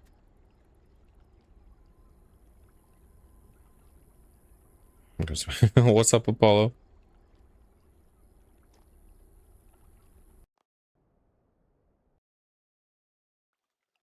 How you doing today, man? Soul! Let us have it! In these shoes! Looks like the lady wants you all dead. You're dead! I'm pretty sure I'm gonna one hit you. Nice eye patch. I can see why you wear it. It's to make your friend over there look half as ugly, right? Just finishing up a beat for a client? Hell yeah, dude. It's gotta feel good to get that done. Is he just getting one, or do you have like a bunch of things to do for them? Take that back. We should do you a favor and put the other eye out. And maybe cut off your nose and ears too. Damn. Nose and ears? This shield kind of looks sweet. Big gold one with the spikes in it. Sticks and stones, princess. Hey, only Ozan gets to call me that. I mean, I am not a princess. You're stick and stone. Just a big wagon wheel. Just one beat for now?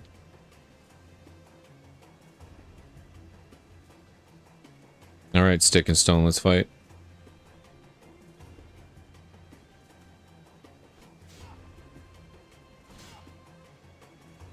It was like nerf my damage so I just can't hit them in one shot.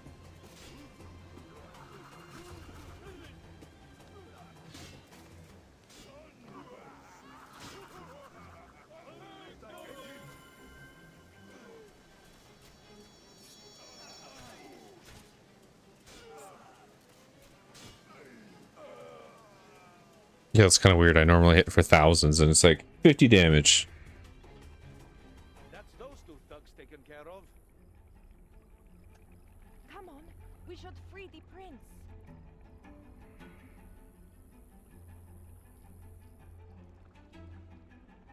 Thank you, my friends. I am glad you have come to my rescue. But you should not have given her the Kharid Ib. I cannot believe my father would have allowed it. About that, I'm not sure how to put this. He didn't, and he died. He is dead? Oh, Prince, you are right. It was his heart. I am so sorry we could not rescue you sooner. It is okay, Lila. He has been ill for a long time. He has been preparing me to succeed him as Emir. But one can never be prepared for the death of a loved one. Then we should waste no time. We must get you safely home. Yes, you three should definitely do that. It's been an honor rescuing the prince with you, my friends. You're leaving, but we've rescued the prince. He's like, yeah, but now I'm gonna get killed. This far without you. That's probably the nicest thing you've ever said to me, Leela. But I cannot return to Al Kharid until I've reclaimed that diamond. Somehow. From a goddess hell-bent on destruction. A 100% crazy, perpetually angry, scarily vengeful, bona fide goddess. Hey, if nothing else, it'll be a challenge, right? Should be fun. Oh yeah, let's go. Good luck with that. No, let's go slap her. I'm certain we'll bump into each other somewhere down the path.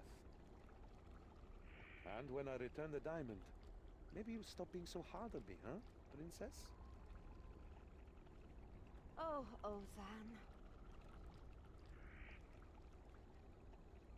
See you around. We shall see.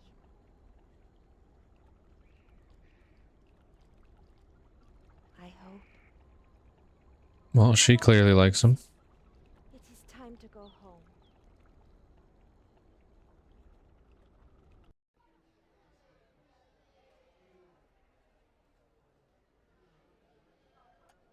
Okay. Well, congratulations on Is the quest actually over? Did we finish it? Prince Ali home. It seems like it. Emir Ali, now he has succeeded his father, will prove to be a strong leader for Al Kharid. It is not all good news, Father. We lost the diamond.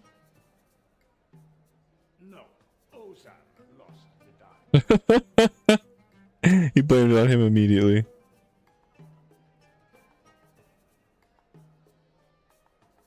That is unfair, and you know it. He only did what you asked of him. I did not ask him to steal the diamond. In fact, I told him not to. That was his choice. No. You manipulated him into doing what you wanted. Just like you do with your agents. Just like you do with me. Keep your voice down, girl. Ozan knew what was at stake. He chose his path. Some family drama going on here. Responsibility for his actions. Perhaps if his thieving skills were as good as he thinks, he'd have brought the diamond back with you.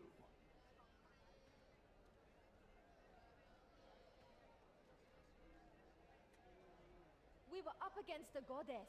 A mascot was behind this whole thing. In this game, you have to be prepared for anything. Well, I refuse to play your game anymore. You will do as you are told, and return to your area in Draenor. Wow, this guy's a grump. Oh, I shall return to Draenor, but not for you. I have some loose ends of my own there to deal with. I am done with you and your games. Leela, please. I am leaving. A mascot and Menethos are plotting gods know what. She has to be stopped.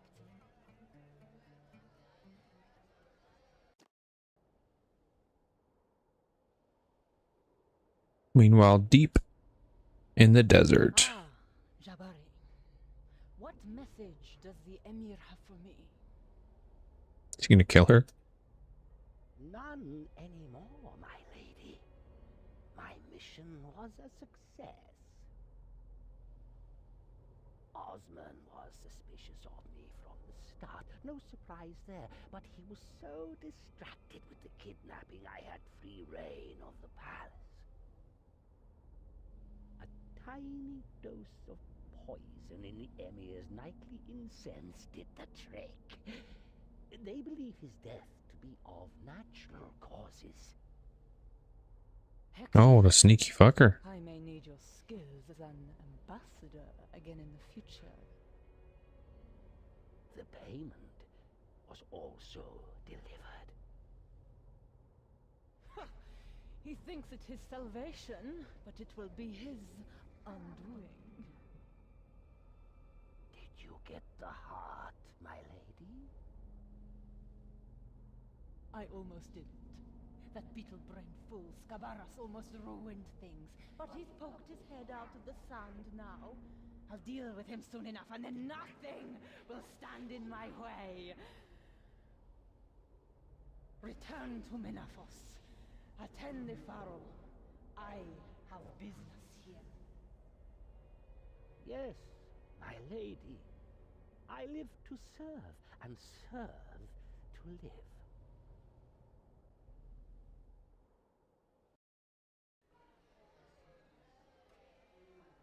Ah, Leela. That girl becomes more like her mother every day. She'll come around, she always does. Anyway, as I said before, congratulations are in order. You have shown yourself to be a most efficient agent, and for that you must be rewarded. All right. Indeed, I may have more work in future for someone with your ability. All right, we got one quest point. An XP lamp for 250 combat.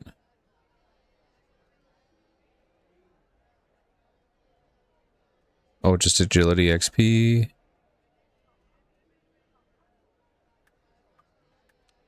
Where'd the other lamps go? I only see 2. It said 3 now.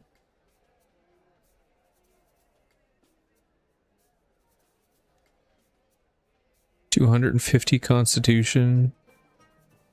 Choose a skill to put it into.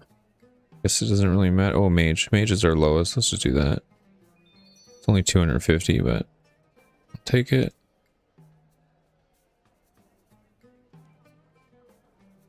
Something I can help you with?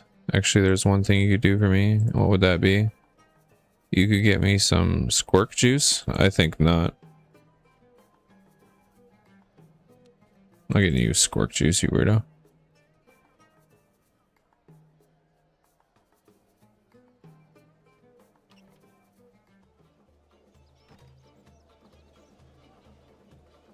Let's rip over to the bank real quick.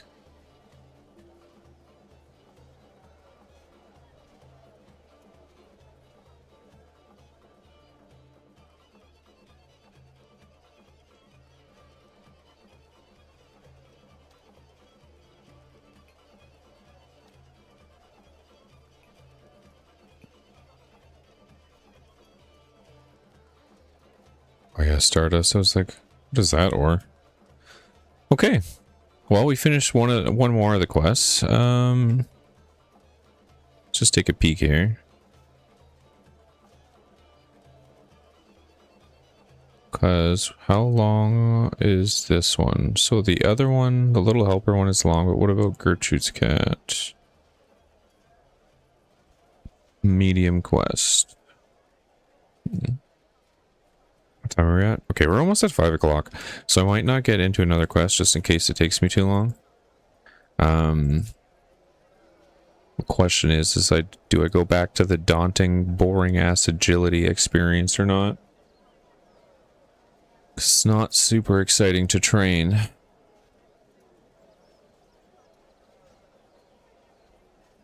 But I can handle it. I can handle it. We can just do an hour of agility. Ugh. Maybe it'll get me somewhere.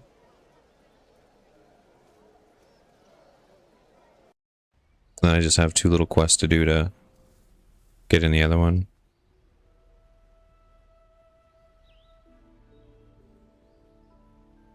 Actually, let's take off our heavy gear so we don't fail quite as much.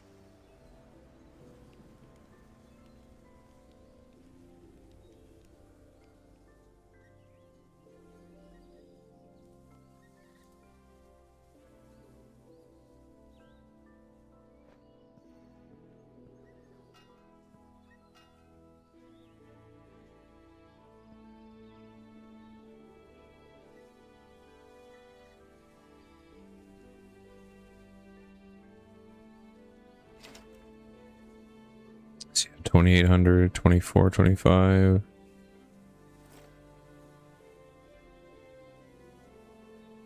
This is quite a few hundred ahead. Could maybe change it. Fuck it, we only need 7,500. That might even be done like later. This is why we need Graceful back, exactly. Exactly. Oh well, we're here. I'm just gonna do it. Because if I can get like one more level or something, maybe at like 62. I'm not sure what we can actually get done in an hour, but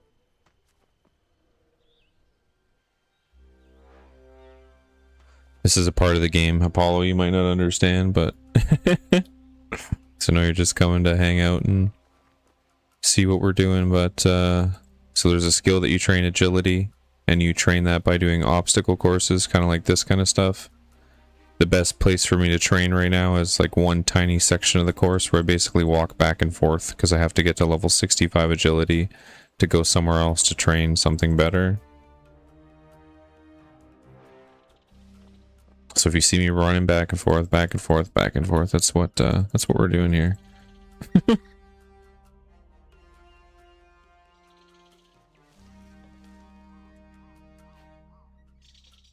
And to anyone else who's been watching me for most of the stream, I apologize that I'm going back here and making you watch this again.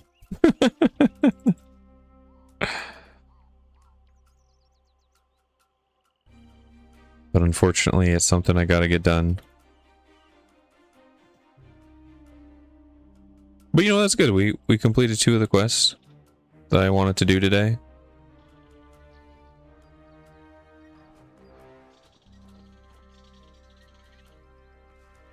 I just didn't want to go too much past 6 o'clock yesterday because I got really into it and got stuck online yesterday finishing like 4 things, and it was almost like 7:30 before I got off.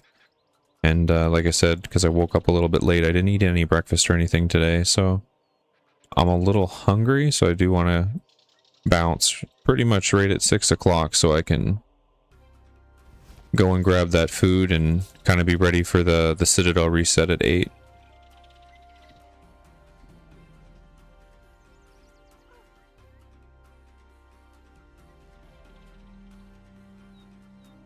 That way I can quickly make that video, get it out, and then if I have time, maybe I'll pop on for a stream. Oh, a tickle in my throat there. And then maybe I can pop on for a stream later tonight if I'm not too tired.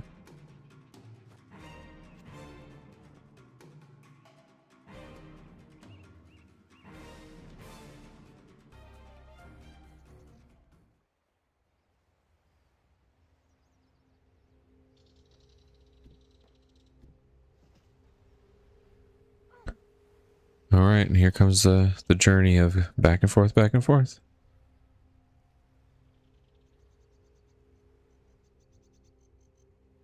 Again, if we could at least hit 65, that'd be pretty sweet to at least get somewhere different. Even if I get one more level, it'll be, although an hour, I'm hoping that we can get maybe 2, or at least 1.5. And then I can bank a little bit more of that rested XP and hopefully help push to the rest.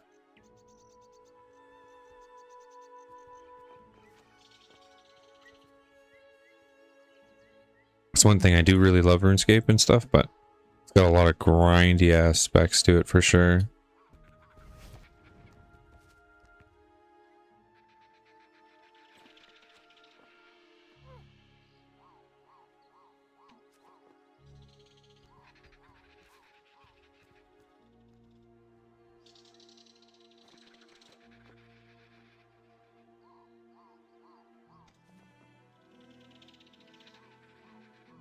Cat was just making a really weird face at me there. You okay, buddy?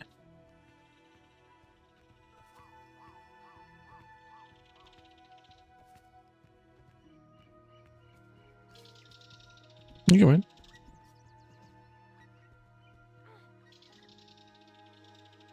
You sit up in there.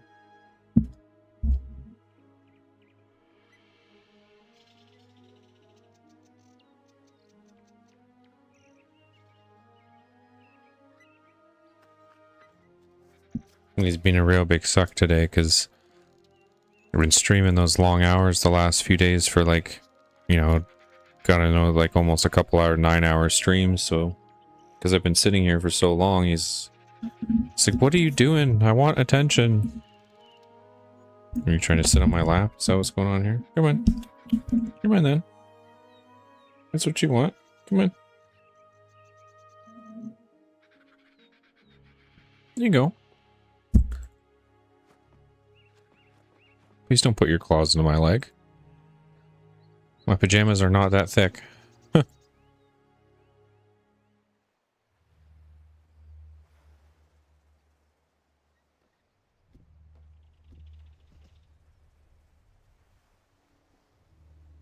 He likes to sprawl out, but then he kind of puts his claws directly into my leg.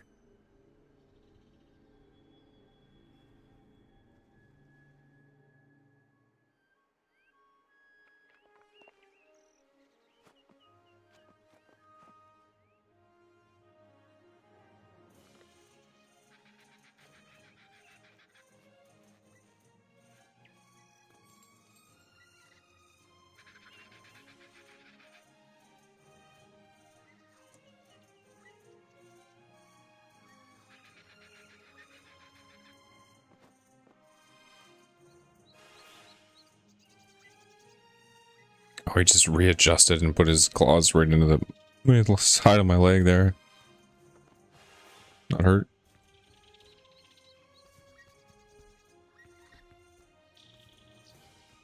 I just realized Diggy sold a bunch of his burnt food for 300,000.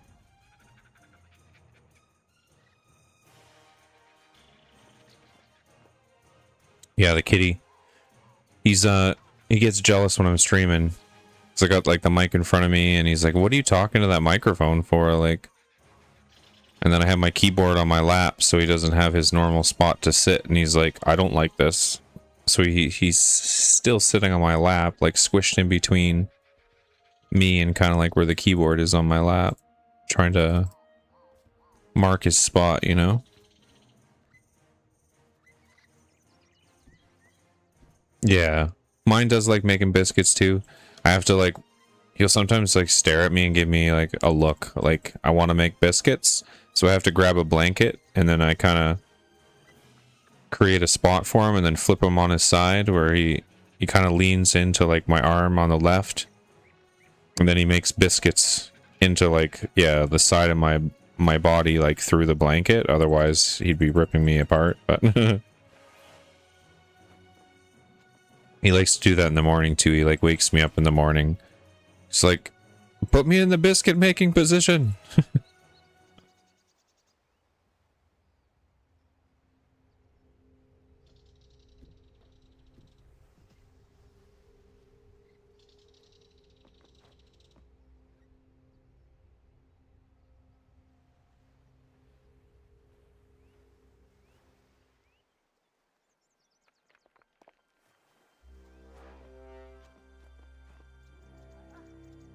Yeah, cats are, they definitely have their own little personalities, you know?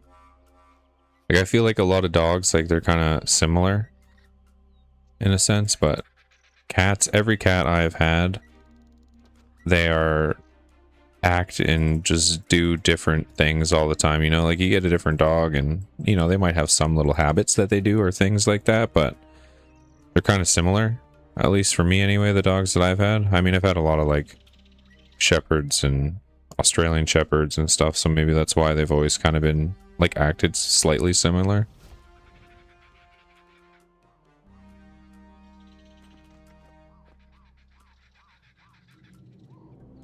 I'm gonna take off a bit for Bubba. Gonna watch some anime. All right.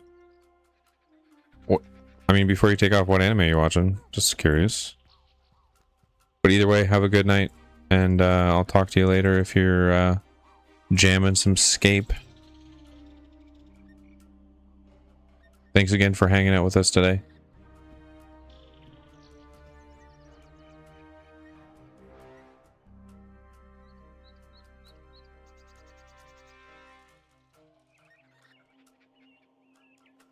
Everyone hanging out does definitely help us get closer to those 4,000 watch hours that we need to hit that partnership. So anyone hanging out or leaving a tab open or anything like that does help greatly. We get closer and closer every day.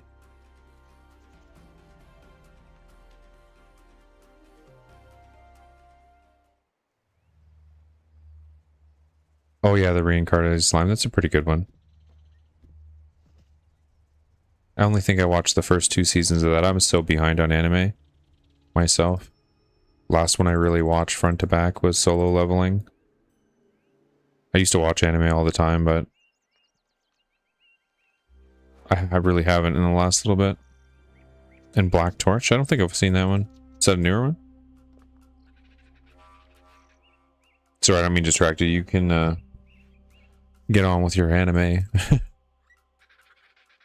Solo is my number 2. Yeah, the graphics and everything on that were like crazy. I know a lot of people are like, it's just this another stupid anime where some nerd fucking gets superpowers and they don't explain why he gets really strong. And I'm like, yeah, but like it looked good. Fucking was a great story, I think. Some people really brag on that one though.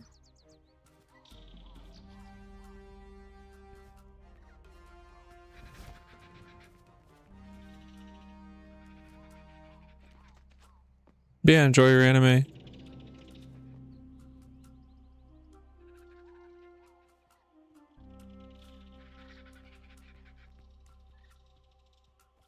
Yeah, no, exactly. Like, they do explain it, but they were like, it's that, you know, sword art vein kind of thing, you know what I mean? Like the Kirito, like he's just strong and he just destroys things. But I don't know, I thought it was kind of amusing. He was like the worst player ever, you know? Gets fucking killed and then comes back as a boss. I don't know, I really like that one. Like I said, the animation was pretty sick on it too.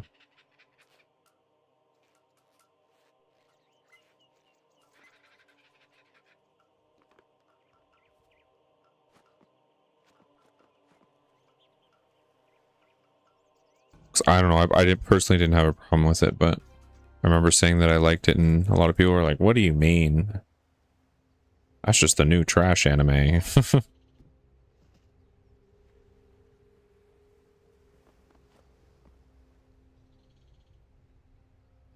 But I don't know, I can watch anything.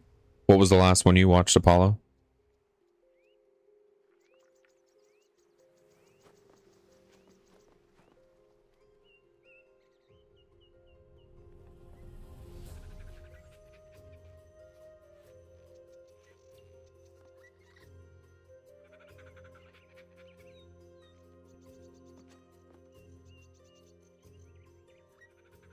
I do like Naruto, I'm gonna be honest. I grew up with that though. When I was in Canada, we didn't really have a lot of options like on Canadian TV when I was younger, so it was pretty much Dragon Ball Z, Naruto. We had like some One Piece, but it wasn't quite as popular on...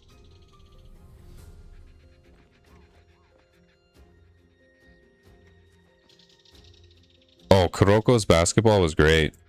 I really liked that one. I think he's talking about the volleyball one, Haiku, which was also really good. But yeah, Kuroko no Basket, I enjoyed the hell out of that. I only watched that because I watched Haiku and realized how much I enjoyed it, because I'm not really a big sports guy in general, but the way they portray those animes is really good. Like, you get hyped up, and I was like sitting on the other side like, yeah!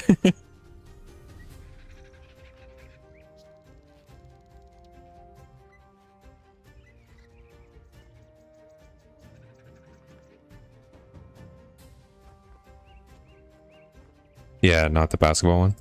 I heard there's some other really good sports ones. There's also some really silly ones too, like Keijo. It was I don't know if you've seen that, either of you guys, but it's just so silly. It's basically like they play it off like it's super serious, and they have these like tournaments, is basically like trying to knock each other off these like into the water. Like, just think of like an arena, and they're trying to push each other off, but exactly, water butt wrestling. Like, it's the stupidest thing I've ever seen, but so funny at the same time. They like hypnotize each other with their like tits and fucking shoot beams out of their nipples. Like, I was like, what is this fucking anime? Like, this is so funny. And it's like quick too. It was only like 12 episodes, and I don't think they ever brought it back. But I laughed a lot at that. There's also the other one too, Shinometa. I think it was Shinometa. The world, it's something like the world where, in a place where dirty jokes don't exist, so no one's able to like say anything bad or be perverted. It's basically like outlawed. That is fucking hilarious as well. Another like really short one.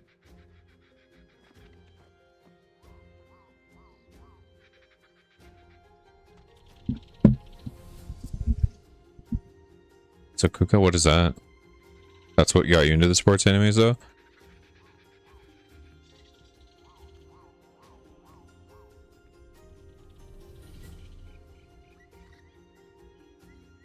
Haiku was admittedly the first sports one for me.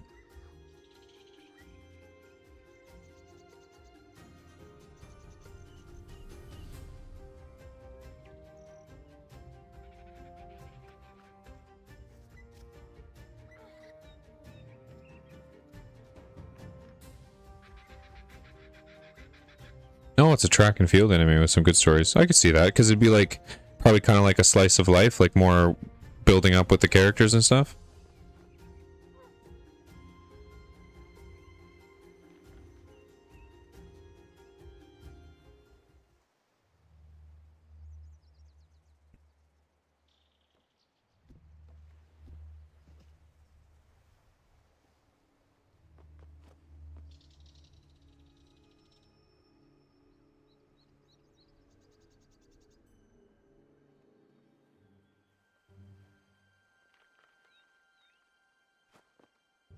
I don't even know what my favorite anime of all time is anymore, because I feel like there's kind of like good animes in each kind of genre, you know?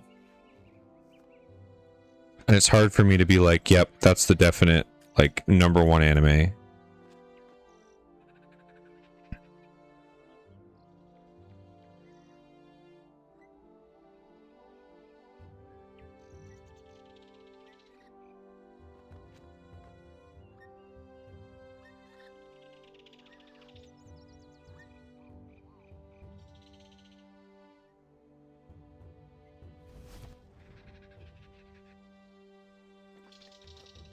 There's another pretty crazy one too. If you're ever looking for a new anime to watch, if either of you guys haven't watched, it's called Assassination Classroom.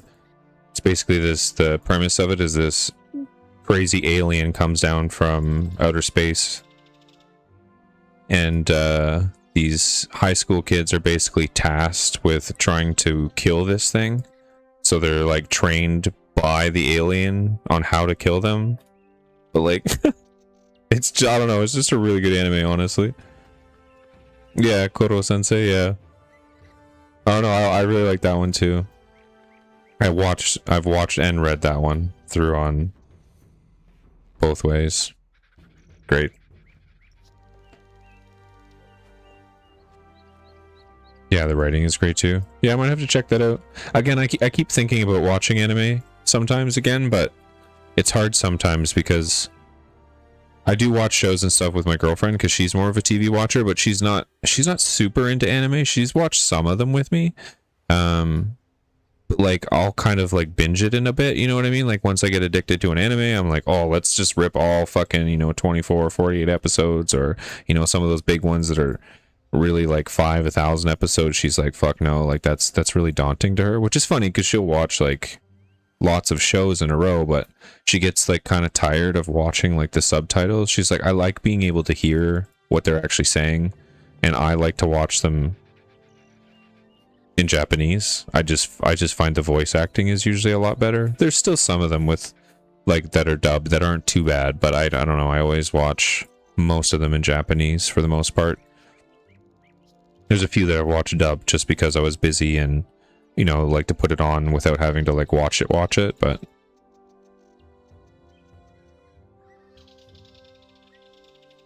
think Crunchyroll did remove their free version, because every once in a while I would just watch a bunch of shit on there. But they did remove that free version, so it's like a subscription only. Not that it's super expensive, but I find like I'll watch anime for a couple days and then I'll kind of stop watching it. Like, you know, I binge one show and then I'm kind of done for a little bit. Because again, if I'm going to pick between watching TV or playing a video game, like in my own time when I'm not watching something with my girlfriend, like I'm going to pick playing a game usually. Because I don't know, the ADHD I think kicks in when I'm like watching shows and shit sometimes, but when I'm playing a game, it calms it down. Because I'm like actively kind of doing something and kind of busy, right? Like it keeps me busy. Whereas like shows, I don't know, I have to really be in like the mood to pick that myself. Oh yeah, Death Note was incredible. That was actually one of the ones that really got me into it. Like, cause again, I watched like DBZ and Naruto and some of like those first ones that we had when I was like younger. I remember downloading Death Note from like LimeWire or whatever, like way back then, and burning it onto like a disc so we could watch like the episodes. And then that was one of the big ones that I realized like how good their writing was, you know? And people are always like, "Whoa, why do you watch like anime?" And I'm like, you don't understand. Like, yeah, it's a cartoon and it is animated, but the level of writing that some of these shows put in there is actually quite incredible. Like the stories that they build are just great. There's even the horror ones by Junji Ito, and like those are creepy as fuck. But again, a lot of people don't want to give it a chance because they're like, I don't want to watch a cartoon, you know? But like some of them are just phenomenal.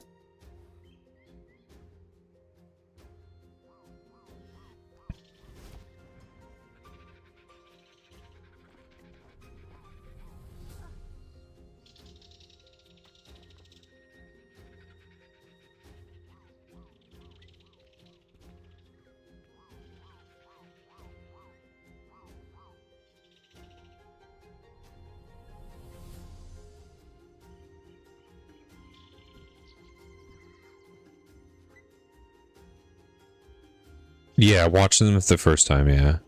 Have you seen Lord of Mystery? I don't think so.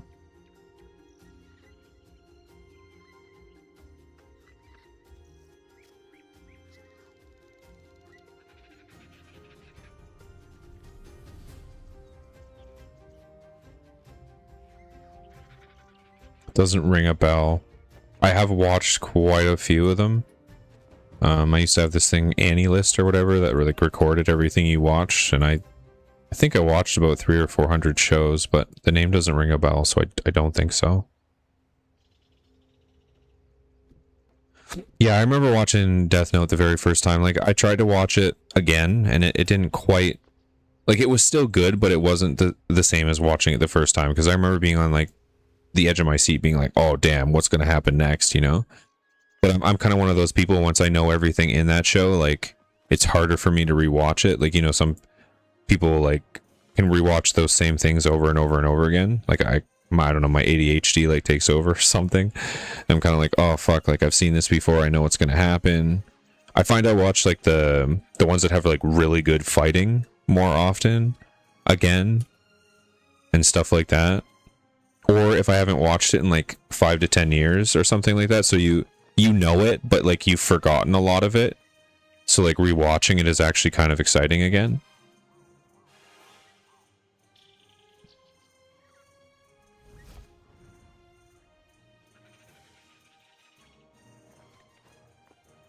But I'll have to take a peek at Lord of Mystery. What kind of sounds fantasy-ish, which is the stuff that I usually like. Like I like a lot of the dungeon crawlery ones.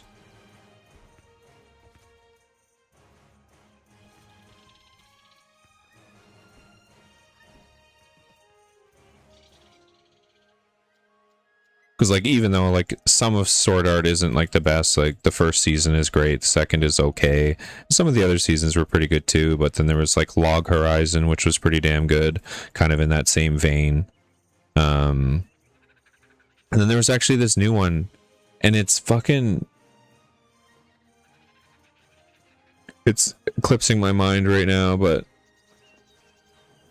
it's basically like you eat food in a dungeon. Like they survive in the dungeon by eating all the monsters and cooking the monsters, and that is a really good anime. I've watched that and also read that, and that was the last one that I really, really enjoyed. Kind of like out of the newer ones. Oh, it's an Eldritch horror anime. It's Korean. Yes, Delicious Dungeon. Yeah, that's the one. And I also watched the other one, Is It Wrong to Pick Up a Girl in a Dungeon? That's pretty fucking hilarious too. Yeah, it was Netflix, but they did have the manga series too. Because that's actually how I got into that one first. It just happened to be at my local library, and they got in like the whole run of it, brand new when it first came out. And I was like, oh, what the hell is this? And then I read the premise of it and I just kind of laughed. I was like, okay, like that seems pretty funny. And then, yeah, I read it all. And then when it dropped on Netflix, I ended up watching it because I was like, this has got to be pretty like funny to watch as well. I'll have to check out the Eldritch Horror anime though. That's probably maybe why I haven't heard of it, because for the most part, because I've used a lot of Crunchyroll, and I used to use Funimation back in the day when like it was, you know, still existed and it was kind of superior to Crunchyroll. So they usually didn't have a lot of like the Korean stuff.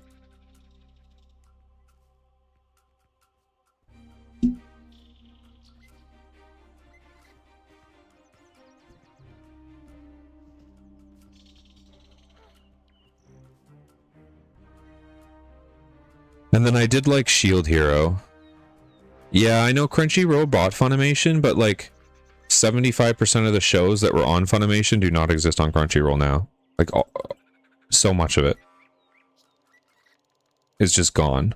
And I don't know who has it now, or if anyone has it, or it just kind of died and got dusted, but a lot of the shows I watched on Funimation do not exist on Crunchyroll now. It's almost like they took the shows and buried them.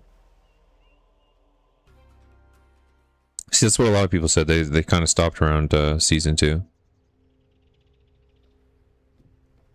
I mean, I haven't caught up, so if there's like a season 4 or whatever, but I think I watched like the first 2 or 3.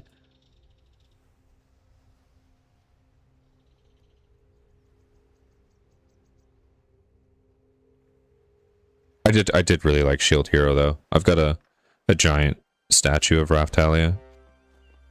Although I do have a giant statue of Hestia as well. From Is It Wrong to Pick Up a Girl in a Dungeon? And then I also have one of Shiro from No Game No Life. Another really good one, I think.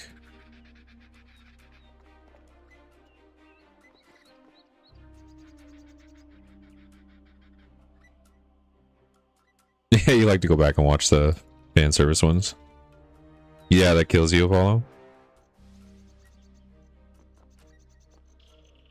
Yeah, like High School DxD, like that kind of stuff.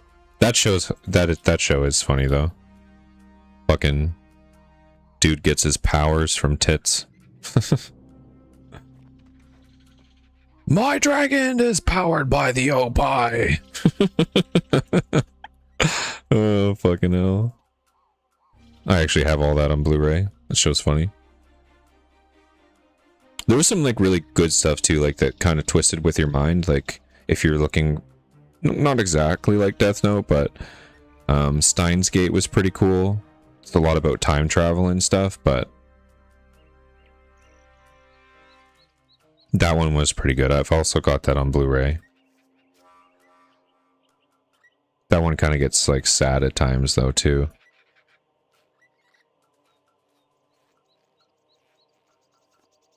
Because well, most things in any age that have dealt with time travel, like that gets messy, causes a lot of problems. But I did really enjoy that too.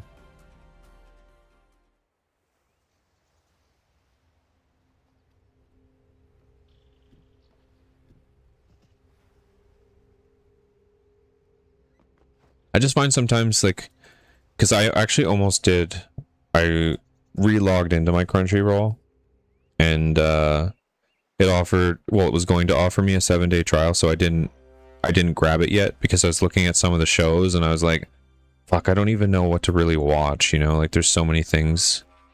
I know my buddy, he still really watches a lot of anime too, and he was saying that Dr. Stone was a really good one to watch.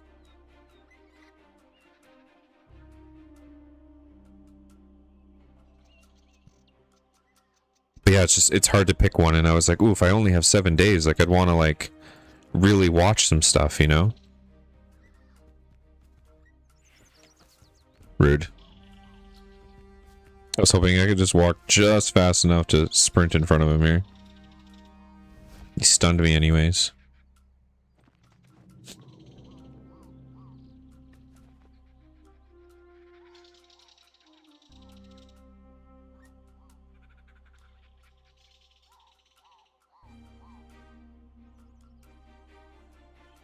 About 10k to 62.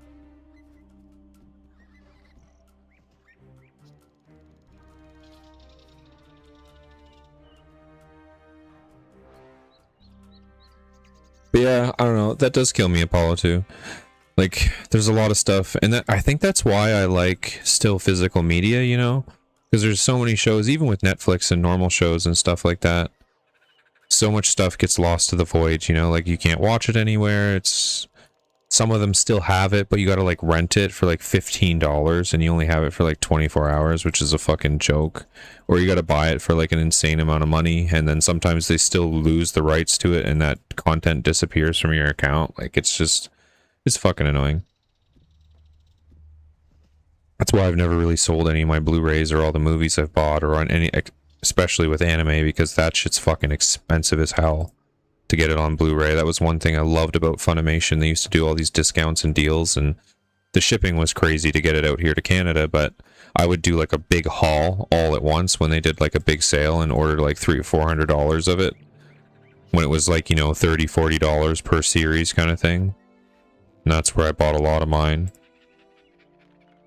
So I've got like No Game No Life, High School DxD, I've got like Steins Gate. Kind of forget what else I have down there, to be honest.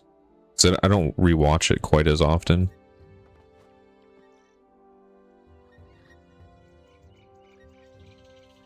Alright, my dude. Have a good one. I know I got you distracted there a little bit. Enjoy your anime. And hanging out with the wifey if that's what you're doing.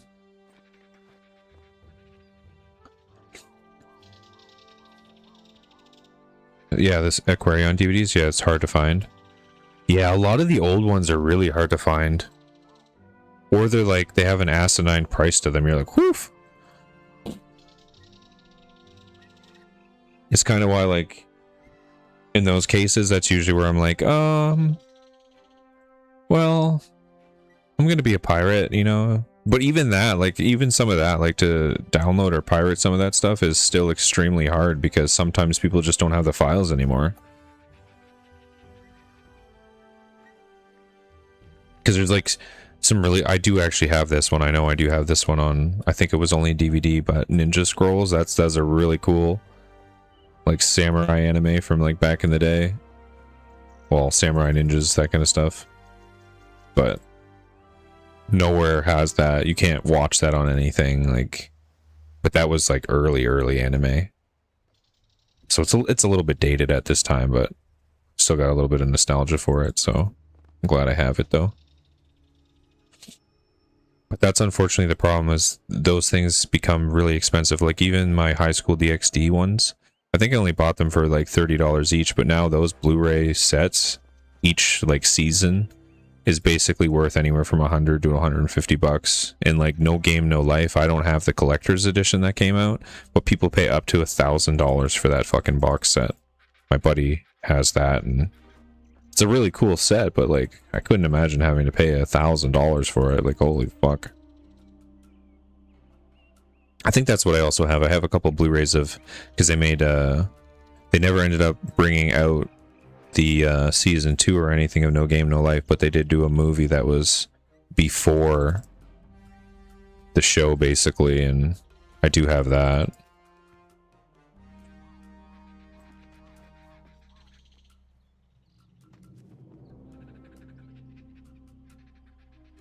The thing is, anytime I go back down memory lane and like start talking about a bunch of anime. It just makes me want to watch anime.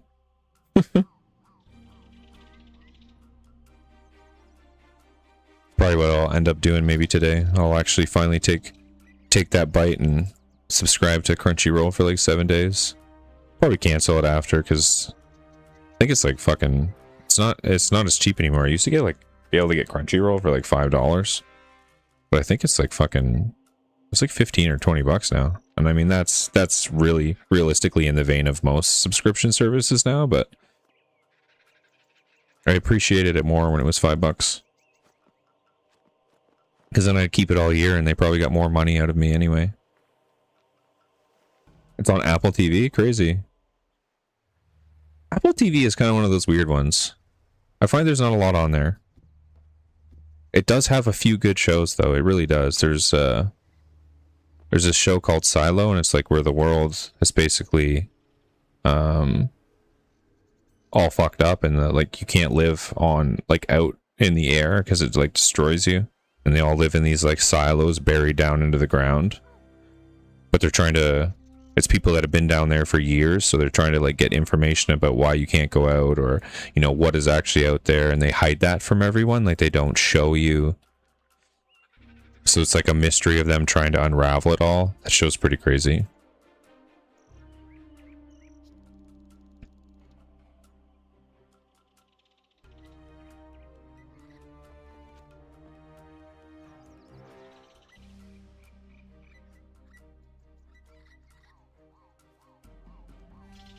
But Apple TV is one of those ones you can usually get for a month, binge like everything on it, and then just fucking be done with it. I'm sure you still use like Jellyfin and stuff like that and just get stuff from your buddy there.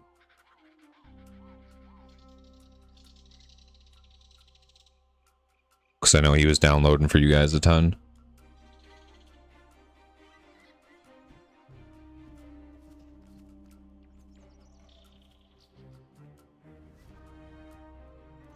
I can say though, I recently got the new Spider-Man, and we didn't realize it at first, but it looked kind of weird. Like when we were watching it, and like the quality was just kind of off, and I was like, oh, maybe it's a shitty thing. Like it is in theaters, maybe no one has a good copy. And then so we paused it, and we ended up going to the theater. I haven't gone to the theater in a long time, but.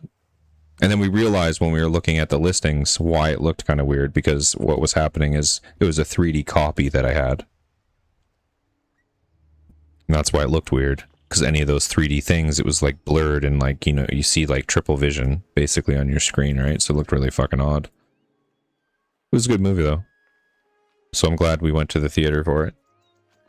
But I've always really enjoyed the Spider-Man movies in general.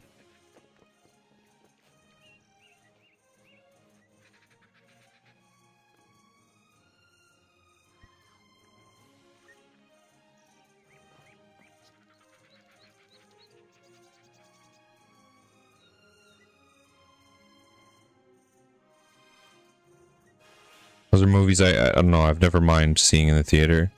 Same with like Jurassic Park. I don't know. They just usually look cool, you know, giant dinosaurs and shit.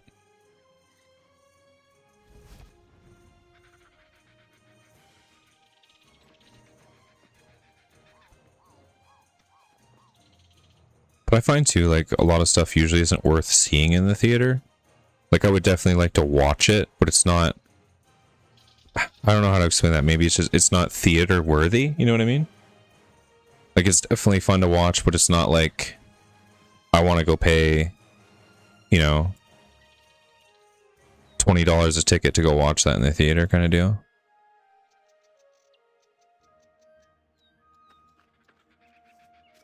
So I usually wait till they're released at home or whatever. You hate 3D?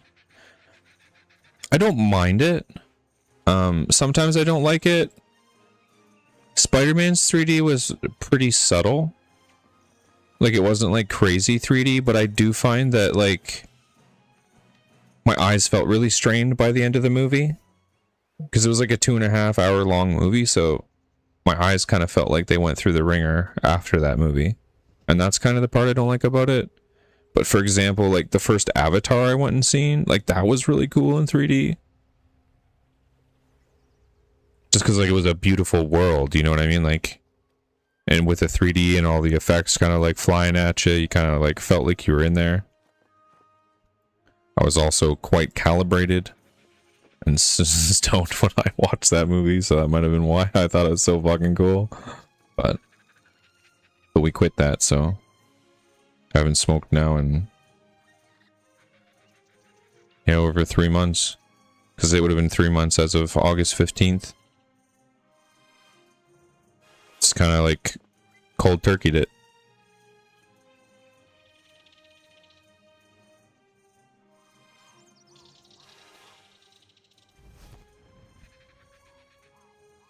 I'm not usually a big person for 3D. It was just the options for going and seeing it in the movie theater. There was like, we had tickets from Costco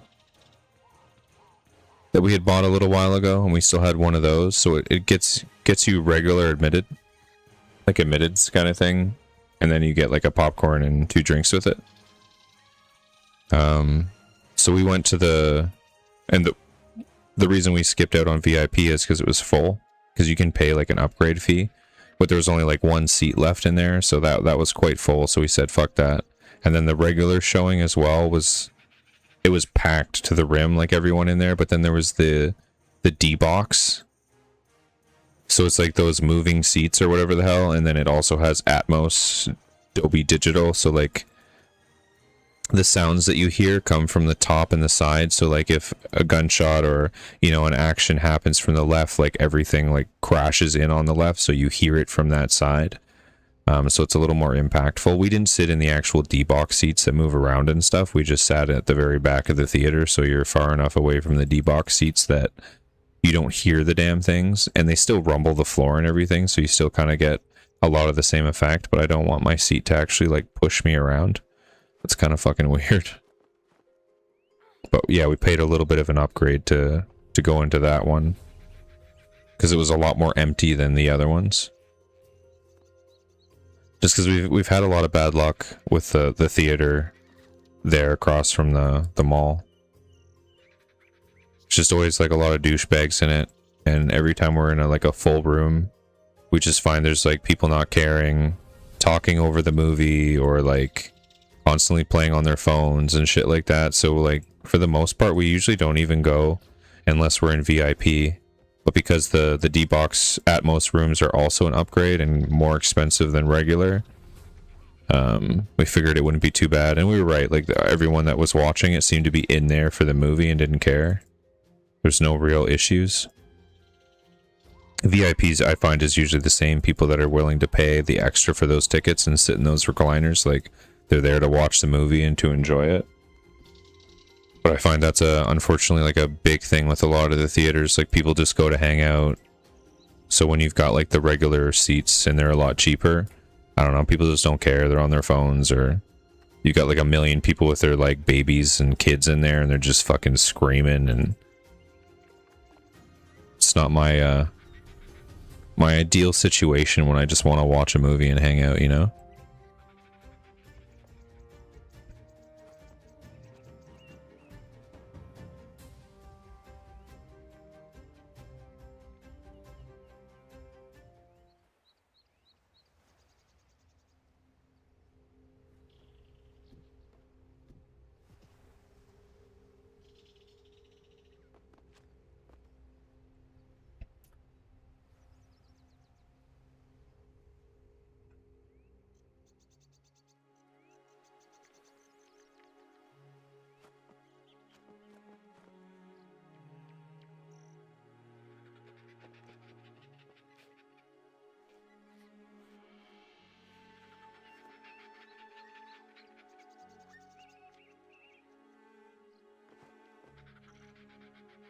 I did see though, on the previews, like when they were showing some of like the movies coming out, there was a new Meet the Fockers with it's got like Robert De Niro and Ben Stiller in it and shit, and De Niro usually puts whoever's coming into the family through the ringer. So they've got it like a new one. And I wouldn't go see that in the theater by any means. I don't think that's worth paying all that extra money to go there, but I would definitely watch that at home because those original movies were pretty fucking funny.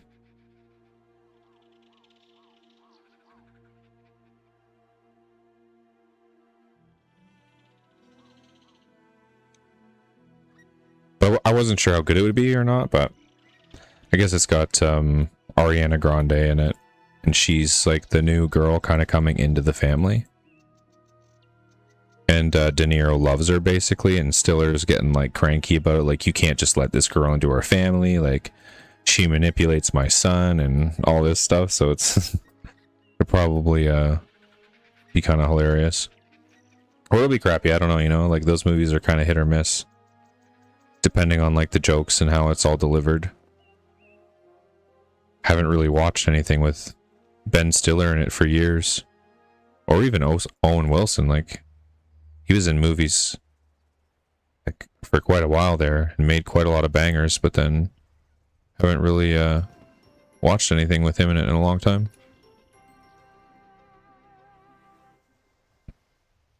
Level 62 agility. We're 3 away from being able to change up to a new course. Still 8 levels away from the 70 we need. We're only 34% to the way to 70. That's crazy. Yeah. I really want to get into the God Wars dungeon and actually do some bossing and big combat things, but unfortunately they have a lot of restrictions to do certain quests or get into certain areas, and you got to level up, you know, some of the more boring skills. So I've been trying to get these things done so they're leveled, and so I have the access to all these spots.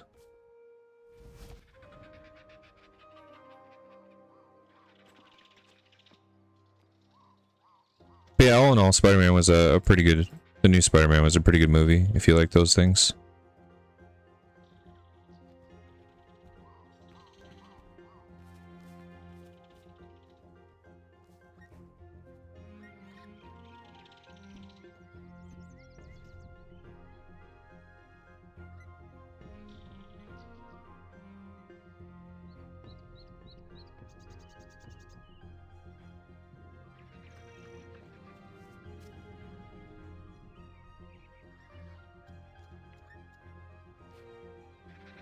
I did see too, there was a new Avengers movie coming out. Not that I haven't been like a super big fan of the Avengers, but this one seemed like kind of crazy because it was like a combination of like all the Marvel characters, and then it had like all the X-Men characters that look like in it as well. I was like, wow, should be quite the crazy crossover. Whether they do it right and it's good is another question, but it's quite the cast in it, that's for fucking sure. Because it was everyone, like it was all the Fantastic Four characters as well. I was like, wow. But I didn't even really watch that new Fantastic Four movie either. Because again, I don't know, I like some superhero stuff, but I find, I don't know, when they first started coming out, like they all seemed really good, and then they decided to use like the same formula for every damn movie, and then they just started to get kind of boring. So again, like I've always kind of liked the Spider-Man ones because I've always enjoyed Spider-Man. I used to really enjoy the Batman movies and stuff too when I was a kid, but even those like have like changed over the years too. There's quite a few of them I never really liked.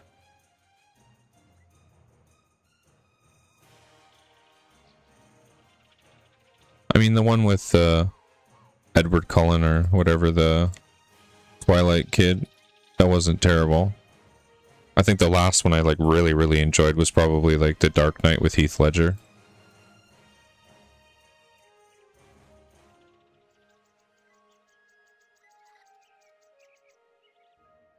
I just think, yeah, they're like, all of them are very similar.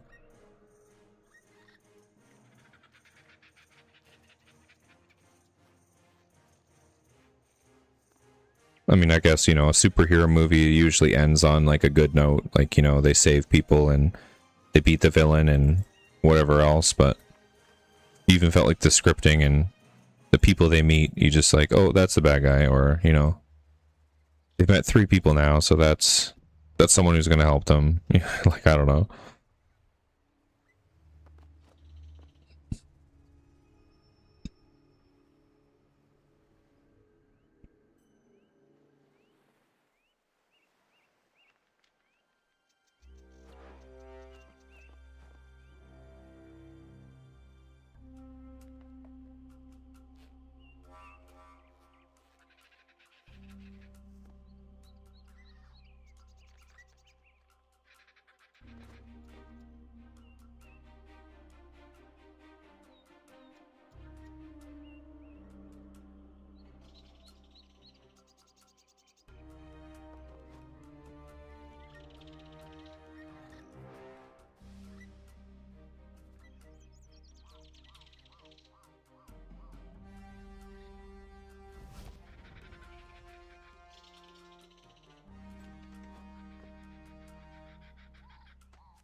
Can't seem to find the exact Aquarian I have on DVD. Was it just maybe like a different printed version or something?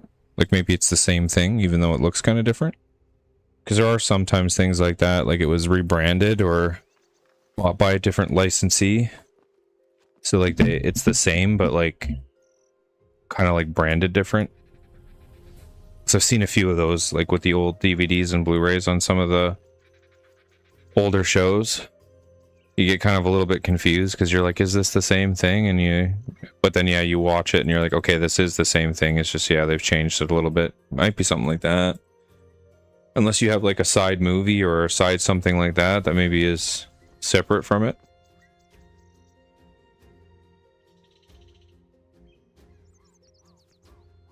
Oh yeah, I wanted to actually ask you, so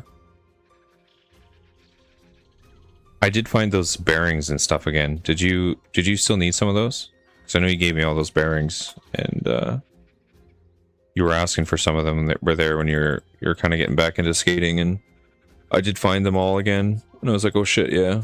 So I put them aside.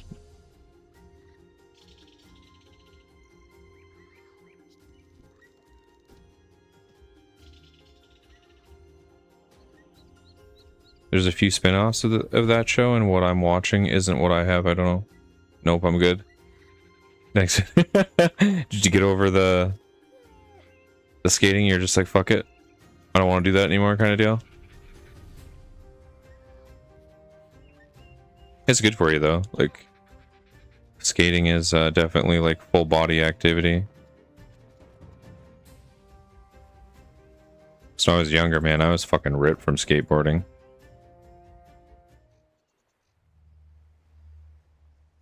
So you use like your whole bottom and core for that.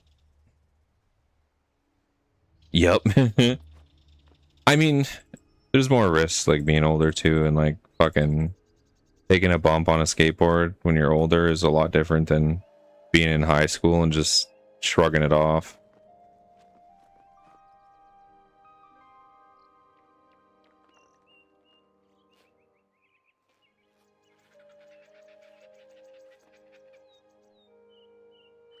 Only thing I used was my butt when I fell. Stone arrow. That's funny. I don't even know if I could skate anymore. Like, I used to be able to actually skate. Like, it was when I was in high school and shit, it was my main mode of transportation, and I used to skip school all the time and pretty much sit in the skate park riding the bowls. And I wasn't like a crazy skater or anything, like I was no fucking Tony Hawk, but I could still do, like, you know, the ollies, the pop shove-its, the kick flips, heel flips. I could grind the rails, rip in and out of the bowl, and do, like, you know, little things.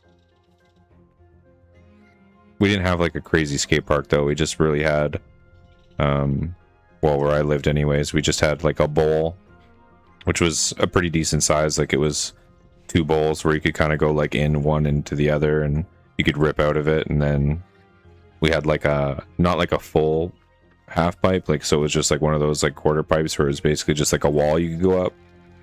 So I could like rip that thing, and I could stop on the top and do like a flip trick off of it, or, you know, ride up and you do like a small little airwalk or something, like a method, or, you know, something like that, but never anything like fucking insane.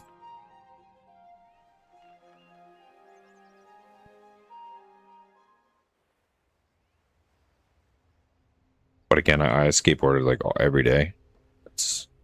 Until I got into music. Once I got into music, I stopped skateboarding, and then I was like full on guitar like all the time. Traded one thing in for the other pretty much. Yeah, that's why I want to get into it. It's just too pointless. I mean, yeah, you gotta be having fun doing it, right? Like, or have like a couple people maybe that you like go out and do it with, so you're just like ripping around and having fun and having laughs and, you know, something like that.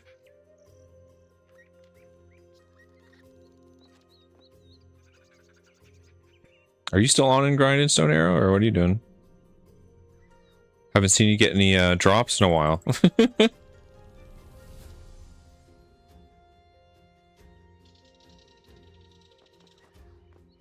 Yeah, exactly. Like, music just kind of takes over. I mean, I don't do too much music anymore. Like, I still pick up my guitar every once in a while and play that, but that was a big part of my life there for years.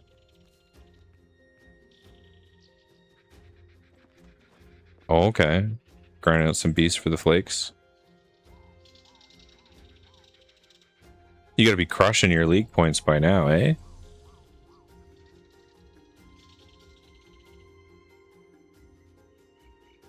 Have you picked out some of your rewards that you're gonna grab?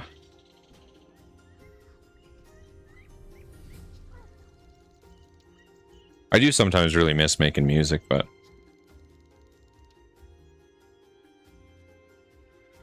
I don't miss the dynamic of having a band and dealing with, you know, 6 other people's emotions on a daily basis in a serious setting like that.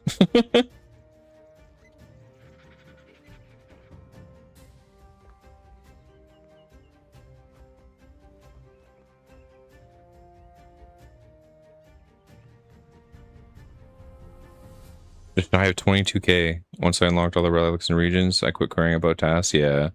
You're just like, I'm just playing. I'm just having fun. That's still good though. Like 22k, like that's over half, because I think to get every reward it was like 40k. And I know there's quite a few rewards on there that you probably don't need, because there's like those 3 tiers of the outfit. And in most cases, most people are probably going to buy the 3rd tier and not buy the 1st and the 2nd. Like, it's kind of redundant having the same outfit 3 times with less features.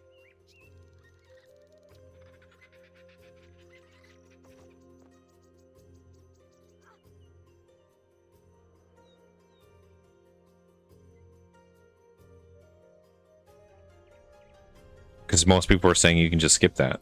You can just buy the tier 3. You don't even have to buy tier 1 and 2. I figured they made you buy tier 1 and then tier 2, and then it, you know what I mean? Like, gave you the ability to buy that tier 3, but I don't think so. One thing I actually really miss is honestly playing drums. But like, I can't use my drums in the apartment. They've literally sat in storage the last 10 years I've lived here.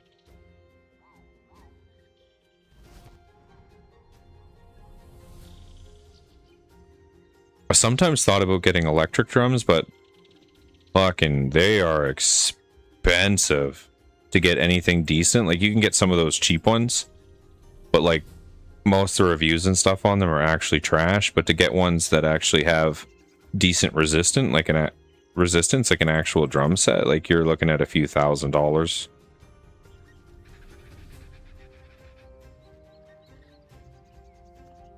And I just don't have that kind of disposable cash to be blowing on, you know, drums.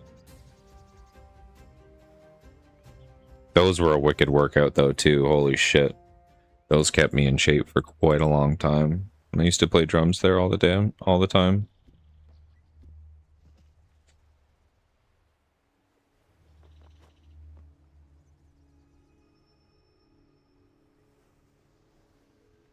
Yeah, they are crazy, Apollo, man. Like, fuck. I had a setback in my youth, and yeah, they weren't as loud as drums, but they were still fucking loud.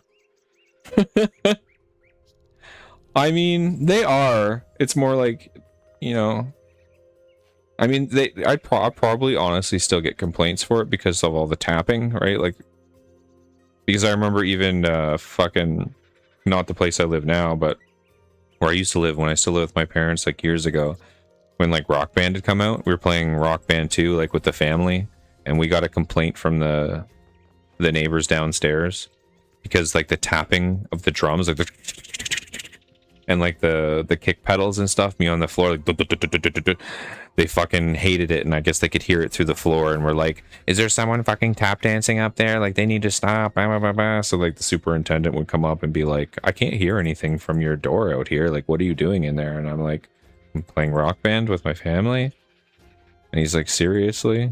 And I'm like, yeah. I'm like, I don't know, maybe like the tapping or something is pissing them off. And he's like, yeah, that's exactly what it is. They're complaining that it sounds like you're tap dancing on the ceiling and it just won't stop, and you've been doing it for hours, because it was when it just came out, so we were playing it quite a bit. And they're like, they've been doing it for days.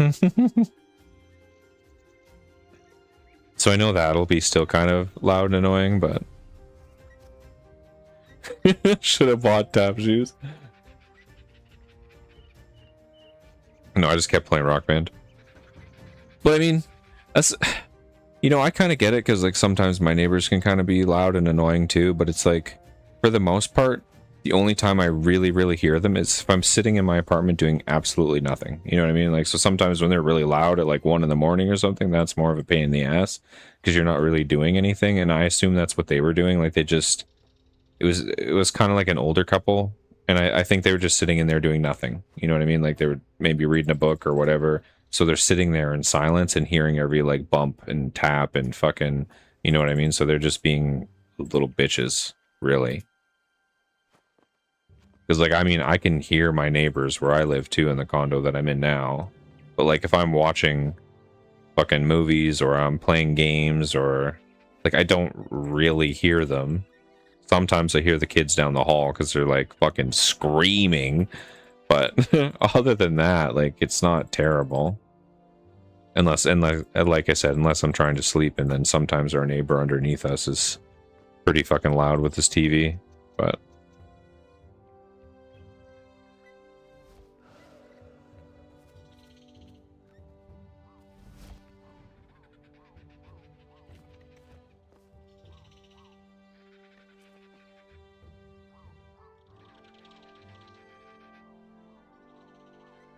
old houses were probably tap dancing. Yeah, that's true.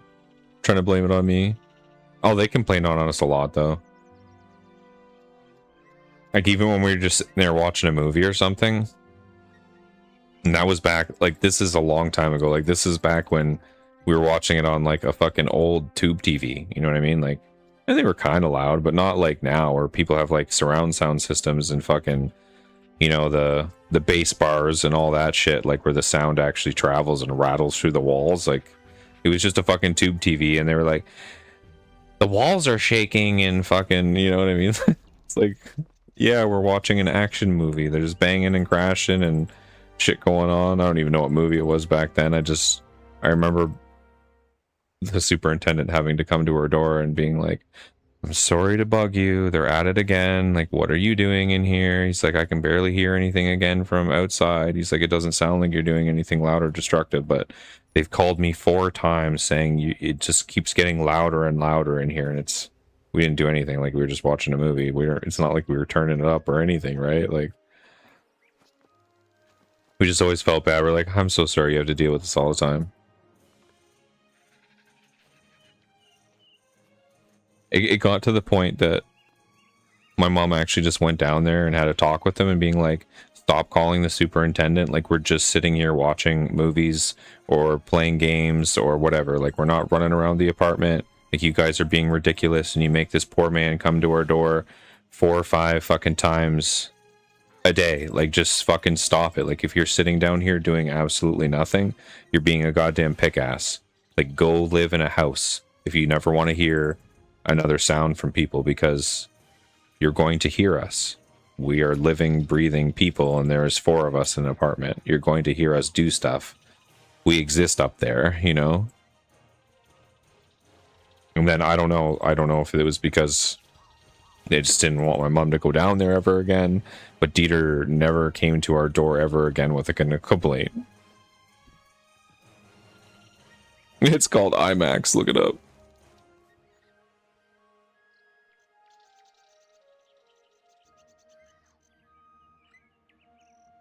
So I don't know, you just get some of those people, but like, I understand that. That's why I've never really made complaints about my neighbors. The only one that sometimes pisses me off, like I said, is our downstairs neighbor. And he'll all of a sudden at like 3, 4 in the morning, like fucking have a movie just cranking and our walls are rattling. And that one kind of pisses me off because I like to listen to stuff like that too. And I listen to dirty guttural fucking screaming music too. But I listen to it at like decent times. And, you know, after like 11, like I might still listen to it, but like quietly, you know what I mean? Like not wall rattling. Now during the day from like, you know, if it's mid-lunch, then yeah. Actually, when that guy used to piss me off downstairs, I'd wake up in the morning knowing he just went to bed at like 6 in the morning and fucking crank like Black Dahlia Murder or something directly in my bedroom over top of where he was sleeping. I know that's kind of petty, but that's how I felt. I'm like, you kept me up all night. I'm going to make sure you wake up right now, motherfucker.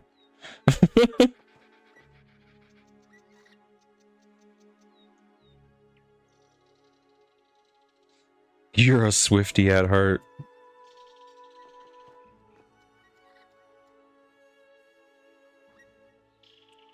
There's a couple of tracks. I mean, I don't care. I can admit it. There's a couple of tracks that are pretty catchy. My girlfriend actually is. Well, she was. I don't think she likes that new album that came out, but she usually does really like Taylor Swift. She wanted to go see her, but like the tickets here are fucking insane. Like to go see Taylor Swift, they're usually like thousands of dollars, so she's never gone. But she's a little more like variety in music. She'll go from like metal to like say something like Noah Kahan,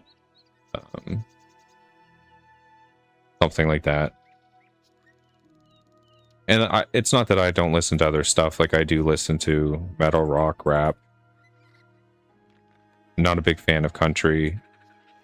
Some poppy stuff is okay, like because it's the beats and stuff are kind of catchy. I usually don't like the bands as a whole though.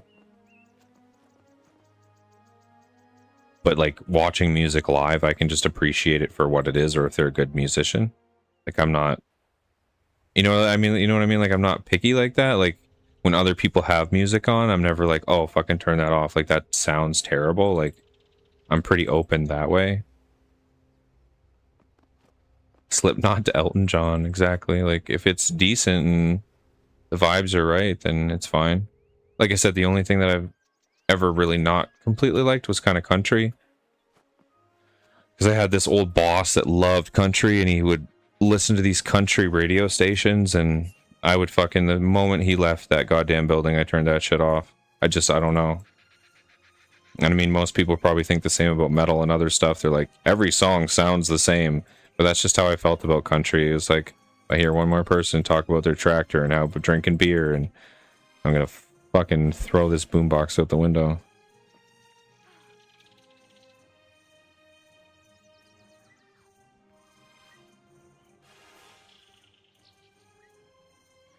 You love 90s country?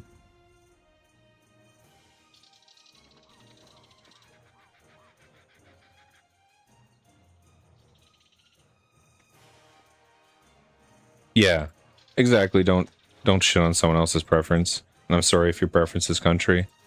It's just not my diggity jam. And I've tried to, like my grandfather and grandmother were like heavy into country, and that I guess would have been what you were saying there, Apollo, like those days of country. And again, none of it was like completely terrible, but I don't know. People love it, you know?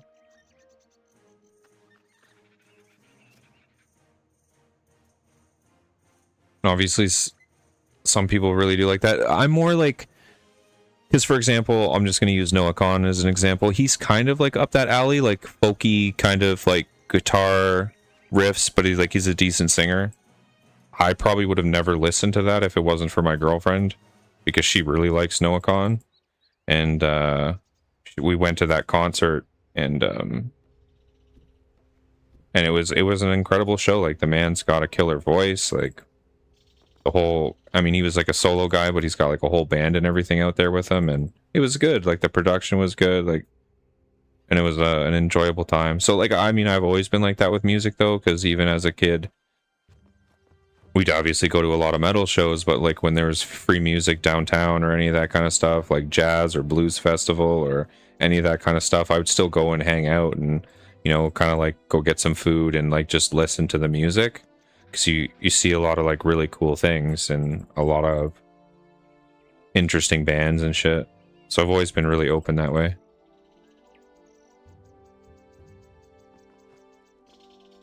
But I'm used to that side Stone Arrow, like people being like, your music sucks, because obviously like the screamy, crazy metal, most people are like, that's fucking terrible. But I'm like, no, you don't understand, like, that's talent.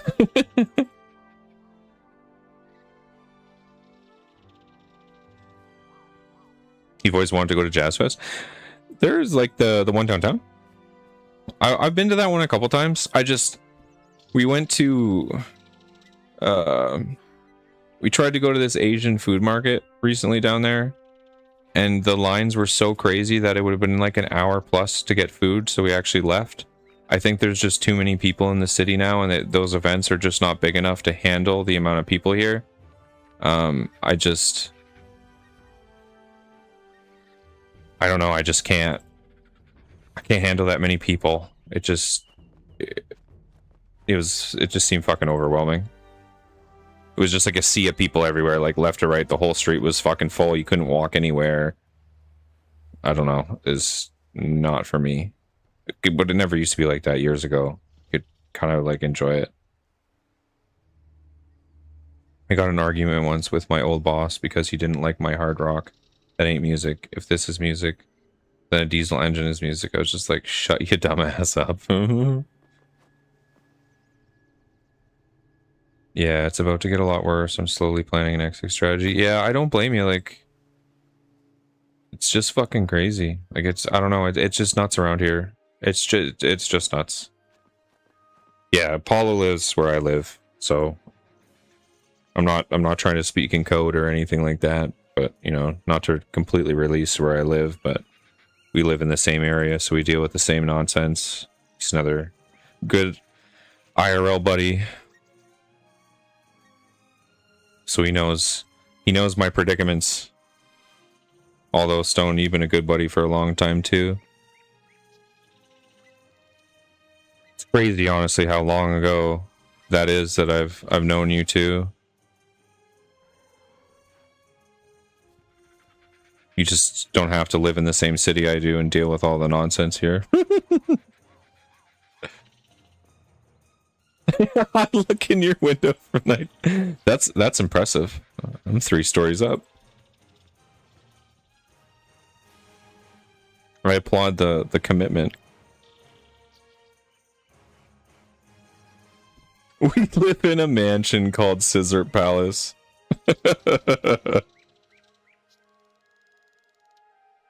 I mean, if I lived in a mansion with just my homies, I think that would be a lot better, because then maybe no one can get on the property.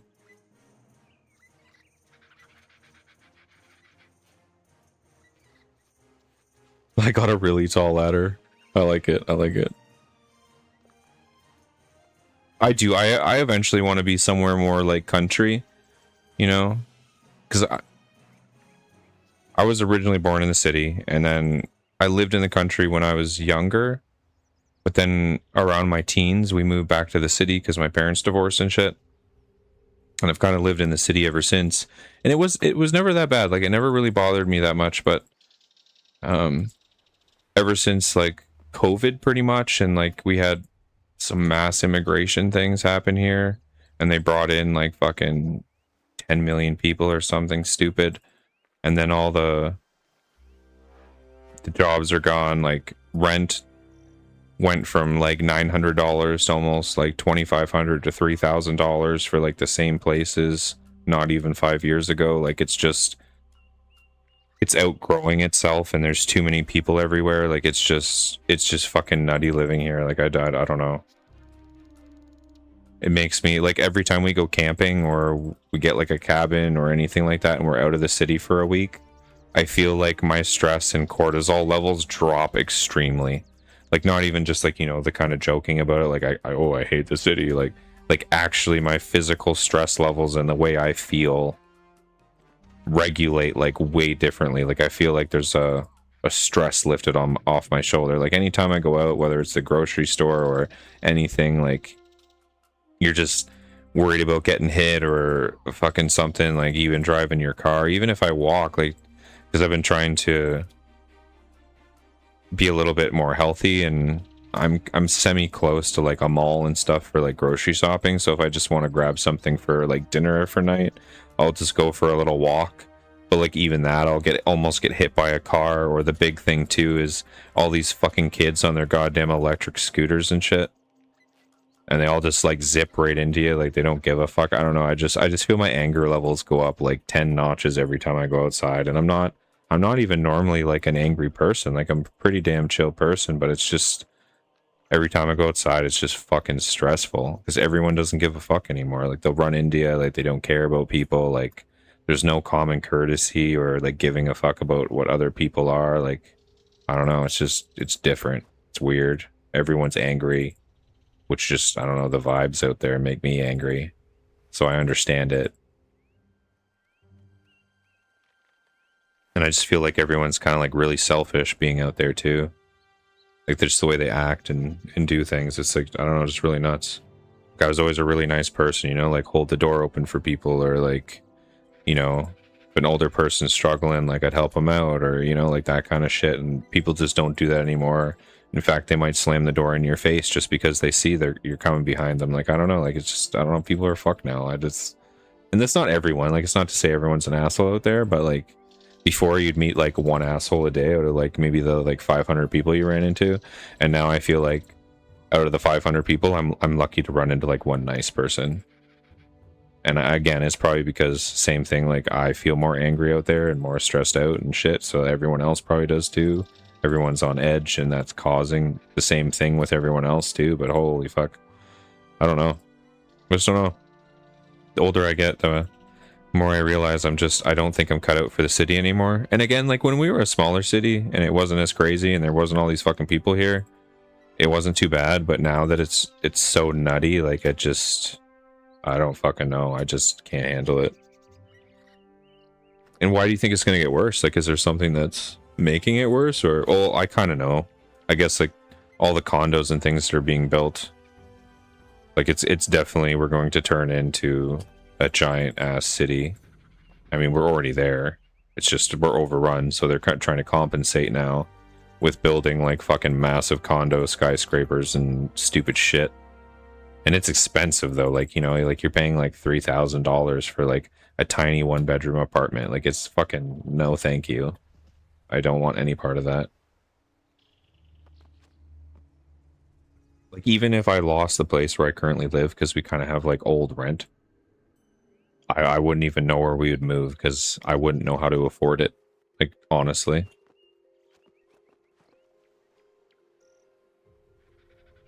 Because even now, like I pay $1,200 for mine, and that's even quite expensive for what it was back then. But to go from 1,200 to anywhere from 2,500 to 3,000. It's like that's fucking insane. Like I don't know. I don't know. So I'm really glad that my landlord, she lives out in New Brunswick now, and she's pretty chill. It was like, you can keep that for as long as you want. She plans on, like, in 20 years or whatever, like when she wants to retire, she was gonna like sell the place and, you know, retire or whatever, but while she's still working and shit, she was like, no, you keep that, you take care of it for me. As long as you take care of it for me, she's like, I'm happy to keep the rent locked in at that price. Like, I'm not gonna bump you up. I'm not gonna, because she could bump me up every year, right? Like, there's that legal limit. They can technically bump you up, but she hasn't the whole time.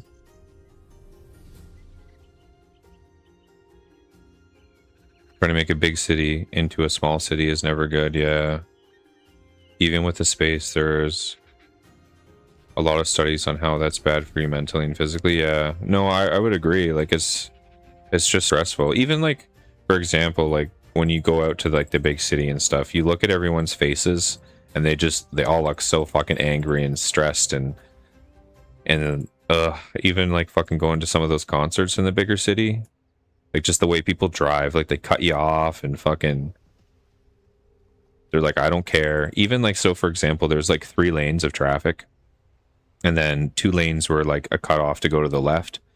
And because everyone was missing their cutoff, they had blocked the whole other 3rd lane, so no one could get around them, and those went straight. But they had blocked all that off, and they're all trying to turn left into this other lane that's backed up by like 100 cars. Because instead of like waiting for, you know, like crossing over when they were supposed to, they went up to the front to try and get in and sneak over faster, and they were just blocking like the 3rd and the 4th lane, trying to turn left into the 2 lanes that are now blocked off. I was like, this is fucked. Like, I don't understand. Like, I don't understand. Yeah, the crime and violence has gotten crazy here too. Like, that's another thing that I just feel we never really dealt with. Like when I was younger, or even like fucking, we go back like 5 years ago, it wasn't that bad. There's like people getting fucking shot and stabbed and all this nonsense like every day, like right around the corner, and I'm like, oh my god, shit. Okay. The little, I mean, we were never a little town though. That's the thing. Like, we were never a small town, but it just wasn't like that. It was like the perfect size, I feel like, when we were growing up and shit. And even, like I said, like 5 to 10 years ago, like pre-COVID, I feel like it was still pretty good. Like, lots of opportunities here. Nothing was crazy priced. But yeah, after COVID, just fucked. But yeah, cost of living, lack of jobs, transportation, yeah, pollution. Yeah, it's really escalated. There's not much you can really do about it either, you know, like, other than leave.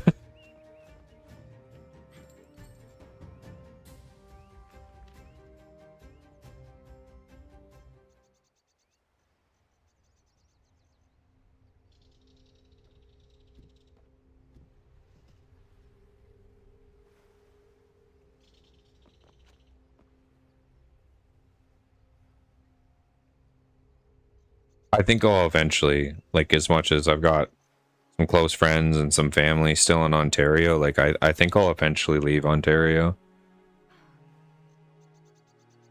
Just because I don't know. It's basically happening in every town and city. Like, they're all escalating at a high level, and it's getting worse and worse and worse. So I think, I don't know, I might end up in like New Brunswick or something. I heard it's, I mean, jobs and stuff are definitely not good out there, so I'd have to have something figured out before I go out there or something like that, but less populated, not quite as crazy. But I heard the same things are starting to happen over there in the big cities, so I feel like it's just a matter of time before it's kind of all like that. I don't know. Oh, you'll have dual citizenship soon for Europe? Oh, nice.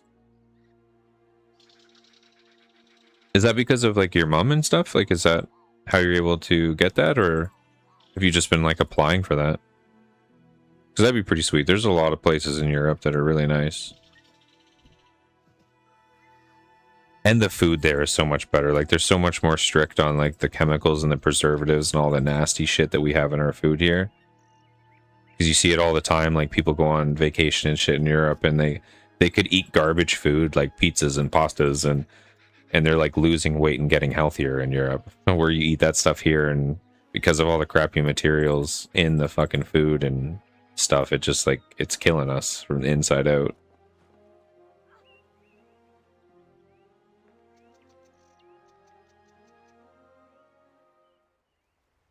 Yeah, exactly. You got to get in before it gets too crazy. I feel I'd like to honestly find somewhere that's a little more rural and actually have a few acres of land. But I've seen that too. You know, someone buys like a really awesome spot and they have a few acres of land, and then all of a sudden the farmers and the other people around you sell, and then like a corporation buys it up, and then all of a sudden you've got like fucking townhouses being built beside you and shit, and you're like, oh no, you know, like, fuck. Yeah. Yeah, because your mom, I'm waiting for my long form, and then once I have my long form birth certificate, I'll apply and it'll be easy. That's sweet, man. It'll be awesome. Well, if you ever end up getting out there, I'll come visit you one day, because me and Ashley do want to do some traveling, and we do want to go out to Europe and explore some of those places.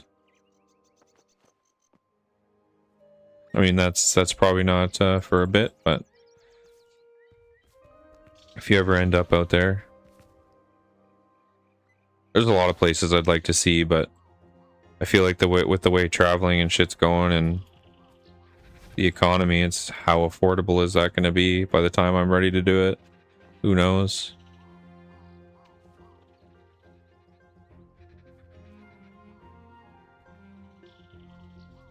I guess that's a part of the journey and the path. That's what I've been trying to figure out lately. Like, what do I want to do with my life, you know? Because finding work around here has been pretty shite lately, too.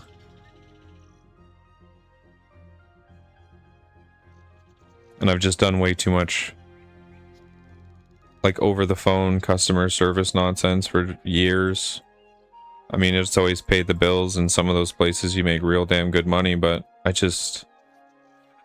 don't know. I don't really want to deal with people in that context anymore. Because you're really just a beating bag for everyone else, you know? It's just like getting shit on all day. It's not good for your mental health or anything either. And I'm pretty good at like compartmentalizing that and kind of like shifting it off, but when you're already having a bad day, man, someone just screaming at you because fucking over $1 or something stupid, you're just like, fuck off. Like, just fuck off.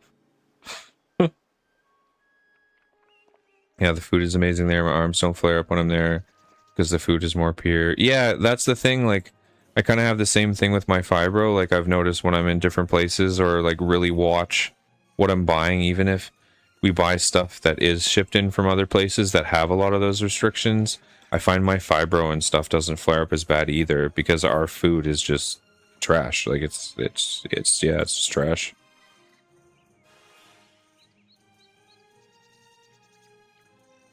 Yeah. Oh, exactly. Yeah, some places can be really expensive. See, I'm not really a resorty person, I feel. I'm more like kind of go and explore places. And I know a lot of people love to just go to a resort and chill, but yeah, that's not me. Like, I think if I go to other countries, even when we go, like, we've traveled to other places, the option of resorts and stuff has been there, but I'm like, can we find like a hotel in town, or, you know, like, I don't want to be stranded on a resort.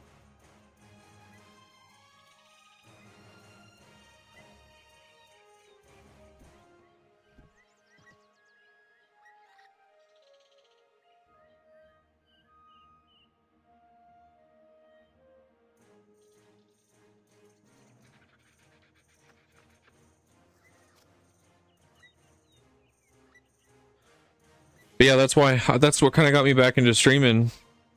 I mean, if I had my Twitch, I probably would have continued to stream on there, and I would have never really stopped, because I've always loved to stream. But I don't know, this is something that I've extremely missed, like just hanging out with people, chatting, and you know, playing some of the games I enjoy and showing those to other people. And I mean, I might not enjoy agility.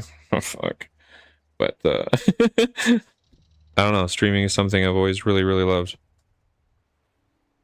So that's again why I've started to do that, because I think that was one of the things I've loved the most. Like, over all the jobs and all the things I've done over the years, like, streaming is by far one of the most fun.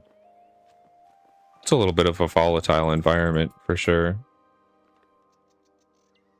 because I'm just not one of those people to like beg people for shit and stuff either, you know, or like be off the walls hyper and shit to like get people in here, and you know, trying to like do viral clips and stuff on purpose, and you know what I mean. Like I don't have a really chill demeanor that way, I feel.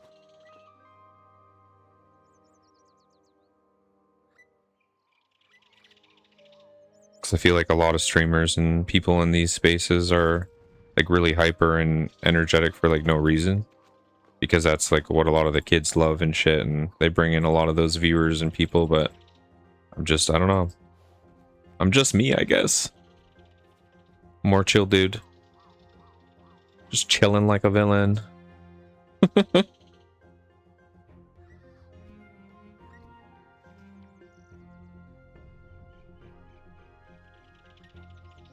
Yeah, sick of my time and effort being rewarded for an hourly wage is just stupid as an adult. Yeah, I've done that too. I've taken a lot of risks that haven't paid off myself. Trying to follow like other dreams, or, you know, like for years there I was trying to tour with those bands and things, and it was fun though. Like, I would never take any of those experiences away, but if I would have possibly focused on other careers that would have made more money and shit, maybe it you know what I mean? Like, I'd be in a different predicament. But even like building video games and stuff, I did that for quite a bit. But eventually, like, you know, certain people like didn't follow through or whatever, and or like some people were in it and then I wasn't in it, and then they wanted to be back in it, and then, you know, when I was feeling it, they didn't want to do it, you know, like it's a lot of shit like that. And I feel like that was the band thing too. I think that's why, as much as I like playing music or making games or like a lot of that stuff, I think that's why I've always enjoyed streaming the most, because it's kind of up to me, you know what I mean? Like, I make my rules, I make my schedule, I do my things. If I don't come on, that's because I'm an idiot and I didn't go on, you know what I mean? And that's the one thing, like, as a streamer, you just like gotta always go on. Like, even today, like when I woke up late and I felt like shit, I was like, oh, maybe I just don't go on at all. But I know that that's just not how it works, you know what I mean? Because like the days that you don't go on could have been like your best day, or like even today it was super chill. Like, lots of people came in, said hello, you know, we've had a good day of streaming. And if I wouldn't have come on, even though it was late, like, still better to like get on and just do the thing. And again, it's I'm the only one to blame if I don't get on here.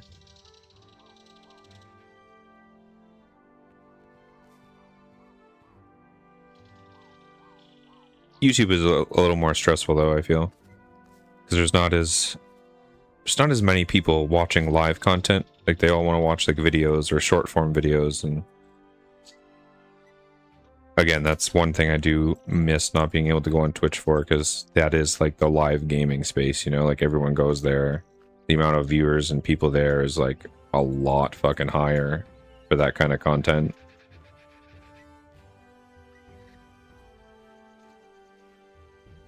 But I'll figure it out.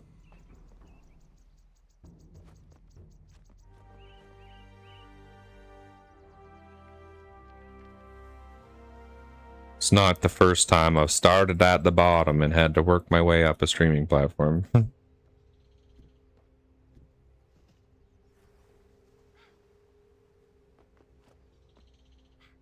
I'm okay doing it, because I'd rather do that and fail and always wonder what if. Yeah, exactly. And you know what? You probably had like a lot of fun memories too, because like I said, all those bands I played with and like the tours we went on, like it was fun as fuck, you know? Like, sometimes we didn't make an extraordinary amount of money, but like we supported ourselves, we were able to eat at night, you know what I mean? Like, it was still like a great time.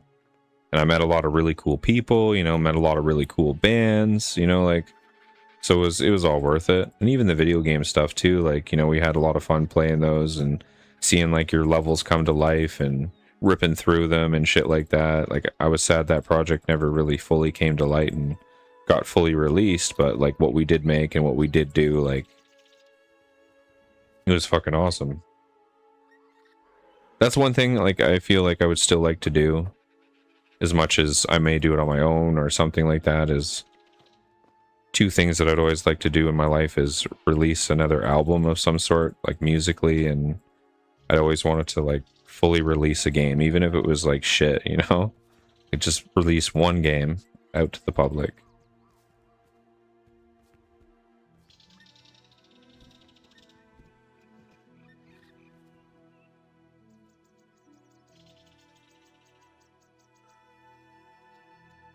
Yeah, you will. Yeah, and that's true. Like, even when I explain sometimes, like, to people, because they're like, what have you done for jobs over the years? And I'm like, well, for a lot of it, like, I was a streamer. And then they're like, what do you mean you were a streamer? And I'm like, well, I played video games and stuff. And they're like, that's the coolest fucking thing I've ever heard in my whole life, you know? Like, and I'm like, yeah, but it's really stressful. And like, well, it's not stressful, but like, there's a lot that changes, you know, like when you're relying on your income for just playing video games. Like, even like a game dying can be detrimental to your channel. It's like, oh no, what game do I play next? And are any of these people going to watch me play said game or care about that game, you know? So you're always like shifting and changing with the markets, and you have like really good months, really bad months.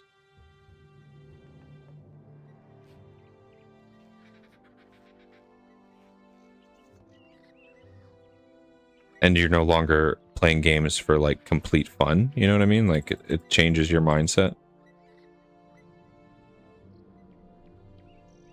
But like, I don't know, it's hard to explain that to someone else because they just see the blanket of, oh well, you're just fucking playing a video game and making money, like, shut up.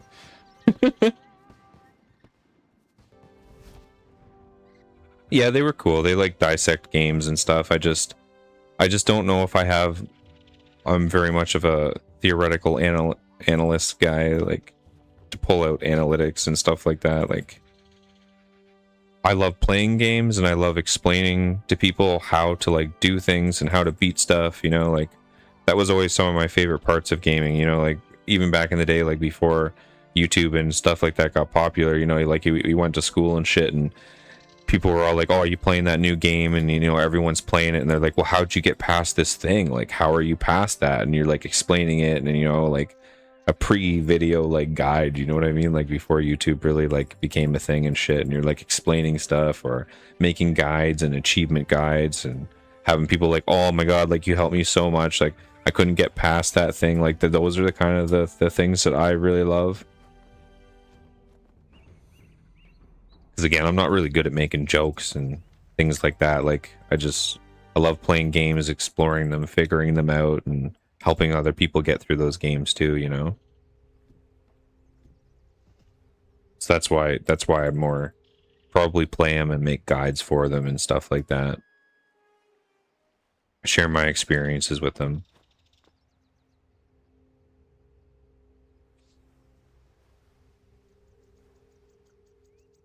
Them and you are the only people I watch. Hey, I appreciate you coming by, because I know RuneScape is probably not your thing, and so I appreciate you chilling.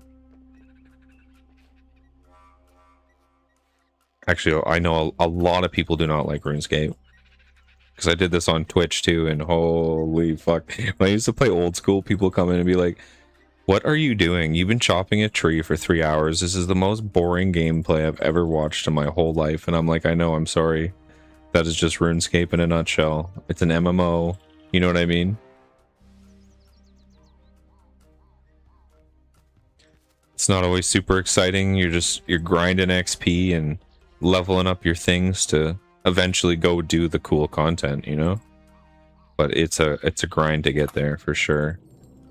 A lot of, I guess, mundane things to like watch, you know? It's not like super flashy, no cool shit going on. It's a cool game to watch. Yeah, you like watching me run back and forth? But I mean, that's where the chatting and chilling comes into, you know? You can kind of like chat and talk about other things while I'm mundanely doing random crap.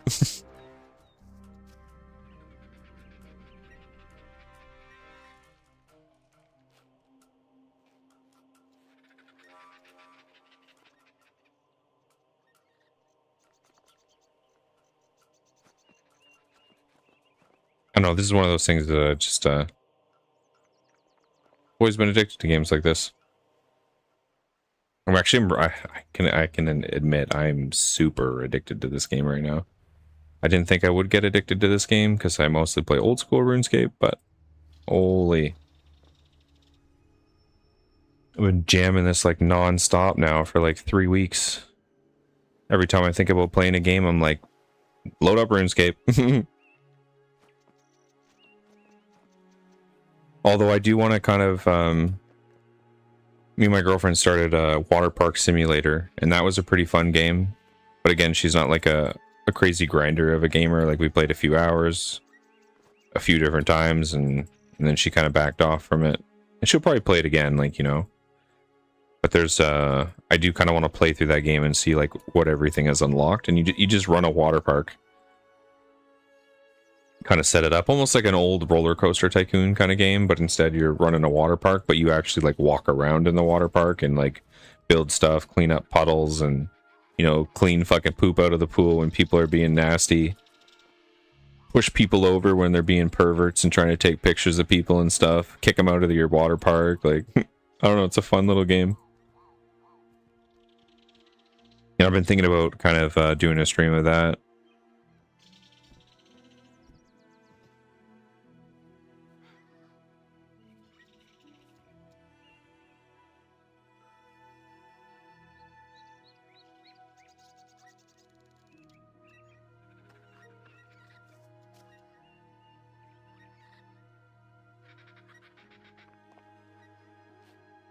Mostly I'm waiting for Valheim, though. That is one of the games I've been waiting for quite a while for them to fully release it, and it's finally, I think it's September 9th.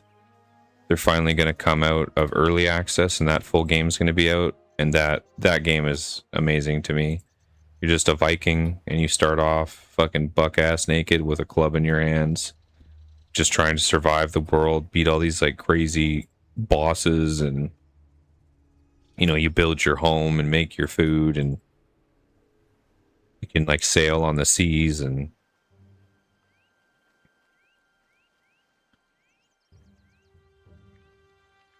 that is a game that once that comes out, I mean, I'll probably still play RuneScape on the side, but I'll be streaming the fuck out of that game for sure.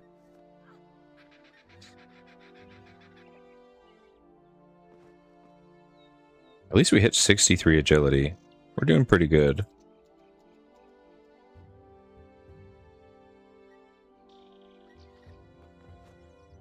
We're 2 levels away from that other course. I know I won't hit that today, but it's at least good to make that progress. I think we started at like 57 or 50, no, 56 agility, I think, yeah. So we've gotten 7 agility levels today. Plus, I managed to finish a couple quests as well, so that's kind of that's ballin'.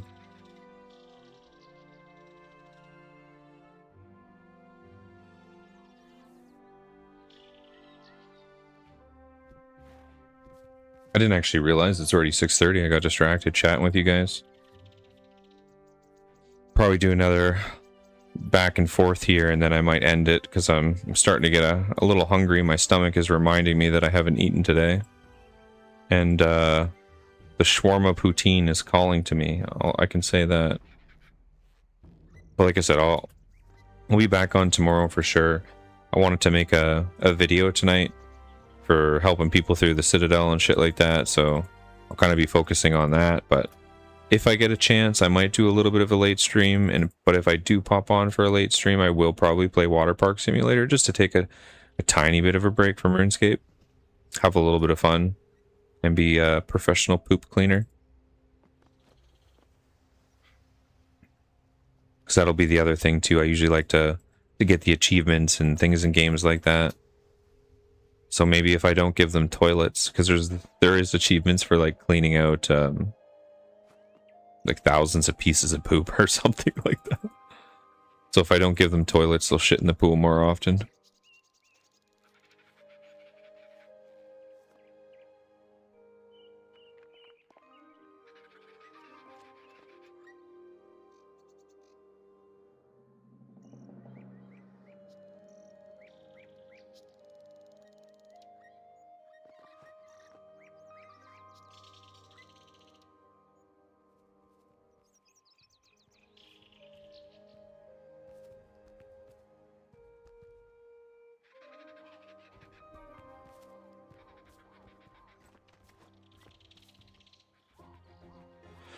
Alright, shit, well. Yeah, we got 7 levels of agility. We managed to finish up a couple quests. I appreciate everyone chilling, but like I said, I am going to take off a little bit for a little bit here. We'll be back on tomorrow for sure. I'm gonna try to not miss my alarm clock tomorrow and actually wake up on proper time, and we'll probably do another like longer stream. I'll try to do like, I'll be on for 12 for sure, but I would rather get on for like 10, try and put in a couple extra hours and then stream till 6, just like we've been doing. It's actually a little bit later. It's 6:40 right now. I kind of got distracted just grinding agility and chatting, which is cool though, because then I got through a lot of the levels I didn't really want to do. So I appreciate you guys hanging, chilling out with me, talking about anime and shows and all kinds of other stuff. It definitely helped get through that terrible grind of agility, so I do appreciate all ya. And yeah, I'll be, like I said, I'll be back on tomorrow for sure. Probably another 10 to 6, and then depending on how long it takes me to figure out DaVinci Resolve tonight, if I can get that video out really quick and then I have time, I might jump on for Water Park Simulator and play that a little bit. But if I don't, because it takes, again, I don't know how long it's going to take me to get used to DaVinci Resolve and do that video editing. If that takes me a really long time, I'll see you guys tomorrow, and then maybe we'll do a little bit of Water Park Simulator tomorrow. I'll probably still start with RuneScape because I got a lot to grind on here, but maybe we can see about playing a little bit of something else too, just to have some fun. But yeah, take care, Apollo. Thanks for again chilling, and Stone and Sly if you're here in the background still, or Fen. Appreciate you guys. Have a good day, and I will see y'all later.